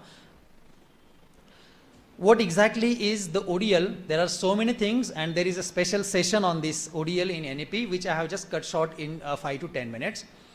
ODL stands for, it is used an umbrella term for all forms of technology mediated self-learning supported by institutions. Again, 3 aspects. Number 1, it is technology mediated. All right, it is not just based on the assignments sent and solved by their students and grades are given. It is technology mediated. They are self-learning. Okay, there is no need of teachers. You yourself are the teachers and trainers of your own course, and they are supported by institutes. It is not the case that a lot of things are known, a lot of things are available on YouTube, you are mastering that, but unless you get a certificate, recognized certificate of a recognized university or institute, there is no weightage. So it is technology mediated, self-learning and supported by the institutions. Now these are some of the examples of top universities or colleges in India who are providing this open and distance learning, like IGNOU is there, NMIMS is there, Chandigarh University, Amity University, Symbiosis, IMT, you know, in Maharashtra we have ICMU, all right. Even Shivaji University has started many courses in online mode. Just MBA is floated now, and Kabir sir was talking about the online BSc in computer science, which is going to be floated by this June. So there are many universities and many colleges are coming with this open and distance learning courses. Even your college also can be part of this if we propose and if you get the sanction. And these are some of the terminologies used in this ODL, like open and educational resources, massive open online courses, digital pedagogy, blended learning, self-directed learning, online teaching learning. हे सगळे येतं ते ODL अंडरच येतं आहे, and it is mostly online education or technology mediated education. Now, who decided about this ODL? Why it is so much talked? Why it has got this much weightage in this 2020 NEP 2020? It is just because of one of the goals. All right, around 17 goals, sustainable development goals, were decided in 2015. All right, where 150 plus world leaders adopted this SDG, and the goal number 4 is ensuring inclusive and equitable quality education and promote lifelong learning opportunities for all. 2 words again, inclusive, everybody can take part in that, and equitable, available for all kind of people, all kind of learners irrespective of their domain. All right, now a course which I have to do physically in IIM, say on soft skills or personality development, which may cost around 1.5 lakh rupees physically, can be learnt and can be get in just 20,000 rupees by sitting at my home. All right, so that is equitability. It is given equal opportunity to all to learn all the available knowledge in the world. Of course, again, there is a lot to talk on that, but let me skip this part. University Grants Commission, UGC, has now made it clear that online education, ODL degrees will be equal of value. That is, online education or online degrees, ODL degrees will be equal with the degrees taken in class or taken in face-to-face mode. All right, and again, why they are doing it? Because they want to increase the GER by 26% in 2018 to around 50% by 2035. Just to last part of this, how this NEP 2020 is focusing in online learning. All right, so just I have just taken some part of that, where they say that the recent rise in epidemics and pandemics necessitates that we are ready with alternative modes of quality education. Like we all are aware about global pandemic, where we were all at our homes, and for first 2-3 months we were all right, but later on the question came about how to survive, how to take classes and all that, and then we come up with the alternative ways. All right, during that period, the teachers who were absolutely afraid of using technology became the master in that. All right, started using computers, started using Google Meet and Zoom and all that, and they adapted it very fast. And as the keynote person said in the morning, like Corona definitely has impacted us negatively a lot, but still it has opened ways to this online teaching learning, and that is one of the positive thing of that. NEP 2020 recognizes the importance of leveraging the advantage of technology while acknowledging its potential risks and dangers. Of course, it is a two-sided sword, how it is used and how it is utilized. It depends on the people, it depends on the society that is being used. Now teachers, now look at a very good statement is made in this document about teachers require suitable training and development to be effective online educators. It cannot be assumed that a good teacher in a traditional classroom will automatically be a good teacher in an online classroom. So all care is taken, every thought is definitely processed, and now they are leveraging this training on how to teach online, how to be effective online educators. Those trainings are going on. This MSFD, Maharashtra State Faculty Development Association, which is in Pune, again HSBU, where they are taking part, the care of developing people in different online modes. IITs, they are taking care of training 10K teachers, and so many those initiatives are going on where we all are learning or getting some online training. Unless online education is blended with experiential and activity based learning, it will tend to become a screen based education. That is also made clear in this document. It will not be just in one way. There should be some activity, there should be some experiential activities added and included, then only it will become effective, and therefore they are recommending this blended mode. Blended mode, some part online, some part offline. Say for example, you have subscribed 6 months course, certification course of a university or a college. So you may have to work for 15 days at your home, and for 1 or 2 days you have to be in campus, all right, attend the lectures or solve the assignments or do the project. That is the blended mode of learning. And this is what UGC has already made clear. I hope all the teachers are aware about this, that 40% of the syllabus can be taught in online mode. It is again made clear, and the blended mode is proposed. Blended mode is encouraged there, where we can use this for teaching this 40% of the syllabus. Of course, it is 40% now. In few days, it may go to 50%, 60%, and definitely the day will come ki now you please use this flipped classroom method, where learners will do everything at home and come in the class to solve the problems, do the projects, do the assignments, all right, and get the experiential learning, rather than they're spending their time in class in learning theoretical aspects. Alright, so this is about the educational survey which I talked about. SlidesGo is one research agency which they have interviewed around 7,500 educators, of which around 750 were, or around 800 were teachers, and they did a survey to know their perceptions about AI in education. त्यांचं AI वरती काय perception आहे, how teachers are using AI in this field, कसं use करतायत, and their perceptions about the future of AI in education. So I actually wanted to add the same questions in one live survey and take it from all of you, but I skipped because that will take more time, and I have taken another survey which all of us will see live here. How many of us are aware about those things?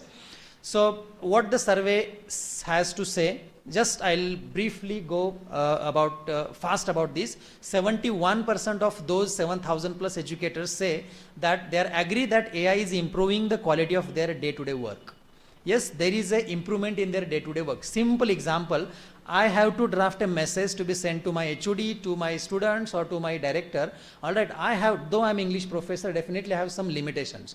But what I will do first, I will draft my message and put it in ChatGPT and give it prompt, make it more polite and professional.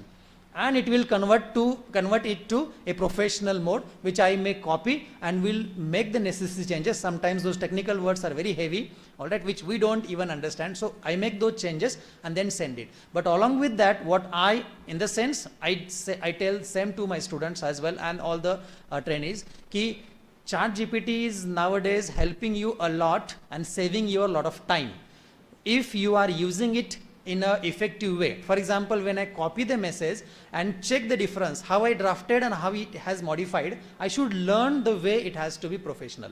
Which are the words used by ChatGPT, which I should remember. Next time I should try to recollect that word and add. And the day will come, definitely I have experienced myself, where I put the message and I got the reply from ChatGPT that your message is absolutely polite and professional, there is no change. If you reach to that level, it means you have reached to that artificial intelligence. Of course, it is again a human intelligence and that debate going on in the morning, but still there, human intelligence is limited so to these 100 people here, but AI is made by those 1 lakh people and having the intelligence of those 1 crore people, which we cannot beat with one human brain. So we have to take care and leverage that AI modifications and AI advancements in our day-to-day life. 70% of the teachers consider AI tools beneficial to education for different purposes. We'll see next. 61% of them say that they have used generative AI tools in last 3 months. Around 60% is the percentage now of the teachers and educators who are using it, and 56% of them say that it is saving their time. Saving time is the main reason to use AI tools. Like I have to plan a lecture plan which I am going to teach tomorrow. I am going to show that live on ChatGPT. How can I ask ChatGPT to prepare a 60 minutes lesson plan with notes, with questions, answers, and even I can make a presentation, and that will save my time, of course, with little modifications on my behalf. Even coming before here, I took help of AI itself to talk on AI in teaching learning and added some points so that we can make it more interactive and effective. The main benefits of these AI tools in education: first, they are saying it is improving teachers' day-to-day work. Yes, it is helping them. Second, helping teachers save time on administrative tasks. For example, I have to grade 100 students. It will be very difficult for me, all right, but if I take help of this AI analysis or the online assessment tools, that will be easy for me. Simple Google Forms or all the data that I have.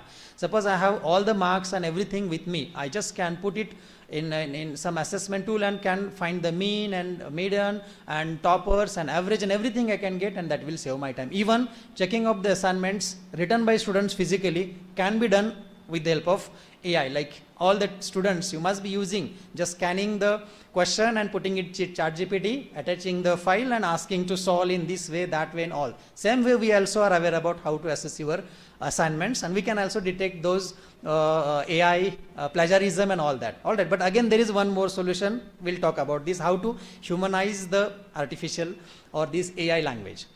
Then third is save time preparing lessons and generating educational contents.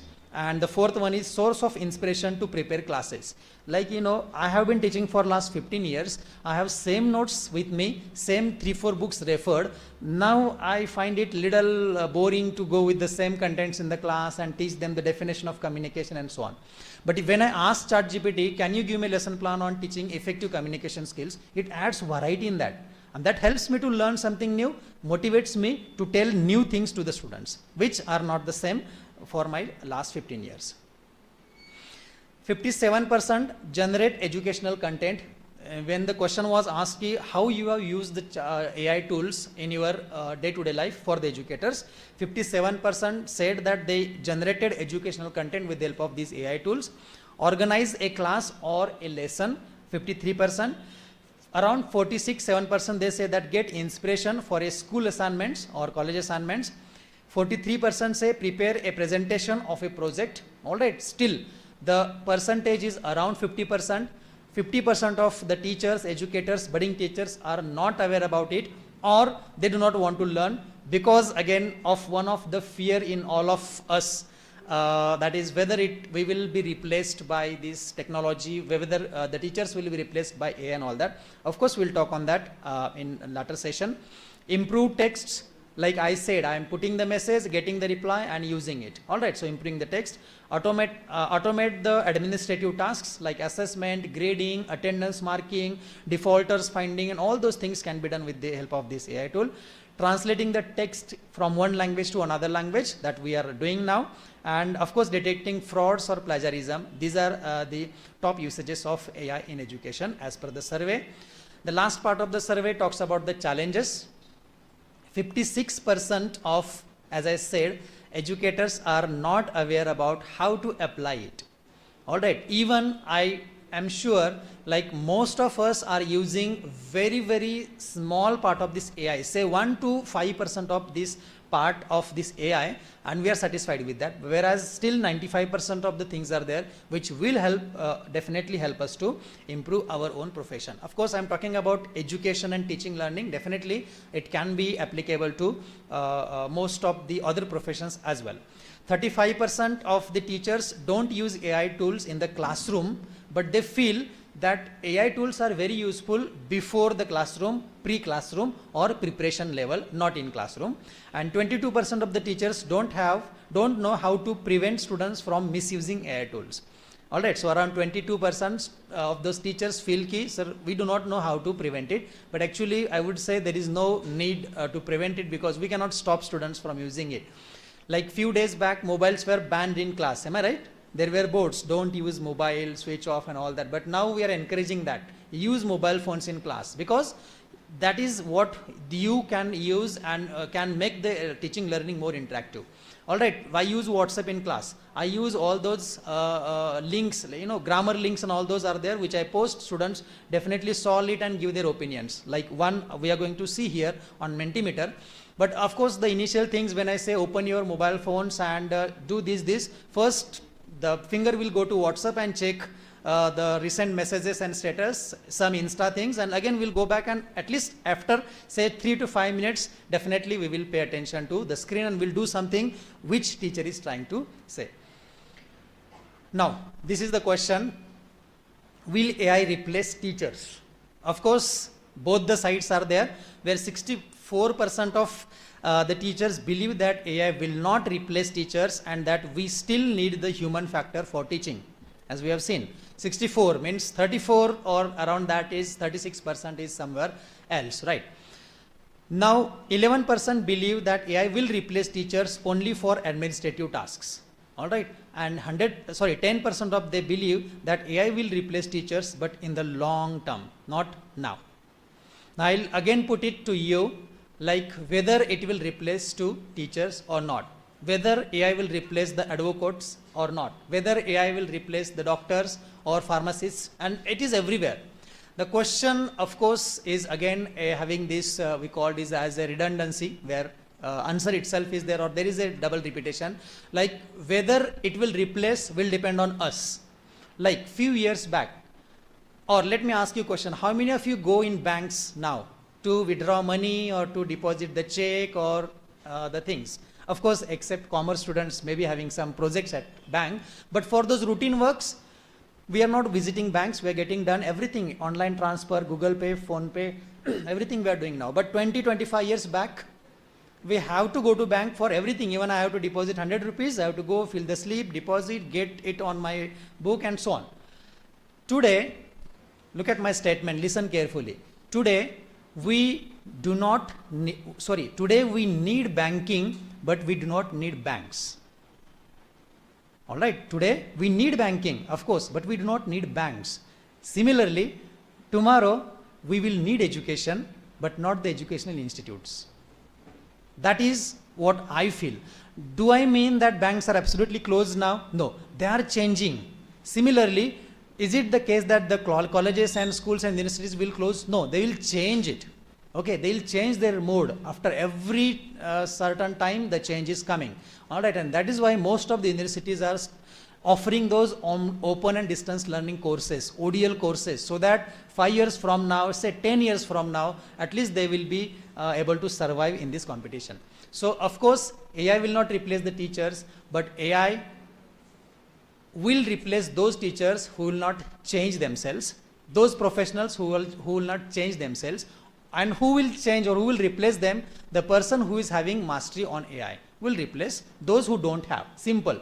AI means machines definitely will not. Person who is having more knowledge about machines will replace. So that is what I feel. We'll talk on that. Coming to the third point, that is technological pedagogical knowledge, particularly for teachers. This is the question that I'm going to ask at the end. And as I said, all of us are supposed to be teachers now. With that perspective, let us look at this. There is a concept called as TPAC, which is based on the model saying teaching is a highly complex activity that draws on many kinds of knowledge. means it finds, or some of the teachers may agree with me that sometimes we listen this comment की तुमचं काय छान आहे बाबा, नुसतं जायचं आहे वर्गात शिकवायचं आहे आणि यायचं आहे, पगार मिळतोय महिन्याला.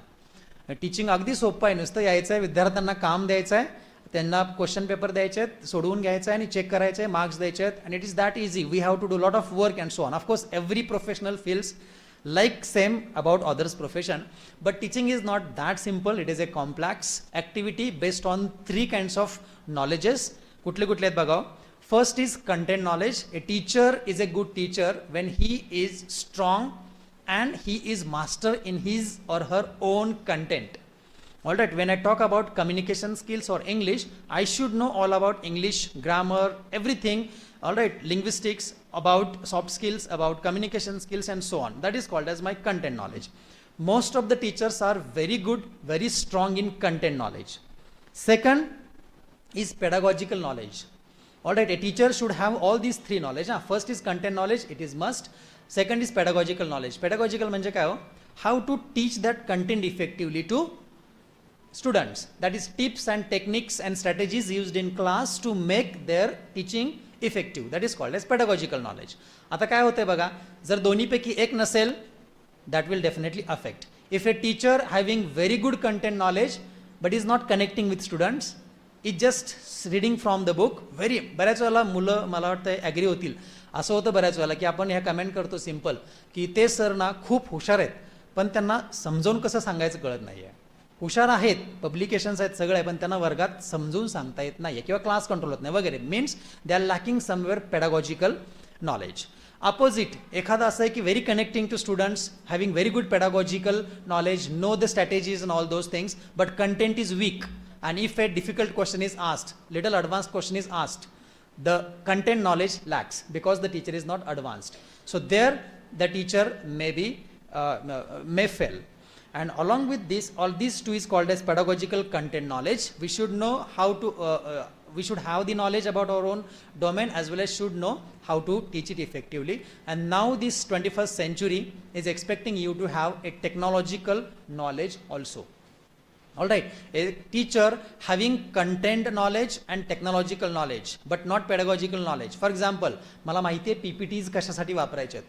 मी काय करतोय, कंटेंट नॉलेज माझं सगळं जे नॉलेज आहे पुस्तकातलं मी घेतोय आणि टेक्नॉलॉजी आहे पॉवर पॉईंट प्रेझेंटेशन त्याच्यावरती पेस्ट करतोय आणि तिकडे बघून सगळं वाचतोय आणि तुम्हाला लिहायला सांगतोय. Okay, I am explaining and write down. Next slide, explaining, write down.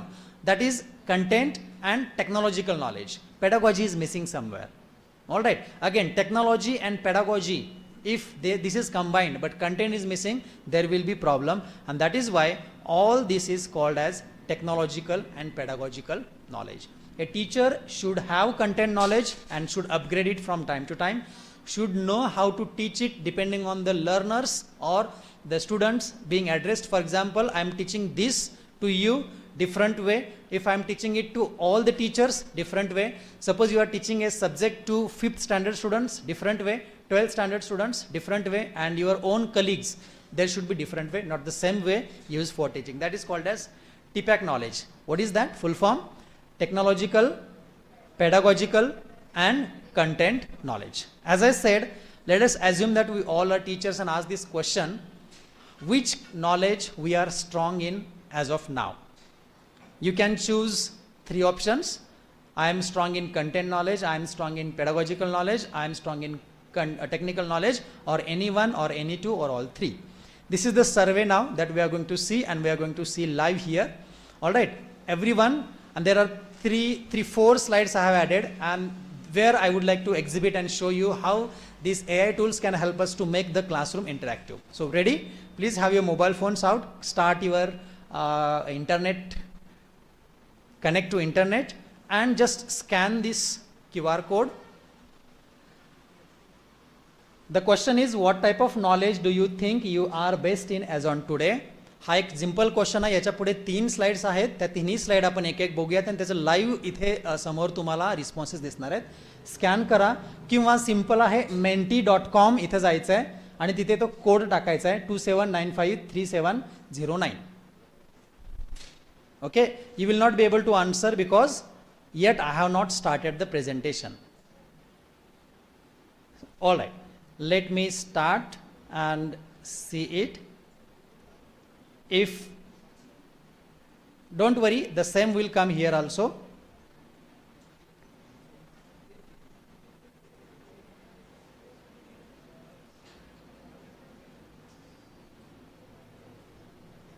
All right. Now your live responses will be visible to all of us here. What type of knowledge do you think you are best in as on today? You can see 24 of us, 25 you have responded. जर scan झालं नसेल तर वरती छोटीशी instruction आहे बघा, join@menti.com. Simple क्रोमला जावात, menti.com टाका, तिथे कोड विचारेल, तो कोड टाका 27953709 आणि हे तुम्हाला प्रेझेंटेशन दिसेल. आणि आता मेसेज काय दिसतोय खाली, the presenter has not changed it something ना. So wait, there are 3 more slides. So 42 have responded. आणि रिझल्ट काय बघा, मी जर रिसर्चमध्ये सांगायला लागलो तर you will not believe, but this is the live results. All right, where 43 of us feel that we are strong in content knowledge, 27 say pedagogical knowledge, 25 of them say they are strong in technological knowledge. All right, now you might have just clicked because all 3 are given options, so you can click on those. The teachers definitely might have replied truly to this questionnaire. Okay, let me open the next one. Now, to what extent do you agree or disagree with the following statements? Read carefully and then just you have to slide the bar. Agree to, strongly agree, or what? There are 3 statements. Read carefully and choose it. And you can check the total score on the screen.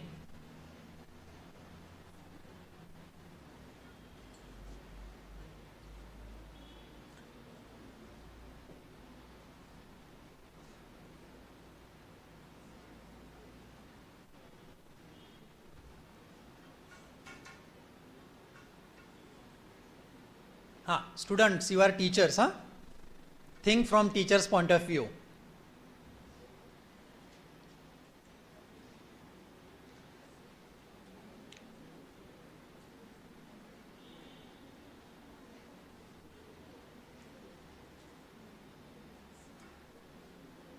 "54 have responded, and look at the result.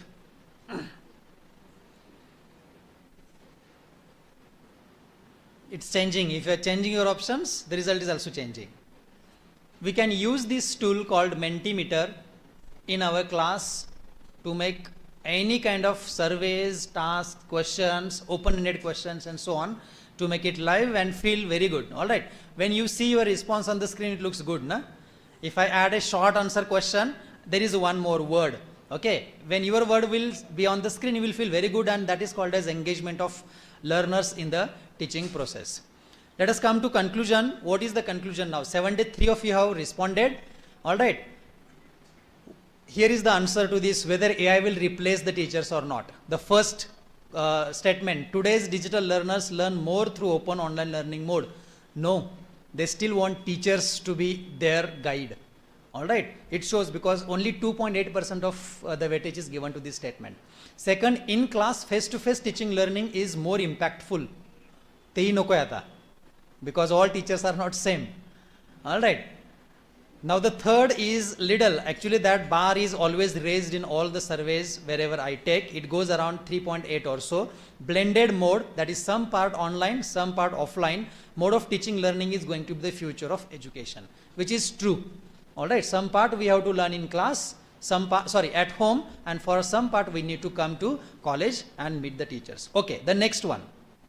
Now, will AI replace teachers in classroom? You have only 100 points.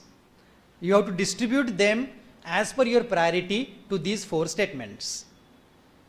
तिथे तुम्हाला मोबाईलवरती दिसेल 100 points आहेत. तुम्ही पहिल्याला 50 टाकले तर राहिलेल्या 3 मध्ये तुम्हाला 50 डिस्ट्रीब्यूट करावे लागतील. बघा तिथे दिसेल पॉईंट्स रिमेनिंग असा पण ऑप्शन दिसेल. तुमचं ओपिनियन काय आहे त्याला तेवढं वेटेज द्यायचं आहे. 4 स्टेटमेंट्सला तुम्हाला काहीतरी वेटेज द्यायचंच आहे. But total should be 100. Let us see. First काय, yes, AI will fully replace teachers in future. No, AI can only assist teachers but not replace them. It depends on how AI evolves and is integrated in classroom or education. AI and teachers will coexist, enhancing the learning experience. कुणीतरी 100 एकालाच देऊन ठेवलं आहे. एकाला 100 दिला तर बाकी 0 द्यावे लागतील. कळलं? 4ही स्टेटमेंट 100 तुमचं पर्सेंटेज 4ला डिस्ट्रीब्यूट करायचं आहे. तुम्हाला जे स्टेटमेंट अगदी ॲप्ट वाटते त्याला जास्त द्यायचं आहे, जे नाही वाटते त्याला कमी द्यायचं आहे. And the percentage will come to the right side of the bar. That I can use as a research, as a survey, result of survey done in DRK seminar. All right, 29, 30, 32.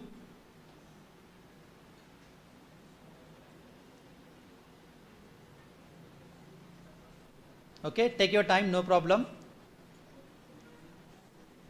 And check the changing slides or changing bars on screen.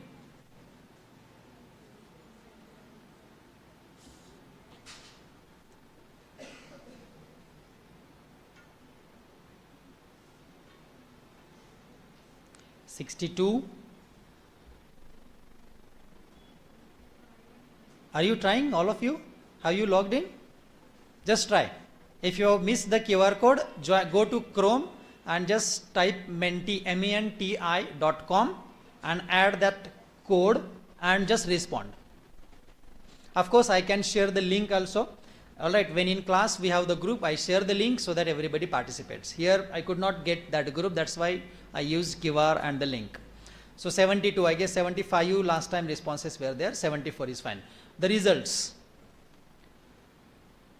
I hope you got the answer. 33% we feel that no, AI cannot replace fully. All right, AI can only assist teachers but not fully replace them. Okay, 30% weightage is given. 28% AI and teachers will coexist, enhancing the learning experience. Okay, and it depends on how AI evolves and is integrated into education. Of course, again it depends, like we saw one example of AI teacher in one of the classrooms in Bangalore. Actually it was in Kerala first and then in Bangalore second. So if that thing happened, then the work of teachers will be reduced, not replaced. But if AI, let us say, gets all the mastery and can control everything, then there are chances that there will be teachers getting reduced or given some other assignment. And yes, AI will fully replace teachers in the future. 18% of us feel, still it is around 20% who feel ki AI will replace the teacher. So I guess that is what is the live responses, isn't it? Live opinions about whether AI will replace the teachers or not. And the last slide now, what you need to do, name one ICT tool you know or you have used in class. Deliberately मी एकच ठेवला तिथं option, आपण 4-5 शब्द ठेवू शकतो. तुम्ही एक AI tool किंवा एखादं AI ICT टूल तुम्ही वर्गामध्ये जे वापरला असेल शिक्षकांनी, मग तुम्ही गुगल फॉर्म असेल किंवा गुगल मीट असेल किंवा PPT, ठीक आहे असू देत PPT, काय हरकत नाही. Padlet is there, all right, Mentimeter is there, Kahoot is there. There are so many. Which have you used? Just type and send and you will find your word there on the screen.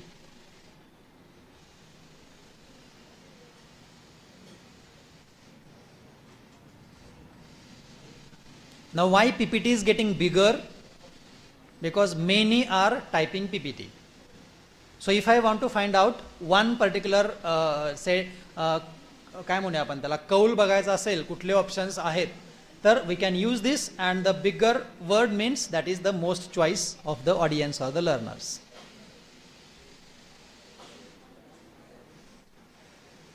Meta AI, Google Forms, SurveyMonkey, Miracast, Desktop Pi, yes, Google Citers. Students, you can add any AI tool that you used to solve your assignments or projects.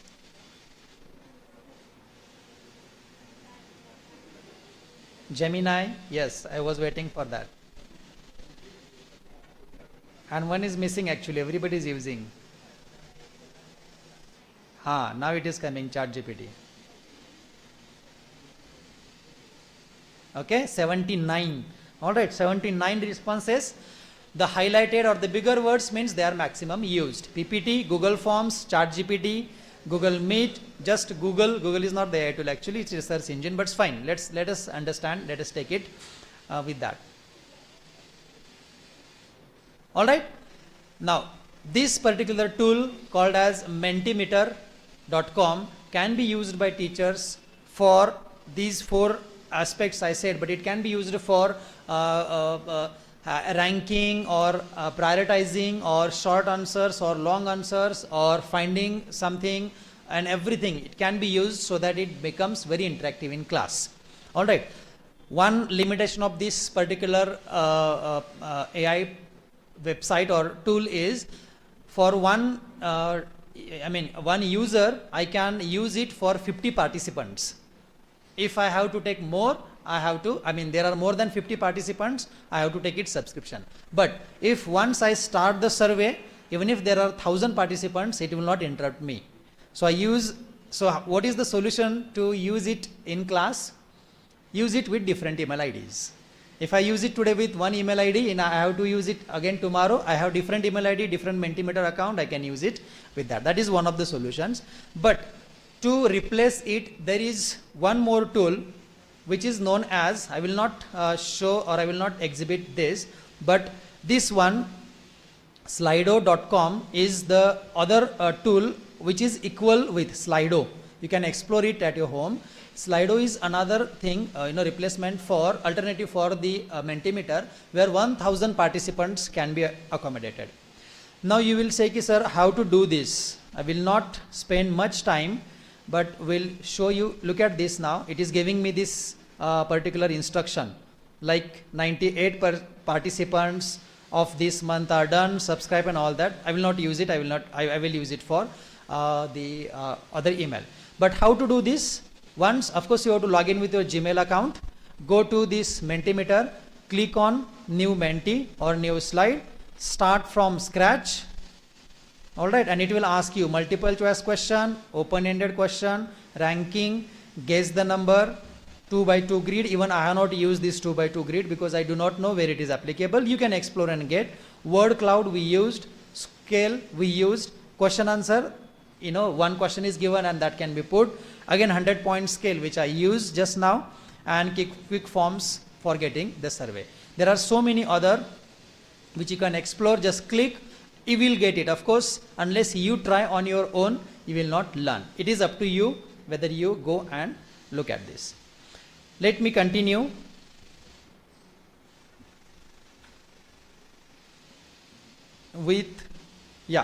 So just one AI tool for making it teaching interactive I used.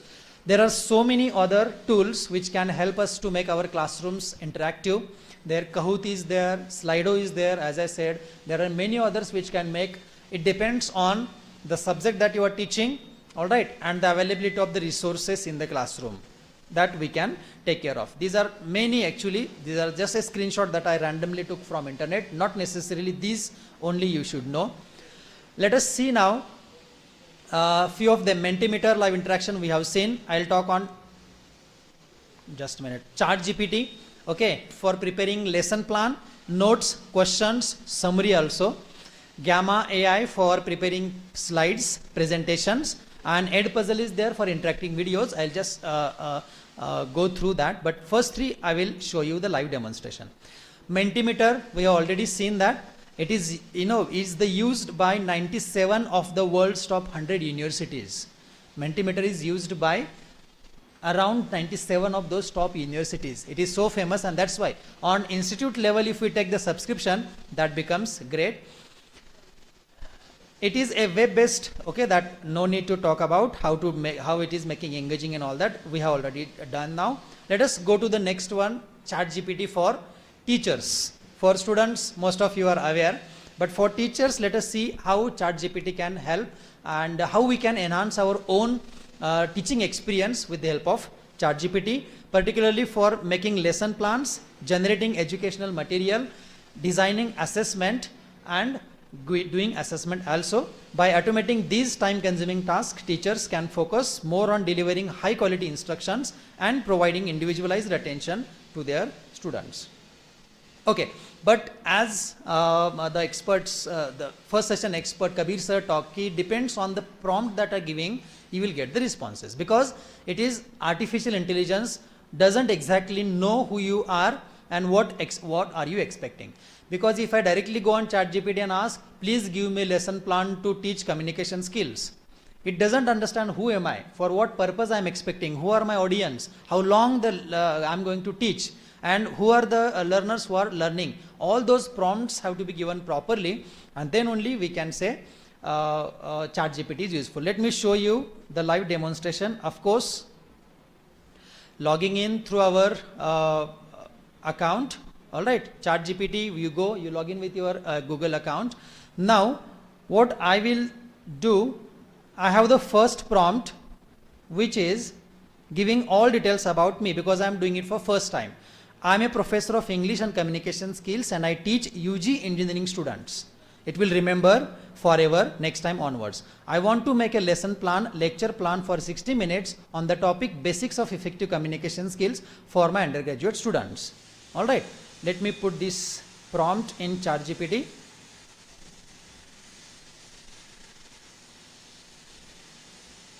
All right, and just enter. And it will give me the lesson plan which I am expecting for. Here is a structured lesson plan for 60 minutes on this. Lesson plan, duration, objective, introduction, 10 minutes, ice breaking for 3 minutes. Ask students, think of a situation where miscommunication led a problem, what happened, brief discussion. Okay, it is giving me all the prompts, key elements of communication, 15 minutes, like verbal, non-verbal, listening and so on, barriers, okay, interactive activity for 10 minutes, conclusion and key takeaways. Fine, now it has given me simple a lecture plan, call it lecture plan or lesson plan. But now I will not copy and paste as it is. I have to copy it in Word, I need to modify, need to make the necessary changes and use it. What I want it to do now, second, can you make it suitable for problem-based learning or flipped classroom method? You can prompt anything. Can you make it more suitable for problem-based learning? We are talking about PBL and all things these days, right? Let me cut this and put it. It will again regenerate the entire thing where PBL will intervene. All right, problem-based learning, PBL approach, and there will be few changes where projects will be given. Ask students what went wrong, who was responsible, how could it have avoided, and so on. Suppose I want to take example here, present a real world communication failure scenario. For example, engineering team misinterprets project requirements leading to failure. मला माहित नाहीये, मी copy करतोय, give this example, add this example, it will add the example also. म्हणजे अगदी तसा विचार करायला गेलं तर आपला विचार करायला सुद्धा गरज नाहीये, पण आर्टिफिशियल इंटेलिजन्सला विचार कसा करायला लावायचा आहे हे स्किल मात्र आपल्याला जमायला पाहिजे. ठीक आहे, now it has revised it accordingly. I feel again make it more applicable to flipped classroom and so on. काही नाही आहे, ठीक आहे, फ्लिप्ड क्लासरूम झालंय. Now what I will do, can you elaborate? Okay, fine. Now I want to give the lecture notes on the same topic to the students. Fine, what the prompt next I am giving here, please prepare lecture note in around 800 words. मुलांना notes हवे असतात आणि आपण मग हे पुस्तक ते पुस्तक या वेबसाईटवरती जाऊन बघा, त्या वेबसाईटवरती जाऊन बघा. There is no need. If you even add the websites and names of books here, please prepare notes in 100 words, 1000 words using these websites and books. It will give you those ready-made. It will save our time. It will save definitely students' time as well. But again, what I say, it depends on us. I need not to take as it is everything. It will go up to 800 words. Even more than that, it will create. All right, I have to give the limitation on this. You can check again how the responses are coming. All right. Introduction, understanding communication, key elements, what is verbal, what is non-verbal, and all those things are elaborated in effective manner. Just pictures are not there, for which we can use some other AI tools. Done? Now, let me go to the next prompt, which is very interesting. Can you elaborate each point little? You can make. Rewrite the same in Indian context, which is very, very important prompt. बऱ्याच वेळा असं होतं, आपण काहीतरी AI ChatGPT किंवा जेमिनायवरती टाकतो आणि response आला की हे काही रिलेव्हंट नाही आहे असं म्हणतोय. It is Not relevant because we have not given it the appropriate prompt. You have to make it very clear. Please make it suitable for my students who are coming from rural background, say western part, western Maharashtra, say even from Kolhapur, Sangli, Satara area. You give the detailed prompts, you get the detailed and suitable reply by those AI tools. I'll skip this part and we'll take this very interesting. Please prepare 10 MCQs with correct answers, 5 broad type of questions and 5 short type of questions on the same lesson plan. ठीक आहे, lesson plan ही तयार झाला आहे, त्याच्या notes तयार झाल्या, मुलांना notes ही दिल्यात आणि आता मी त्याच्यावरती क्वेश्चन सुद्धा करायला सांगतोय. It's fine. Let us see. On the same lesson plan, it is preparing now the MCQs with correct answer also. Alright, which of the following is not a key element of effective communication? असा question तयार करायला आपल्याला 10 मिनिटं तरी विचार करावे लागतात की नॉट ॲड करून क्वेश्चन तयार करणं किंवा थोडंसं कन्फ्युजिंग मुलांना थिंक करायला लावेल असे क्वेश्चन्स करायला थोडा वेळ जातो. So that is helping with creating it.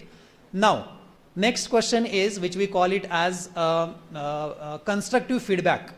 म्हणजे इथं ठीक आहे, ambiguity is the correct answer, but clarity, active listening and feedback, why they are not correct answers? If you give the next prompt for MCQs, give explanation on the wrong answers also. It will give you why the other answers are wrong and why one particular answer is correct. So that students will come to know if they are right, very good. If they are wrong, why that answer is wrong and what is the correct answer. So for that also we can use, I said 10, it can prepare 20, 5, 1, 3, whatever you want. Broad questions, explain the role of verbal and non-verbal communication in professional settings. Okay, given. Short notes for 3 marks each, maybe say 100 words or 200 words. Even those things are also given by ChatGPT. Fine. Moving ahead, please prepare a presentation outline now. I have done my, say, notes are done, fine, and all the prompts and everything is fine. Now I want to convert that content into PPT, for which I need to copy, paste, do the arrangement, text, font, size, color, everything I have to take care of, text, images and so on. I may not get that much time, so what I will ask, please prepare a presentation outline on the same topic to be taught in 1 hour. Alright, now in between I have asked its question, but still it remembers everything and is preparing the outline for my presentation. I am giving just one example. Ask it any subject, any topic that you want and it will prepare. Of course, initially we need to spend more time on this. Once we understand how this AI is working and reacting, once you understand its psychology, definitely you will understand how to handle it properly. ठीक आहे, आता स्लाइड्सचं presentation outline माझी तयार आहे. What I will do, आता मला हे प्रेझेंटेशनमध्ये convert करायचं आहे. I will copy, just simple one tag is there and there is one particular site known as, simply type gamma AI and it will come gamma app, gamma.app, a presentation and slide decks with AI. ठीक है, first it will ask you why are you using, who are you and all those simple questions, whether a student or teacher, for what purpose you are using and all that. And the first screen will come like this, create with AI, paste the text, generate and import file or URL. ठीक आहे, मी आता ChatGPT कडून पूर्ण outline घेतलेली आहे. Alright, and I have modified that. Let's assume that I have modified and now I want to prepare my presentation of that particular slide. Alright, I just copied, pasted here, presentation, continue. Alright, it will again ask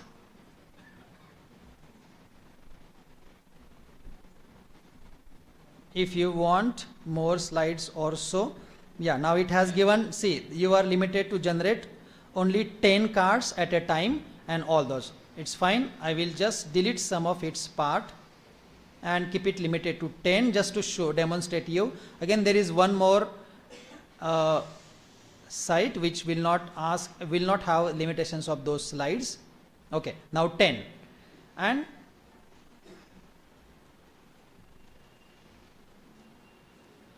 continue. Alright, this will show you the themes on this side, which theme you would like to take. Say I will take this title or body with black and white, or this one which looks very professional, or I'll choose this blue with blue background. Fine, I have chosen the background. Now I will click on generate.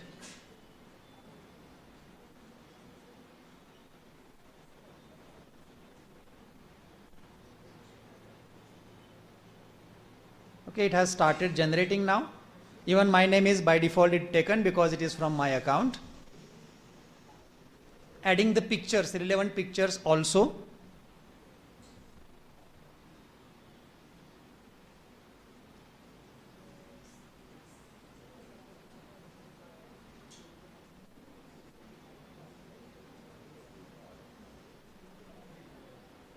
Alright, the presentation is ready. I can download it as PPT, export as PowerPoint presentation, exporting, and I can do modifications if I need.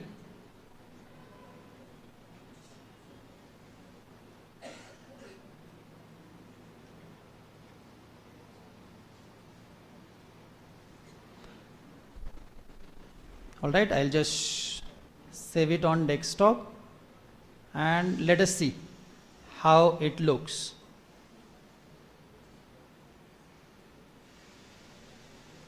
Okay.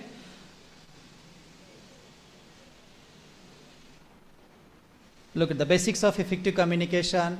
My name is there, introduction to communication, that part is taken, elements designed in way which looks good and effective to the learners, verbal and non-verbal, the best practices, non-verbal, body language, gestures and so on, power of listening, barriers, overcoming barriers, real world communication challenges, key takeaway. Of course, for me it is just 50%. I need to modify it. I need to add my own points and need to ask it to redefine. Suppose you want to create the presentation directly.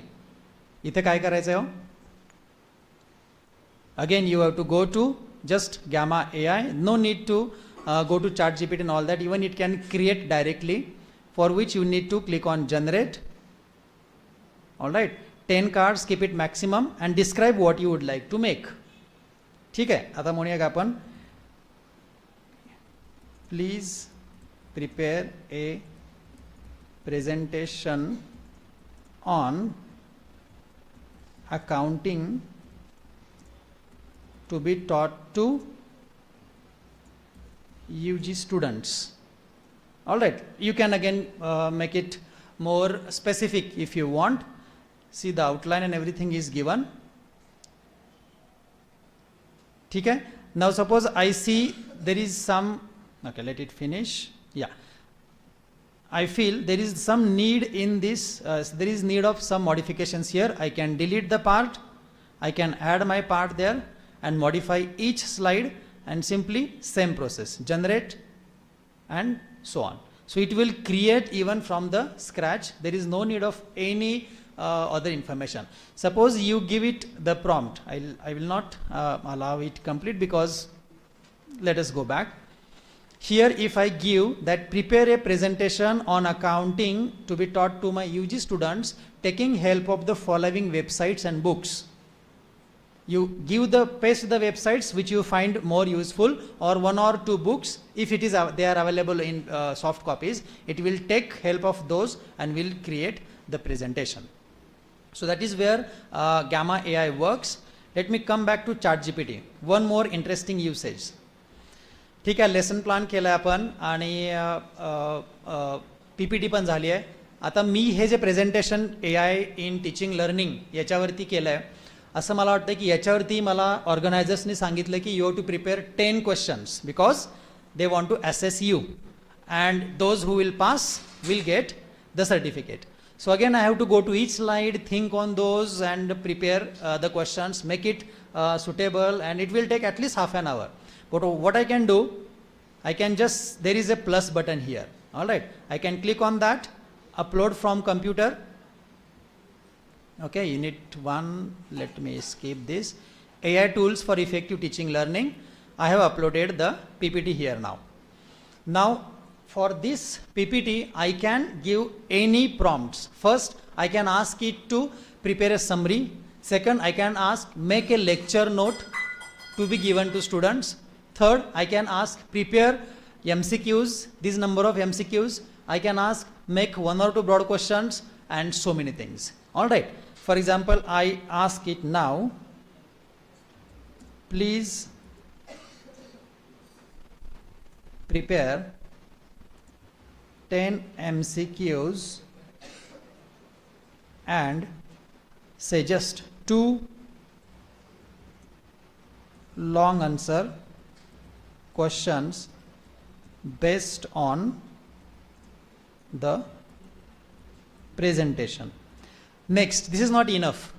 I have to add, please make all the questions or distribute the questions equally. Few easy, few moderate, few advanced level. Or I can make it more practical oriented than theoretical. Whatever you want, you have to add the prompt and just click. It will read my document. Done. Reading is done. And now MCQs are being prepared. Those 30 slides which took me 2 days to prepare, it read in just 2 seconds and preparing the MCQs. Alright, which of the following is a key component of non-verbal? Okay, alright, fine. It has mistaken, I guess. Yes, it has mistaken. Now, just look at the, kind of mistake, error can be made by AI. Please prepare 10 MCQs and long answer type questions based on the presentation uploaded. Okay, presentation, it took my previous slides. It looks like the uploaded presentation is about AI tools rather than basics. Would you like me to create MCQs and long answer questions for AI tools topic, or should I proceed with communication? Again, AI tools topic. Because I am giving it lot of work, it is also getting confused. AI tools topic. Done. Look at what is the primary benefit of using AI tools in education, which AI tools is commonly used, what is meant by Edpuzzle, and all those questions are prepared. Which framework helps teachers integrate technology, pedagogy and content knowledge? ODL, TPAC, Flipped Classroom, Bloom's Taxonomy. TPAC. Okay.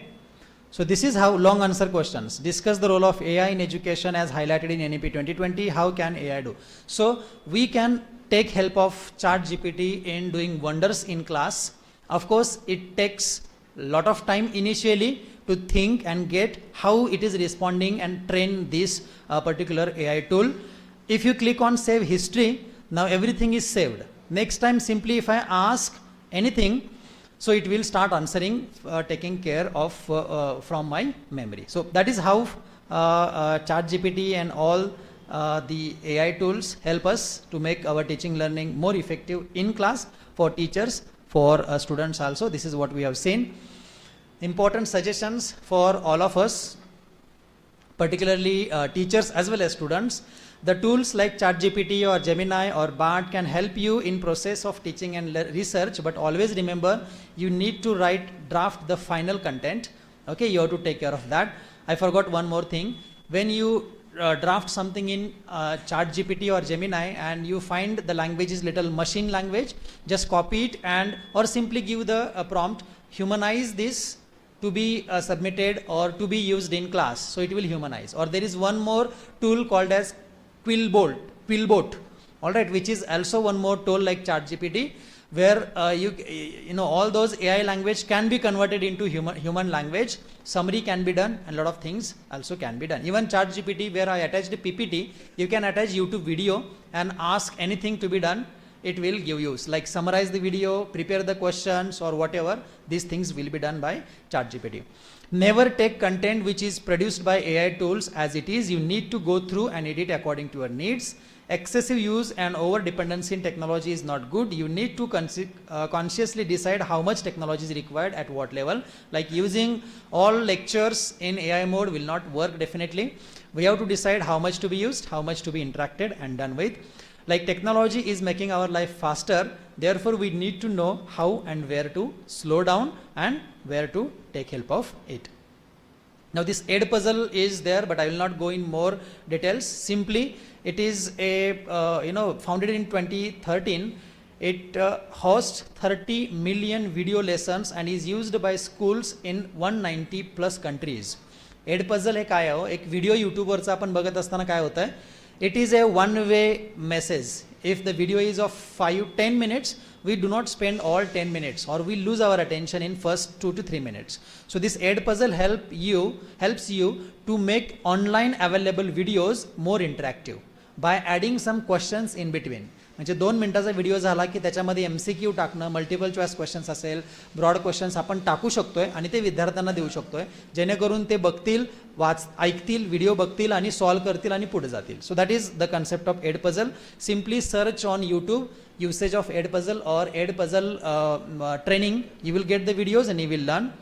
Edpuzzle is a free digital tool that helps educators make videos interactive and outcome based, and teachers can use it for edit videos to make them more interactive, add assessment in between, track student progression, personalize videos and even use videos for flipped instructions, flipped classroom concepts. You can add your own videos to Edpuzzle or there are already 30 million videos. तुम्ही simple जर search केला accountancy or economics or whatever, you will find many videos available which you can share with your students and make your classrooms interactive. Okay, I'll skip this part and as per the timing, I guess I should stop here and thank you very much for everyone for listening me patiently, and hope the one side I have presented definitely about the good use of this AI. Of course, there are some cons as well, which we as human beings need to take care of and try to use it for only the benefit of human race, human society. Thank you very much and all the best. Thank you, sir, for sharing with us your in-depth knowledge about AI in teaching learning process. Afterwards, now we are moving towards our third session. Now I request Dr. T.A. Hilge Madam to deliver vote of thanks for this session. Mostly, because all those MCQs or all the questions uploaded on ChatGPT are already there in history, so it looks like they are prepared here. And based on all the data provided, it prepares. I will say, which I have found, sometimes when now I have updated my presentation, AI in teaching learning, now it has saved, and when I ask some question, next time it will take help of my PPT and will create the questions and will respond. So it is again a generative AI which is storing the things and replying accordingly. Thank you, sir.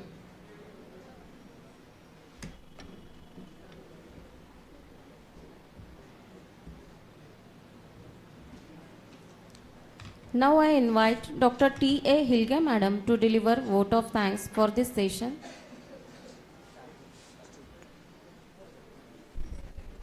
A very good afternoon to all dignitaries present here. For this technical session, we have the resource person with us, Dr. Mahesh Shinde sir, Associate Professor, KIT College of Engineering, Kolhapur, who have enlightened all of us, teachers and students, how to use the AI tools for teaching learning process very effectively. So on the behalf of Deshbhakta Ratnappa Kumbhar College of Commerce, I am thankful to Shinde sir. For this session, we have with us Dr. Vishwanath Magdum sir, Secretary, Council of Education, Kolhapur. We are thankful to sir. We have with us Principal Dr. Varsha Mahendargi Madam, Vice Principal Dr. Aryas Naik sir. So we are thankful to all of them. We have with us all the student, researcher and teachers who are present for this session. On the behalf of the DRK College of Commerce, I am thankful to all of them. Thank you. Thank you, madam. Now we are moving towards our third technical session. We have with us Dr. Praveen Patil sir as a resource person for this session.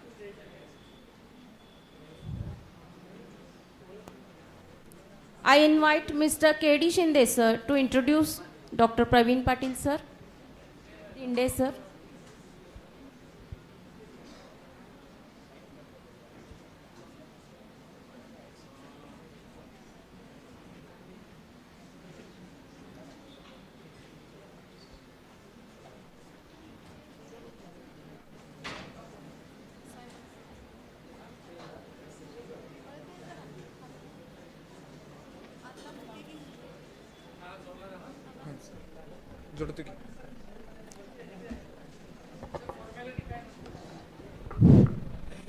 In charge principal Dr. Praveen Patil sir, Shahaji Law College, Kolhapur, a dynamic leader with a strong passion for the constant development of student and institute. Under his leadership, NAC accredited with highest ranking in Maharashtra, as well as his strategic passion, thinking, guidance to the student is simply innovative. I request Honorable Dr. V.N. Magdum sir to felicitate our today's resource person who is going to explore the contribution of AI in law field. As it is said that law is the abstract and justice is the fact. What is the role of AI in law? Law is the fundamental perspective of our daily life. So I request him to explore the different perspectives. Please, sir. I would like to request Dinde sir to introduce about Dr. Praveen Patil sir, today's resource person. Good afternoon to all. I am here to introduce the introduction of Dr. Praveen Patil. It is our pleasure to introduce our distinguished guest, Dr. Praveen Patil, in charge principal of Shahaji Law College. Dr. Patil holds an impressive array of academic qualifications, including MA, LLM, NET, PG, DHR, DCS, and PhD. He graduated from Karnataka University, Dharwad, Karnataka, where he consistently ranked high throughout his academic journey. Dr. Patil's academic excellence is further underscored by his achievements in winning prizes at LLB and LLM, as well as the NET consecutively twice in a row. With 19 years of teaching experience, he has established himself as an expert in various fields, including constitutional law, criminal law, sentencing policy, good governance, human rights, research methodology, and upliftment of marginalized communities. As a prolific author, Dr. Praveen Patil has penned 5 books on law and political science. He has also published over 30 articles in renowned national and international journals and books, and he has participated in more than 50 national, international, and state level seminars. Thank you so much. Thank you, sir.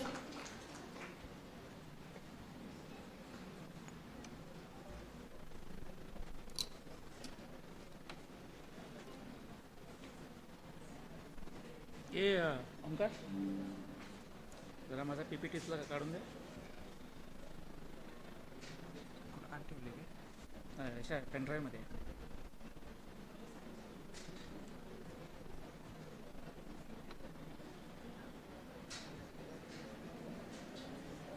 Law and AI म्हणून हे पहिलं.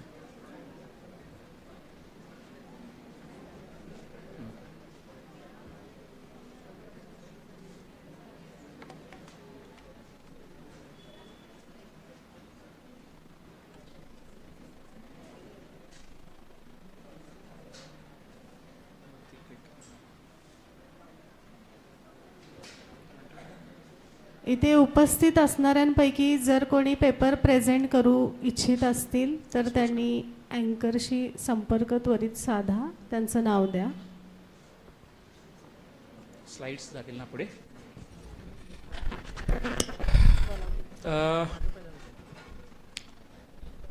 At the outset, I thank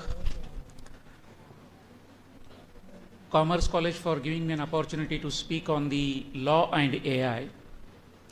In fact, I can see from the gathering that 90% of the audience is from my own college who are interested in understanding the relationship between law and artificial intelligence.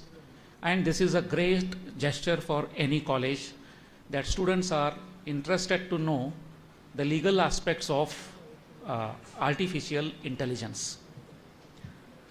In fact, the first speaker repeatedly told that we are not to be scared by artificial intelligence. However, I have a different opinion. I am really scared by artificial intelligence. And I am so much so scared that I could not imagine a situation where this artificial intelligence would contribute positively in the upcoming life.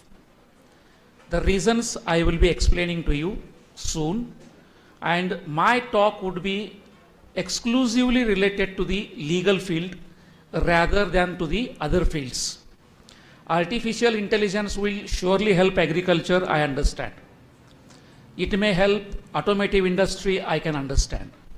But artificial intelligence is going to be a great disastrous in the legal field. And the examples which I'll be quoting, and you can see them on the screen, would surely underscore that artificial intelligence has in fact ruined the credibility of judiciary in the United States of America.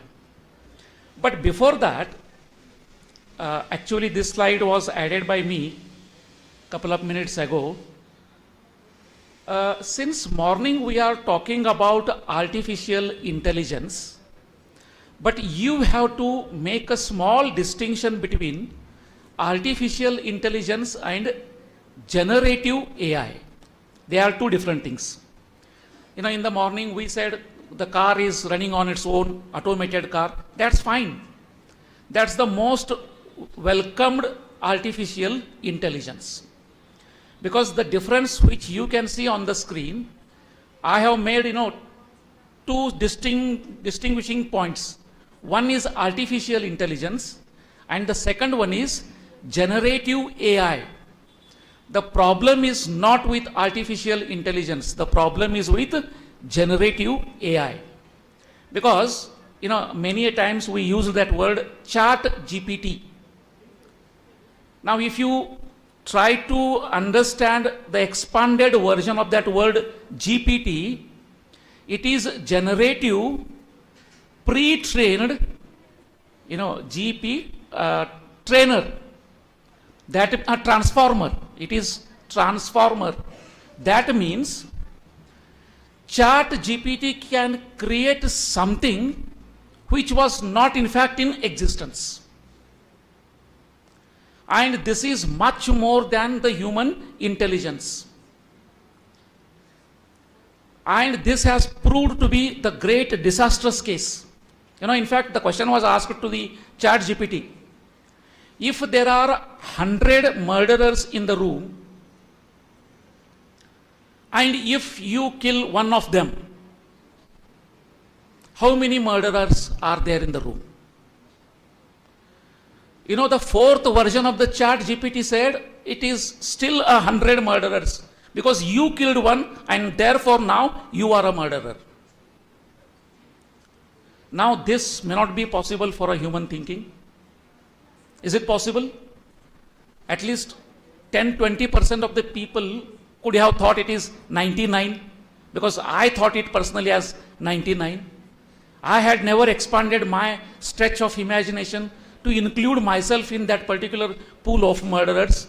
But chat GPT in a split second, answered that still there are 100 murderers in the room. Now this expansive version of the artificial intelligence is surely going to create a problem. You know, the couple of minutes ago, sir was teaching us or telling us how to use ChatGPT for our educational purpose. In fact, there is a case pending in the Bombay High Court, and interestingly, case related to law.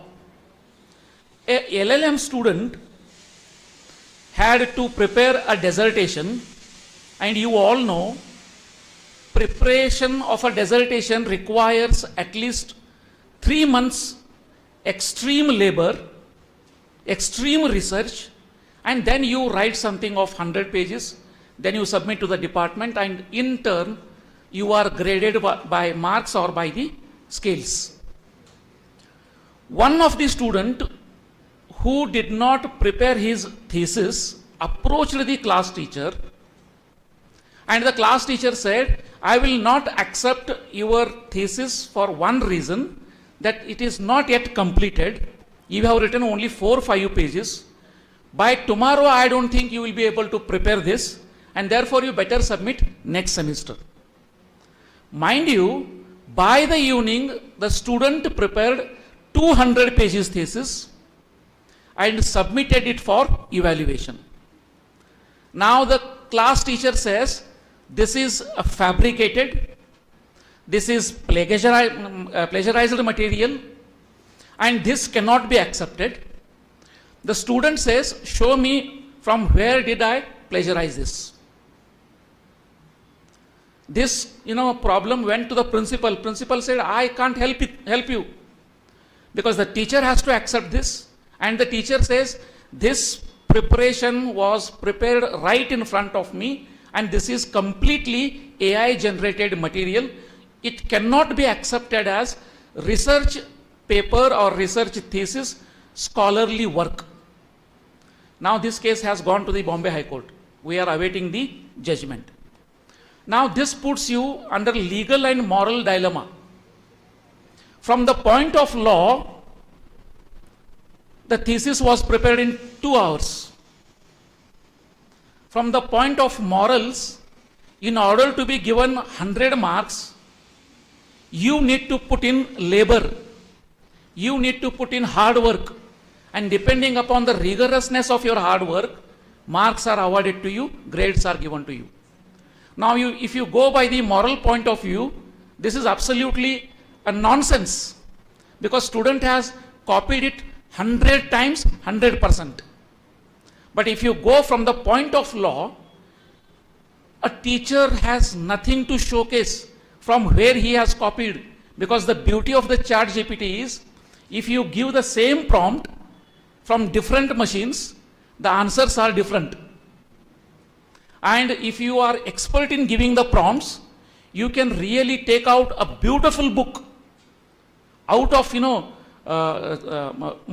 resources available on the internet. So this ChatGPT version, which can predict on its own, is surely going to create a problem in the law field. And therefore, this slide will in fact clarify from whose point of view this AI is good and AI is not good.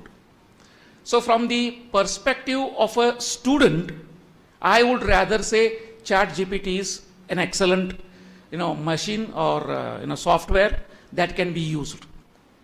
But if the ChatGPT or other AI technologies are used by a judge or by a lawyer, you really can have serious problems. One of the problems that occurred before the Karnataka High Court is, I think it is there, yes. And this is a problem of ChatGPT. Lawyer argued before the court. In support of his argument, he produced certain case laws. The opponent side also argued. For his support of argument, he also supplied certain case laws. Judge heard both of them. He quoted his own version and he delivered the judgment. And when he delivered the judgment, he referred to the 4 citations. And when the case went in appeal, High Court, out of a curiosity, wanted to see what those 4 judgments were referred to. And when it inquired, in fact, those 4 judgments are not at all in existence. Then when further inquired as to where from these 4 judgments came, the judge said, I just took it from the argumentative sides of the plaintiff who presented the bunch before me. And same thing happened with the defendant also. And I believed that whatever arguments they are making, because they are citing, and when a lawyer cites a particular case, the judge has to accept it, because there is a relationship. Bench bar relationship is based on good faith. And by the way, an advocate cannot mislead the judge. If he does, he could be punished for that. And when the judge inquired with the lawyer that I will file a contempt case against you because you misled, the advocate said, sir, I did not mislead you. In fact, what I did was, I put the same problem in ChatGPT and asked a solution. ChatGPT gave me that solution. I just copied it and I presented before you. And you took the same version and you delivered the judgment. That means, see the disasters of that particular AI technology. The entire case is decided on judgments which are not at all in existence. Do you think this will going to help the judiciary?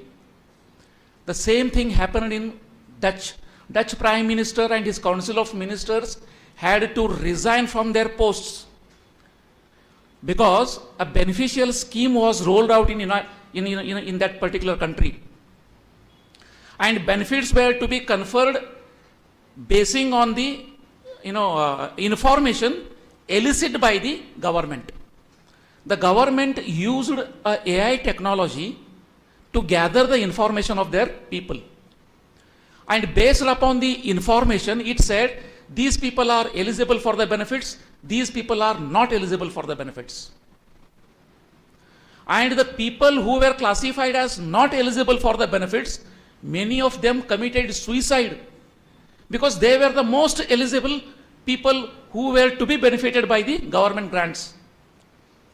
Now, it so happened, an intelligent investigative journalist asked the government as to how did you classify this particular population. They said, we made the use of artificial intelligence. Then he said, can I get the source of that artificial intelligence so that I can question them? And when he questioned the maker of that artificial intelligence, they said, we just profile the information based widely open in the public domain. Many people lost their lives. Many people lost their jobs. Thankfully, the Prime Minister was of high morals. He and his Council of Ministers resigned for this disastrous thing because they used artificial intelligence. Same thing happened in the United States of America because now China has come up with a new platform where a robot sits as a judge and cases are presented and the robot decides. Well, not all cases can be decided by a robot. Only those offenses wherein, if you break this, 100. If you do this, 200. If you do this, 300 rupees fine. Only in those circumstances that artificial technology can be used. The greatest blunder committed and admitted was by the United States of America. American courts have used an artificial intelligence in deciding the cases. And after a trial of 1 or 2 years, how the artificial intelligence has worked. In order to ascertain this, they really went into the details of the cases decided by the artificial intelligence.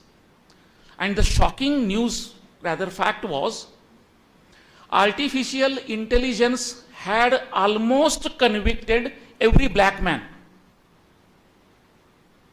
And every white man was given the chance of, preponderance. This was possible because the artificial intelligence believed that the blacks have criminal antecedents, and therefore positive aspects of law are not to be given to the black men in a easier way. This couldn't have been done by a human being, because human beings decide the case on the basis of facts and circumstances present before them. Therefore, the question you raised was a pertinent question. You cannot attach human emotions, and if you cannot attach human emotions to the artificial intelligence, it cannot be used in the circumstances where judgments are to be made. Wherever judgments are to be made, it is always better to discard artificial intelligence. Because, yesterday I am to speak on 15th on the amendment of the Constitution, and I was reading that Keshavanand Bharati's case. Keshavanand Bharati case is decided by 13 judges, 6 on the one side and 7 on the other side. 7 on the other side is a misplaced fact.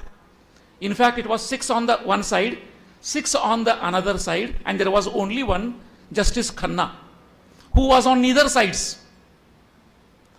But he was 60% this side, 40% that side, and therefore people took that the judgment is by 7:6. Now, when I asked this question to the chat GPT, it rather gave me a full explanation of 30-40 pages. And it repeatedly said that the 7 judges' judgment has become historic, in the sense that all 7 judges agreed on the point that the Constitution cannot be amended. Now, this is not the fact. Interestingly, I know that judgment by heart because I have read every word of it. A person who hasn't read this judgment, like a student of a law, he would be always under the impression that that case was decided by 7 judges on the one side, 6 judges on the other side. And this narration he will continue in his mind, he will pass it on to the next generations. Artificial intelligence can greatly mislead you. I am not saying that artificial intelligence is not useful. There is nothing beautiful than artificial intelligence. This is the most greatest, gift the human kind could have given to itself.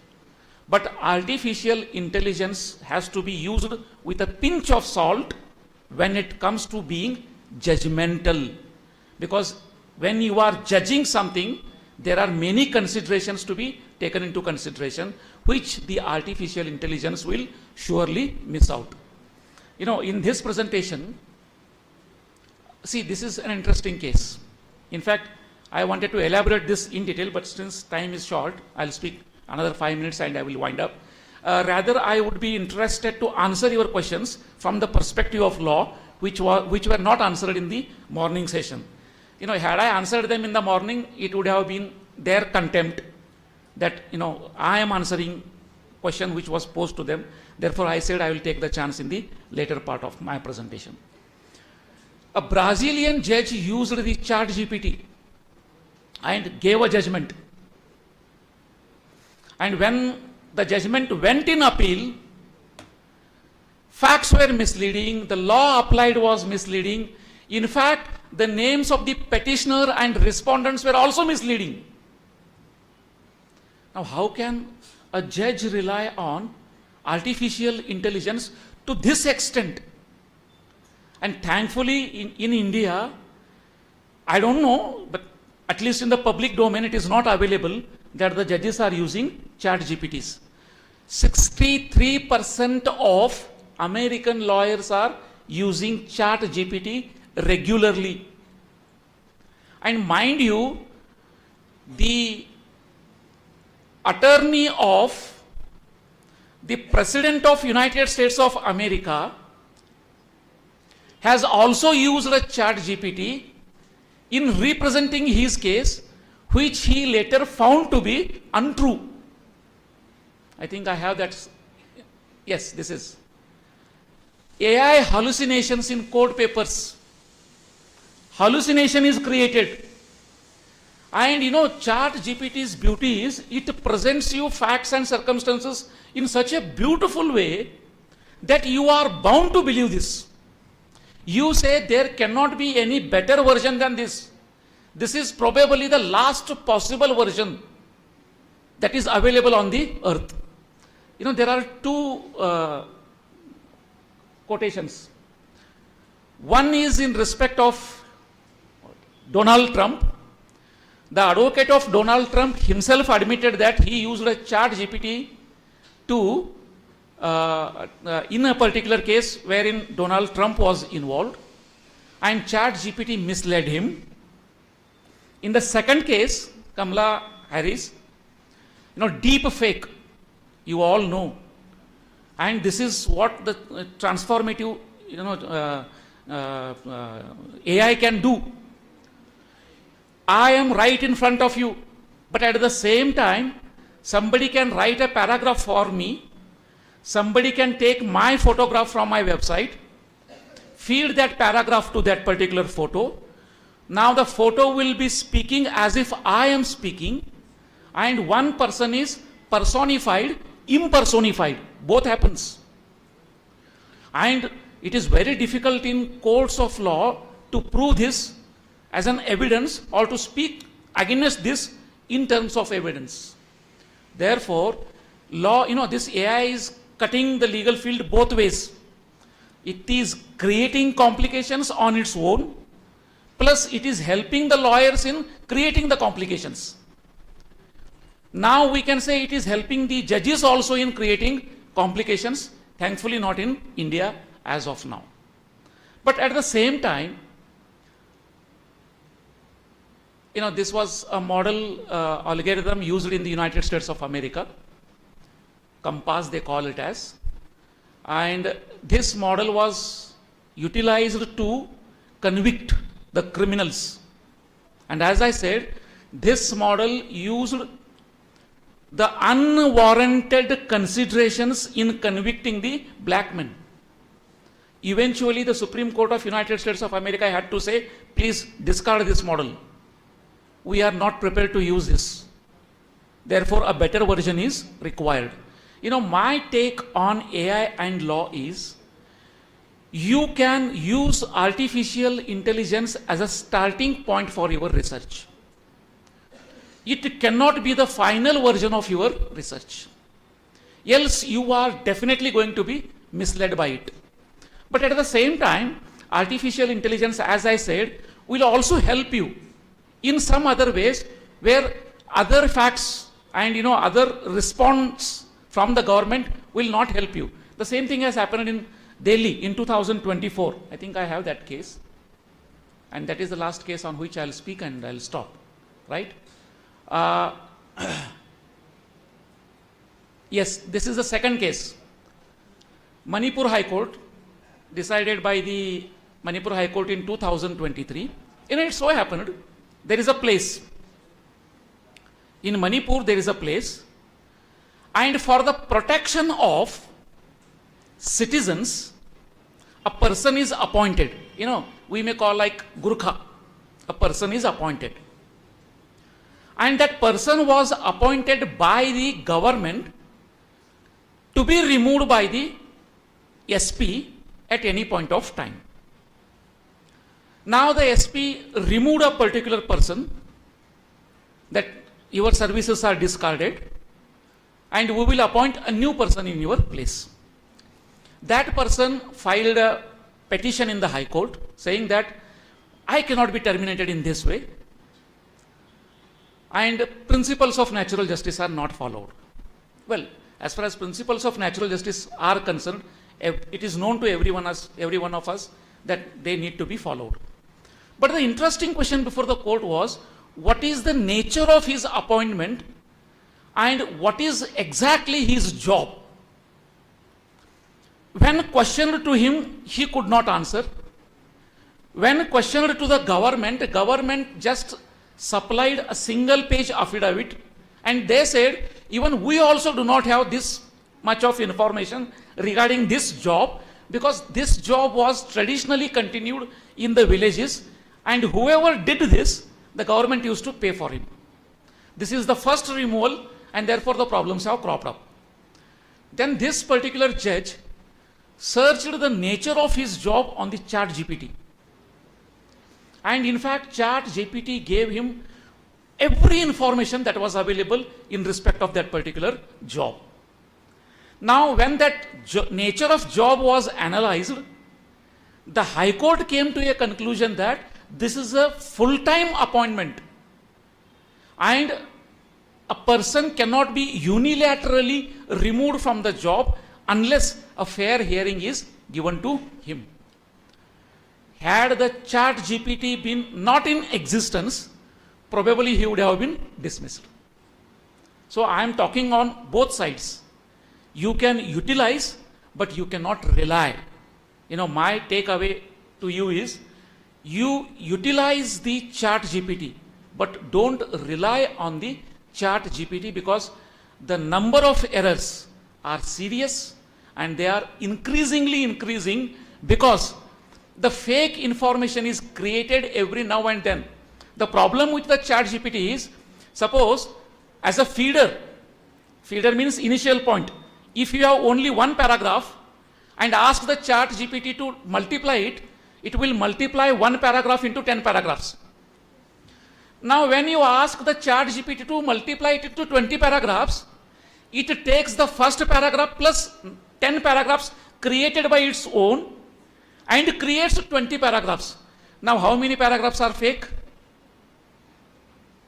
Can you imagine how many paragraphs are fake? In fact, 19 paragraphs are fake. They are make-believe. They are make-believe, because nothing like that exists anywhere. It is created out of imagination, and this is going to be disastrous in the legal field. There are many other cases which I wanted to discuss, but I will continue them in the classroom because time is now up. And these are the challenges before the legal sector. There are legal frauds created. There is an over-reliance on the artificial intelligence. There is no data privacy, by the way. And somebody asked in the morning whether there is any regulatory framework. Well, Parliament of India has introduced Data Protection Act 2023 in the Parliament. The bill is still pending. And soon, I think the government is going to pass a data protection law where your personal data will not be profiled by anyone. Now, personal data can be profiled by anyone in India, thanks to the European Union. European Union countries have very strict data profiling laws. In fact, they have something called as right to be forgotten, which is not there in India. The right to be forgotten says you cannot put my name forever on the website. That was in fact a case, interesting case. Let us spend a minute on that. It so happened, a person was accused and he was brought before the court. A person was accused, he was brought before the court. The court did not punish him. The court did not punish him, and the court said no wrong has been committed. But remember, his name as an accuser remained on the website. And when he was being employed by a company, the company tried to profile him. Where was he working? What was his past? And in that profiling, a sentence appeared. He appeared before the court. Now what does it mean? He appeared before the court means he was once an accused. Now if you are once an accused, there is every possibility that I will accuse you of a bad character. Why was this possible? Because one website contained this particular judgment on their website. He filed a petition in the Supreme Court and he said, I have a right to be forgotten. You are not to remember me forever. Once the case is over, discard my name, whether accused or not accused, because I have my personal privacy. To this extent, European unions have gone. Right to be forgotten is now a fundamental right in the European Union, whereas India is still struggling to bring a data protection laws. These, this type of softwares like ChatGPT are going to pose a great danger in the legal field if lawyers are blindly using ChatGPT for the search to suit their clients. And it would be even greater disastrous for a judge to believe that these tools can really help him in solving the cases. With this particular rider, I think I shall stop here. And I would like to take one or two questions which were raised in the morning. If you are satisfied with the answers, that's fine. If you are not, then I will try to answer them.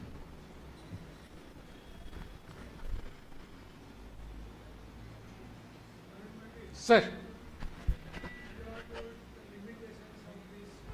Yes, sir.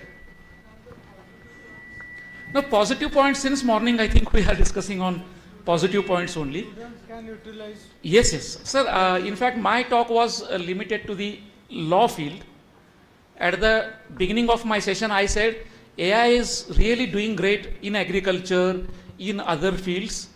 My talk was only concerned to the law field, and as of now, I find more defects than the plus point of this particular technology. Therefore, I said, as a researcher, the starting point of view could be the ChatGPT, but it cannot be the ending point. Because if it is the ending point, I'm damn sure you have been misinformed. That was the thing.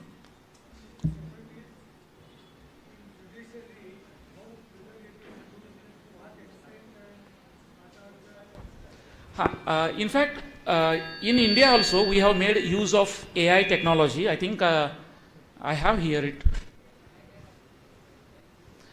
As of now, by using the artificial intelligence, 36,324 Supreme Court judgments have been translated into different vernacular language. And I think this is the greatest advantage of AI. See, I told you, please do not confuse yourself with artificial intelligence on the one hand and generative artificial intelligence on the other hand. Artificial intelligence per se is the boon, is the best gift to the humankind. The problem is with generative AI, because generative AI generates out of nothing, and that is the basic problem. Even in this, 36,324 judgments which were translated by AI, many blunders have been committed. One of the blunder was noted by the Chief Justice of India. Leave granted, right? In legal terms, the leave is granted means the permission is granted. This was translated as छुट्टी दे गई in Hindi version. छुट्टी दे गई बरोबर आहे ना. As leave ग्रँटेडचा शब्द वर्बॅटिम जर तुम्ही केलात तर ते छुट्टी दे गई असं झालेलं आहे आणि हे रेकॉर्डवरती आहे. इनफॅक्ट एक 2-3 इंटरेस्टिंग स्लाइड्स मी घातलेल्या होत्या. This was the question asked in the parliament by a member whether Supreme Court of India is using any specialized artificial intelligence, and if used, what is the expenses, etc., to which the answer was, I think the answer is this. Majority, and somebody in the morning asked whether there could be a loss of employment. Well, I personally believe that there will be a huge loss of employment by this artificial intelligence. Interestingly, on the one side, you are losing the jobs, but on the other side, especially for lawyers, one more increased job has come into picture now. What is that? You have to verify whether the translated version is truly or correctly translated. And for that, you are paid 100 rupees per paper. And if, right to privacy, Putta Swami judgment were to be translated into Hindi language or were to be verified whether it is properly translated or not, for that you will get 54,000 rupees. So new jobs are created in this particular way as well. I believe there are no questions. Yes.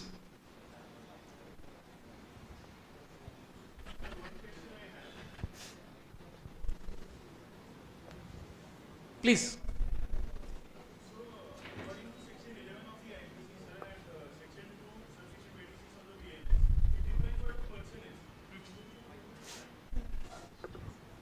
Hello. So would it be fair that we include artificial intelligence in the purview of a person? No. That is a platform. Let you give prompts. It will not do anything on its own. Yes, sir. Sir, one more thing, not a question, but an experience I have had during the property law paper we had, during the Maharashtra ownership, apartment ownership act, sir. If you ask, just give me a minute, sir. If you type it on Google and source the bare act of that very act, section 8, for example, sir, is that no apartment owner shall do anything which would jeopardize others' rights. And if you put the same on ChatGPT, sir, it says agreement to be in writing and should be registered. It does. No, that's what I was talking Yes, about. It can greatly mislead you. See, I believe that you all know how these platforms work. There is something called as LLM. These platforms work on the LLM platform. LLM means large language management module. So the moment you put something, it searches on the available sites or available information. Whatever comes to it first, that is extracted, grammatically verified and presented before you. Sir, most of the times it is not factually correct, sir. That's what I am talking about. Exactly, sir. That is my point. So, see, as a student, ChatGPT is very good for you because at the most, what are you going to do? You will present a fake research paper for 20 marks. There is no great danger in this. But if you use this as a lawyer and if a judge uses this in giving the judgments, disastrous, literally. Thank you, sir. Over? No questions? I hope all questions were answered because legal point of view, we have covered everything. Yes, sir.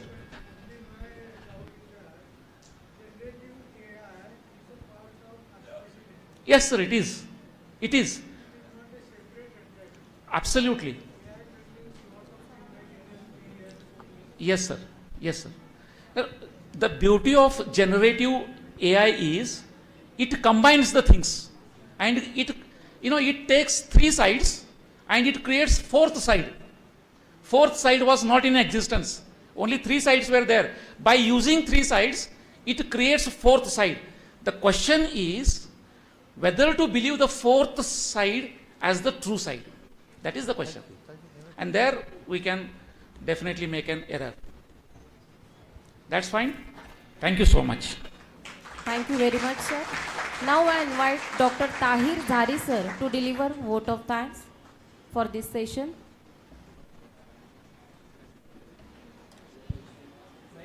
Thank you. I express my vote of thanks within 1 minute only. It is said that law is the fact and justice is the abstract. With this perspective, it is my pleasure to offer vote of thanks in front of dignitaries, researchers and students. I express my deep sense of gratitude for thought-provoking address who culminate the exact point, fundamental point, foundation point of role of artificial intelligence in law. Pleading is not a estoppel. This is a statement which basically shapes the future of the individuals in laws. right from the Consumer Protection Act, the Employment Act 1972, Industrial Dispute Act, Safety and OSHA Act, all these acts which are nowadays upgrading, updating their statements, sections, amendments, and I sincerely express my views towards our today's resource person, Dr. Praveen Patil sir, for sparing his valuable time and enlightening us about the role of AI in legal field. Similarly, from the entire fraternity of our college, student, researcher, faculty members, I express my deep sense of gratitude towards the leader who is not only direct us to go, but rather he always commands us, let's go. Right from the morning, Honorable Sir is with us with the same enthusiasm. He is not the only leader. He is not set out to be a leader. He is the leader who is having the capacity to translate the vision into reality, who empower us by his act. Thank you, sir. I express my sincere thanks. I express my sincere thanks to our positive, a quantitative analyst and our mentor, respected Principal Dr. Varsha Mendargi Madam. Constantly, she is, overwhelming and having not a single moment of rest at his feet. Right from the morning, she is organizing, planning and controlling and communicating with all perspectives, all committee members. I express my sincere thanks to our convener, Dr. Chowgle Madam, and I express my sincere thanks to all the students for listening very sincerely this session. Thank you so much. Thank you. Thank you, sir. After that, we have 5 minutes tea break.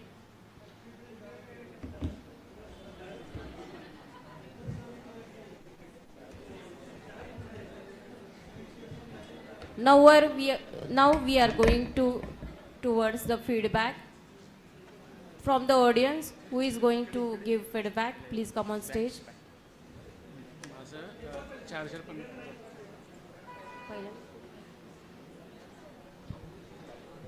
I request all the participants who wish to present their paper, please come forward. Samiksha Patil, Riya Zadav, Rajeshri Ghadge.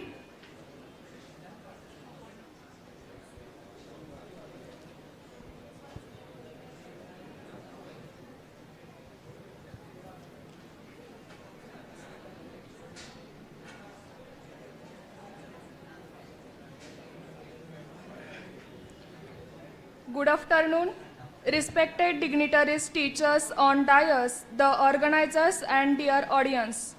I welcome you on the occasions, a seminar on a global legal and regulatory framework, ethicals, artificial intelligence and development.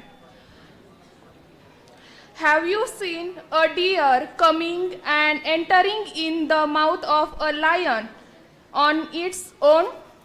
Well, no, the lion has to take efforts for hunt and work hard to get his prey. Similarly, success comes only through endurance and hard work. Success is not given, it is owned.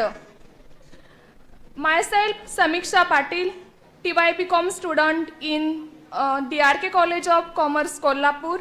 Of this, a college has submitted research paper on above mentioned topic, that is a global legal regulatory framework and for ethical artificial intelligence and development. Coming to the topic, I am going to present my research paper through a different point like introduction, definition of AI, ethical concerns in AI, development, global artificial intelligence, regulatory approaches, international standards, challenges in AI regulation, law and regulations of AI goals, importance accept of AI regulation, conclusion, reference, etc. I have explained all these point in my research paper. It is not possible to explain all these points due to a lack of a time. With your due to a present permission, I would like to highlight the importance of AI. Artificial intelligence defines as the science and engineering of making intelligence machines, especially intelligence computer program. Artificial intelligence is a way of making a computer's controlled robot or a software thinker intelligently in the similar manner the intelligence human thinker. The development and application of artificial intelligence is so versatile that hardly any fields in a modern science is remaining behind. Ethical concerns of AI development is backbone of ethical of a whole AI industry.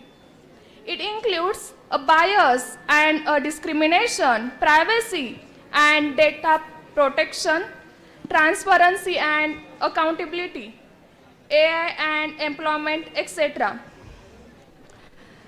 Global AI regulatory approach divided in countries like European Union, United States of American, USA, China, Indian and Canada, etc., which is discussed in detail in my research paper in short article Intelligence and its application is two-way weapon like cutter need to a careful evaluation and a forming legal framework and network of a law.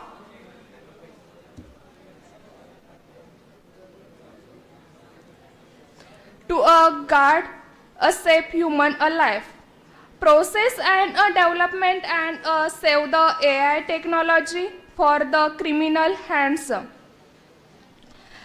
I am very much thankful to organizer for giving me a permission to take in front of you, and also thankful to all of you for a silent listening. I also thank to all my teacher and Desai sir to allot me a project. Thank you so much. Riya Jadhav.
Good evening everyone.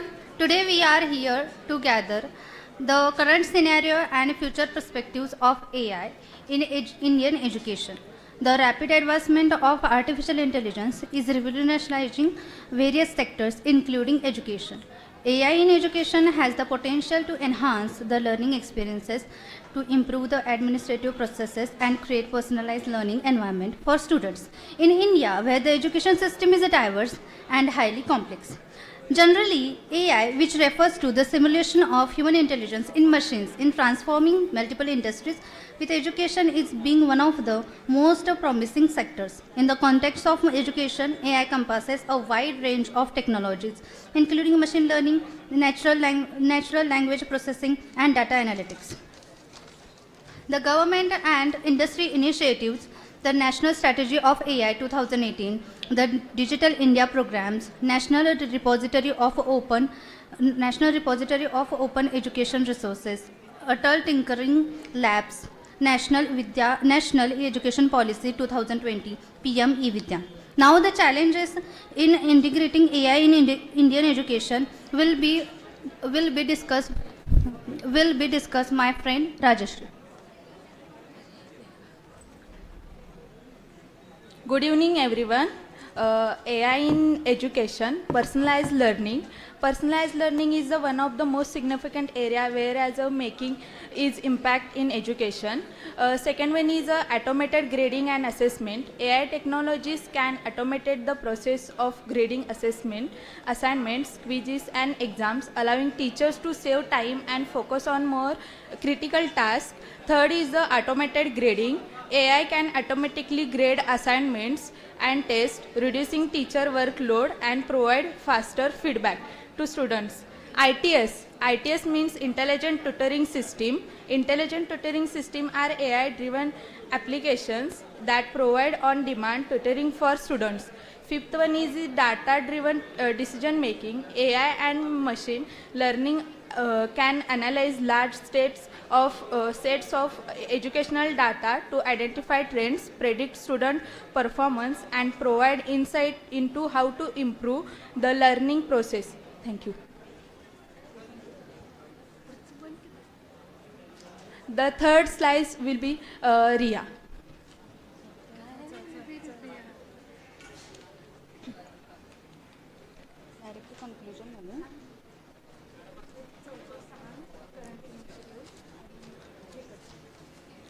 Future perspectives of AI in education in India, growth of edtech startups, collaborative efforts, AI-powered personalized education, AI for teacher supports, AI for lifelong learning, public-private partnership. These are the future perspectives of AI in Indian education. As the case studies are given below, as given above, that the PyJuice, Imbibe, the Vidya Next, and iDream Education are also helpful in education in India. The conclusion will be discussed by my friend Rajeshri. Thanks, Ria. Conclusion is the future of AI in education is India is bright with continued investment in tech startups, government initiatives and collaborative efforts between the private and public sectors. With the right policies, training and infrastructure development, AI can play a transformative role in shaping more inclusive, efficient and effective education system in India. Thank you. Thank you so much, all of you. Especially thanks for Dr. Zadav sir, Dr. Rajmani sir, and all teaching staff and everyone. Thank you so much. Thank you, students. Very good job. Now I request all the conveners to come on stage. Respected Principal Madam, Dr. Vishwanath Magdum sir, please come on stage.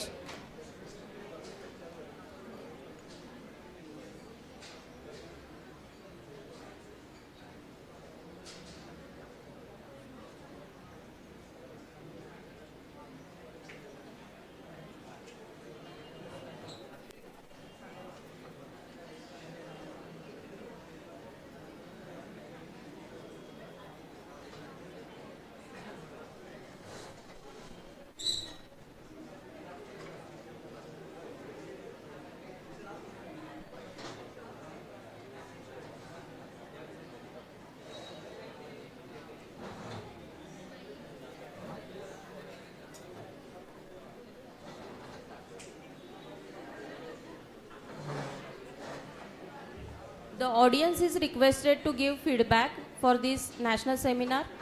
Please come on stage.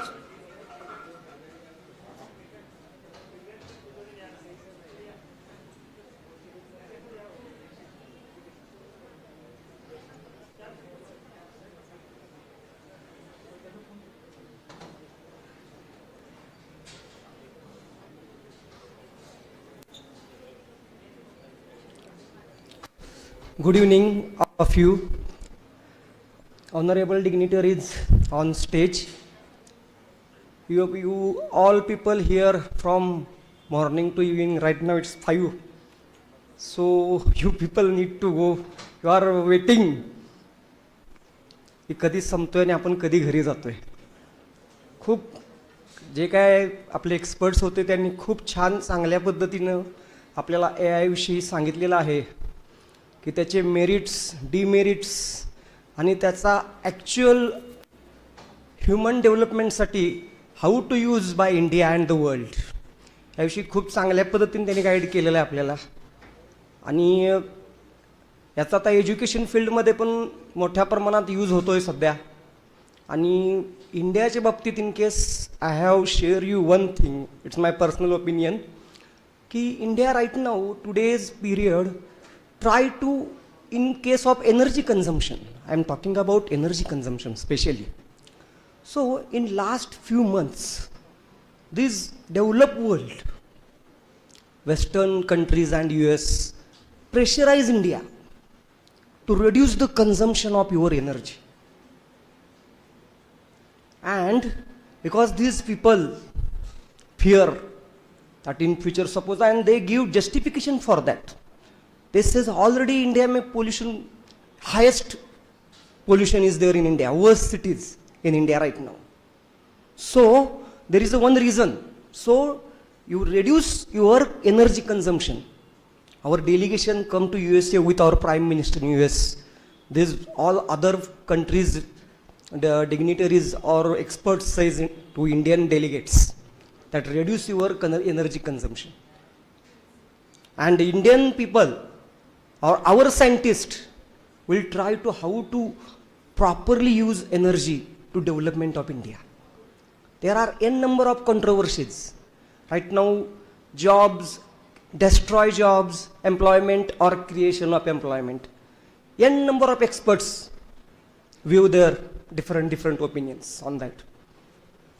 But it is, if India will properly utilize this tool, then it is possible for India to, we have one more emerging giant in India in forthcoming days. So it's very nice session, definitely appreciate. And once again, जे आपने जो dignitaries है यहाँ पे बैठे सब सर्वांनी खूप त्यासाठी कष्ट वगैरे घेतलेलं आहे. खूप चांगल्या पद्धतीनं नॅशनल लेवलचा सेमिनार कंडक्ट केला, याबद्दल सर्वांचे आभार. आणि तुम्ही लोकांनी इथं आतापर्यंत थांबून अगदी प्रॉपरपणे सगळ्या गोष्टी व्यवस्थित ऐकून घेतल्या, त्याबद्दल सर्वांचं खूप खूप आभार. Thank you, sir. Anyone from students? Okay, now we are moving towards valedictory function.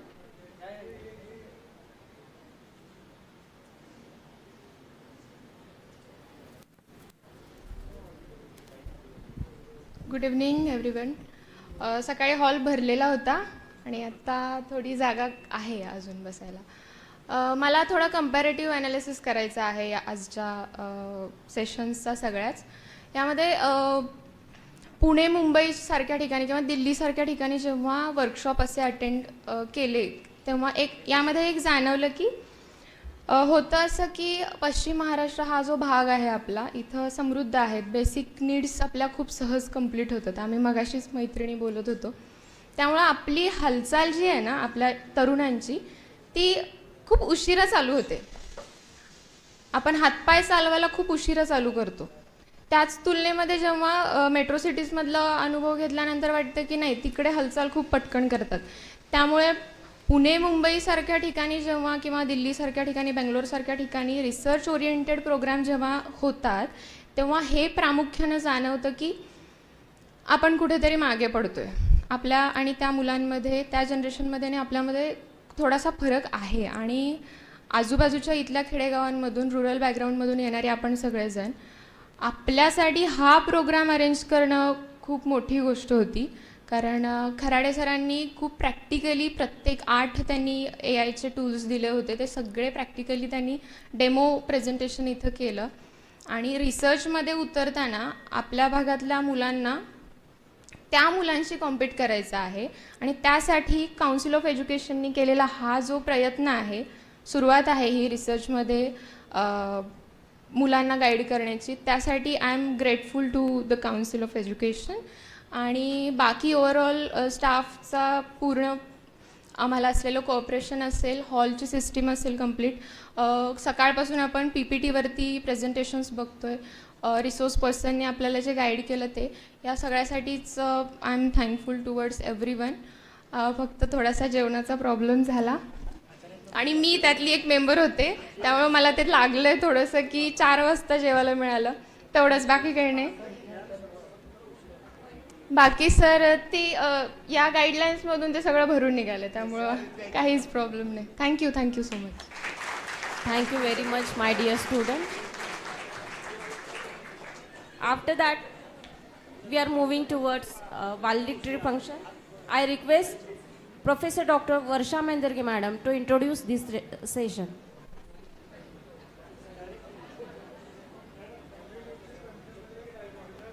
I request Dr. Vishwanath Magdum sir to share his views on this seminar.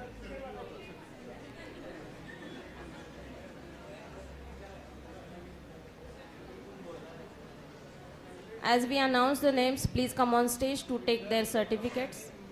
Professor Deepti Patil, Dr. Suchita, Professor Vibhushan Zadav, Shivbhushan Zadav. Certificate द्या ना मामा. बघा आता नाव द्या.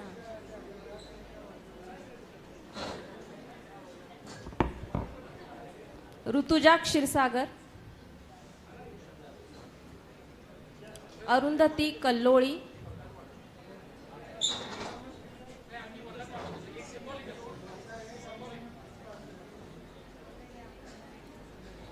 Rohan Jadhav,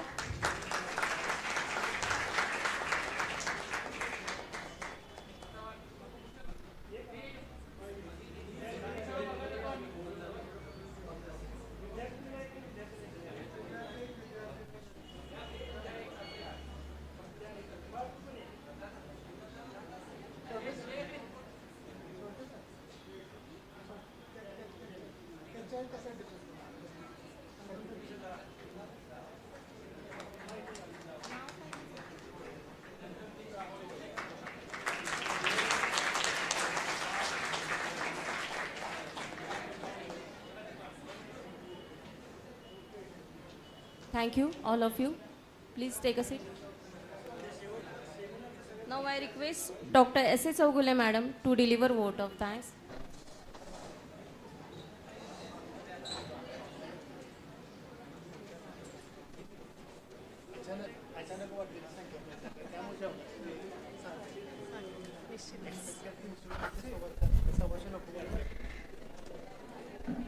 Respected dignitaries, esteemed guests, faculty members, dear students and all present here. It is my privilege and honor to propose the vote of thanks on this momentous occasion. First and foremost, I extend my deepest gratitude to our chief guest, Honorable Professor Dr. P.S. Patil Sir, Pro Vice Chancellor of Shivaji University, Kolhapur, for gracing this seminar with his valuable presence and sharing his insightful thoughts on the role of AI in shaping future. A heartfelt thanks to our keynote speaker, Honorable Professor Dr. Madhav Bhilave Sir, for his enlightening address that provided us with a comprehensive understanding AI's interdisciplinary impact. I am immensely grateful to our chairperson, Honorable Sau Rajnitai Ji Magdum, President Council of Education Kolhapur, for her continuous support and encouragement in organizing this seminar. A special appreciation to our Honorable Dr. Vishwanath Magdumji Sir, Secretary Council of Education Kolhapur, for their unwavering commitment to academic excellence. Sir, actually, we are very much thankful to you, and first time I have noticed in 17 years of my teaching experience that management member is present from the inauguration to valedictory session. Thank you so much, sir. It motivates us a lot, sir. I extend my sincere appreciation to our distinguished resource persons, Honorable Dr. Kabir Kharade sir, for his engaging session on the role of AI in research. Also, I would like to thank Honorable Dr. Mahesh Shinde sir for providing insights into AI tools for effective teaching learning. Also, I want to thank Honorable Dr. Praveen Patil sir for his informative session on law and AI. A special thank you to all the researchers and scholars who contributed their participation and submitted papers that increased the richness of this seminar. Also, to our organizing committee, faculty members, volunteers, your dedication and hard work behind the scenes ensured the smooth execution of this event. Thank you for your efforts. I also extend my gratitude to our sponsors, Mr. Pramod Jagtap sir, technical support team and media team for their contributions in making this seminar a great success. Also, I want to thank Principal Varsha Maindargi ma'am for giving me responsibility as convener and keeping faith in my hard work. Also, I want to thank Principal Uttam Patil sir, Principal Bhalchandra Kulkarni sir, Vice Principal Dr. R.S. Naik sir for their guidance. I want to thank Dr. Shirgure madam, Dr. Zhari sir for such nice audience engaging anchoring. Also, I want to thank Dr. Samina Zamadar madam, Mr. K.D. Dinde sir, Dr. Hilge madam, Dr. N.S. Zadav sir, Dr. Bodhikar sir, Dr. Shripad Desai sir for their support as convener. Last but not least, a big thank you to our enthusiastic audience. Your keen participation and engagement made this seminar truly meaningful. Also, I want to thank Mr. Niranjan Savne sir for making seminar live on YouTube. As we conclude this event, let us carry forward the knowledge gained today and continue exploring the vast potential of AI in the transforming various domains. Once again, thank you all. I know that one of the participants expressed that the food arrangement and refreshment facility was not in the time or it was not sufficient. I deeply express my actually I apologize on behalf of the committee as a convener, and the reason, yes, as I expressed that I apologize, but the reason behind that was we expected till yesterday we were expecting 300 participation of the participant, but today we crossed the 400. That's why it was difficult to us to arrange in a short time such a big facility to us, for you. But seriously, I would like to apologize and we will work on it in future. Thank you one and all that you contributed a lot in a way of participation, in a way of presentation. Even the students of DRK College of Commerce presented their paper first time in the national seminar. I also want to congratulate you that you at least taken an initiative for your career. I express a gratitude towards the Shahaji Law College principal sir and all the participants because their participation is huge. 155 participants are from Shahaji Law College only. So I thank one and all. And if anyone's name is escaped from the list, everybody behind the scene, in front of me, teaching, non-teaching, all the staff, all the students, everyone who have contributed this seminar, a great success. Thank you one and all. We have crossed 400 participants and which we were not expecting. We have received 100 plus research papers. This is a great success. In a short time, we have achieved it. I want to congratulate all the team members also. And I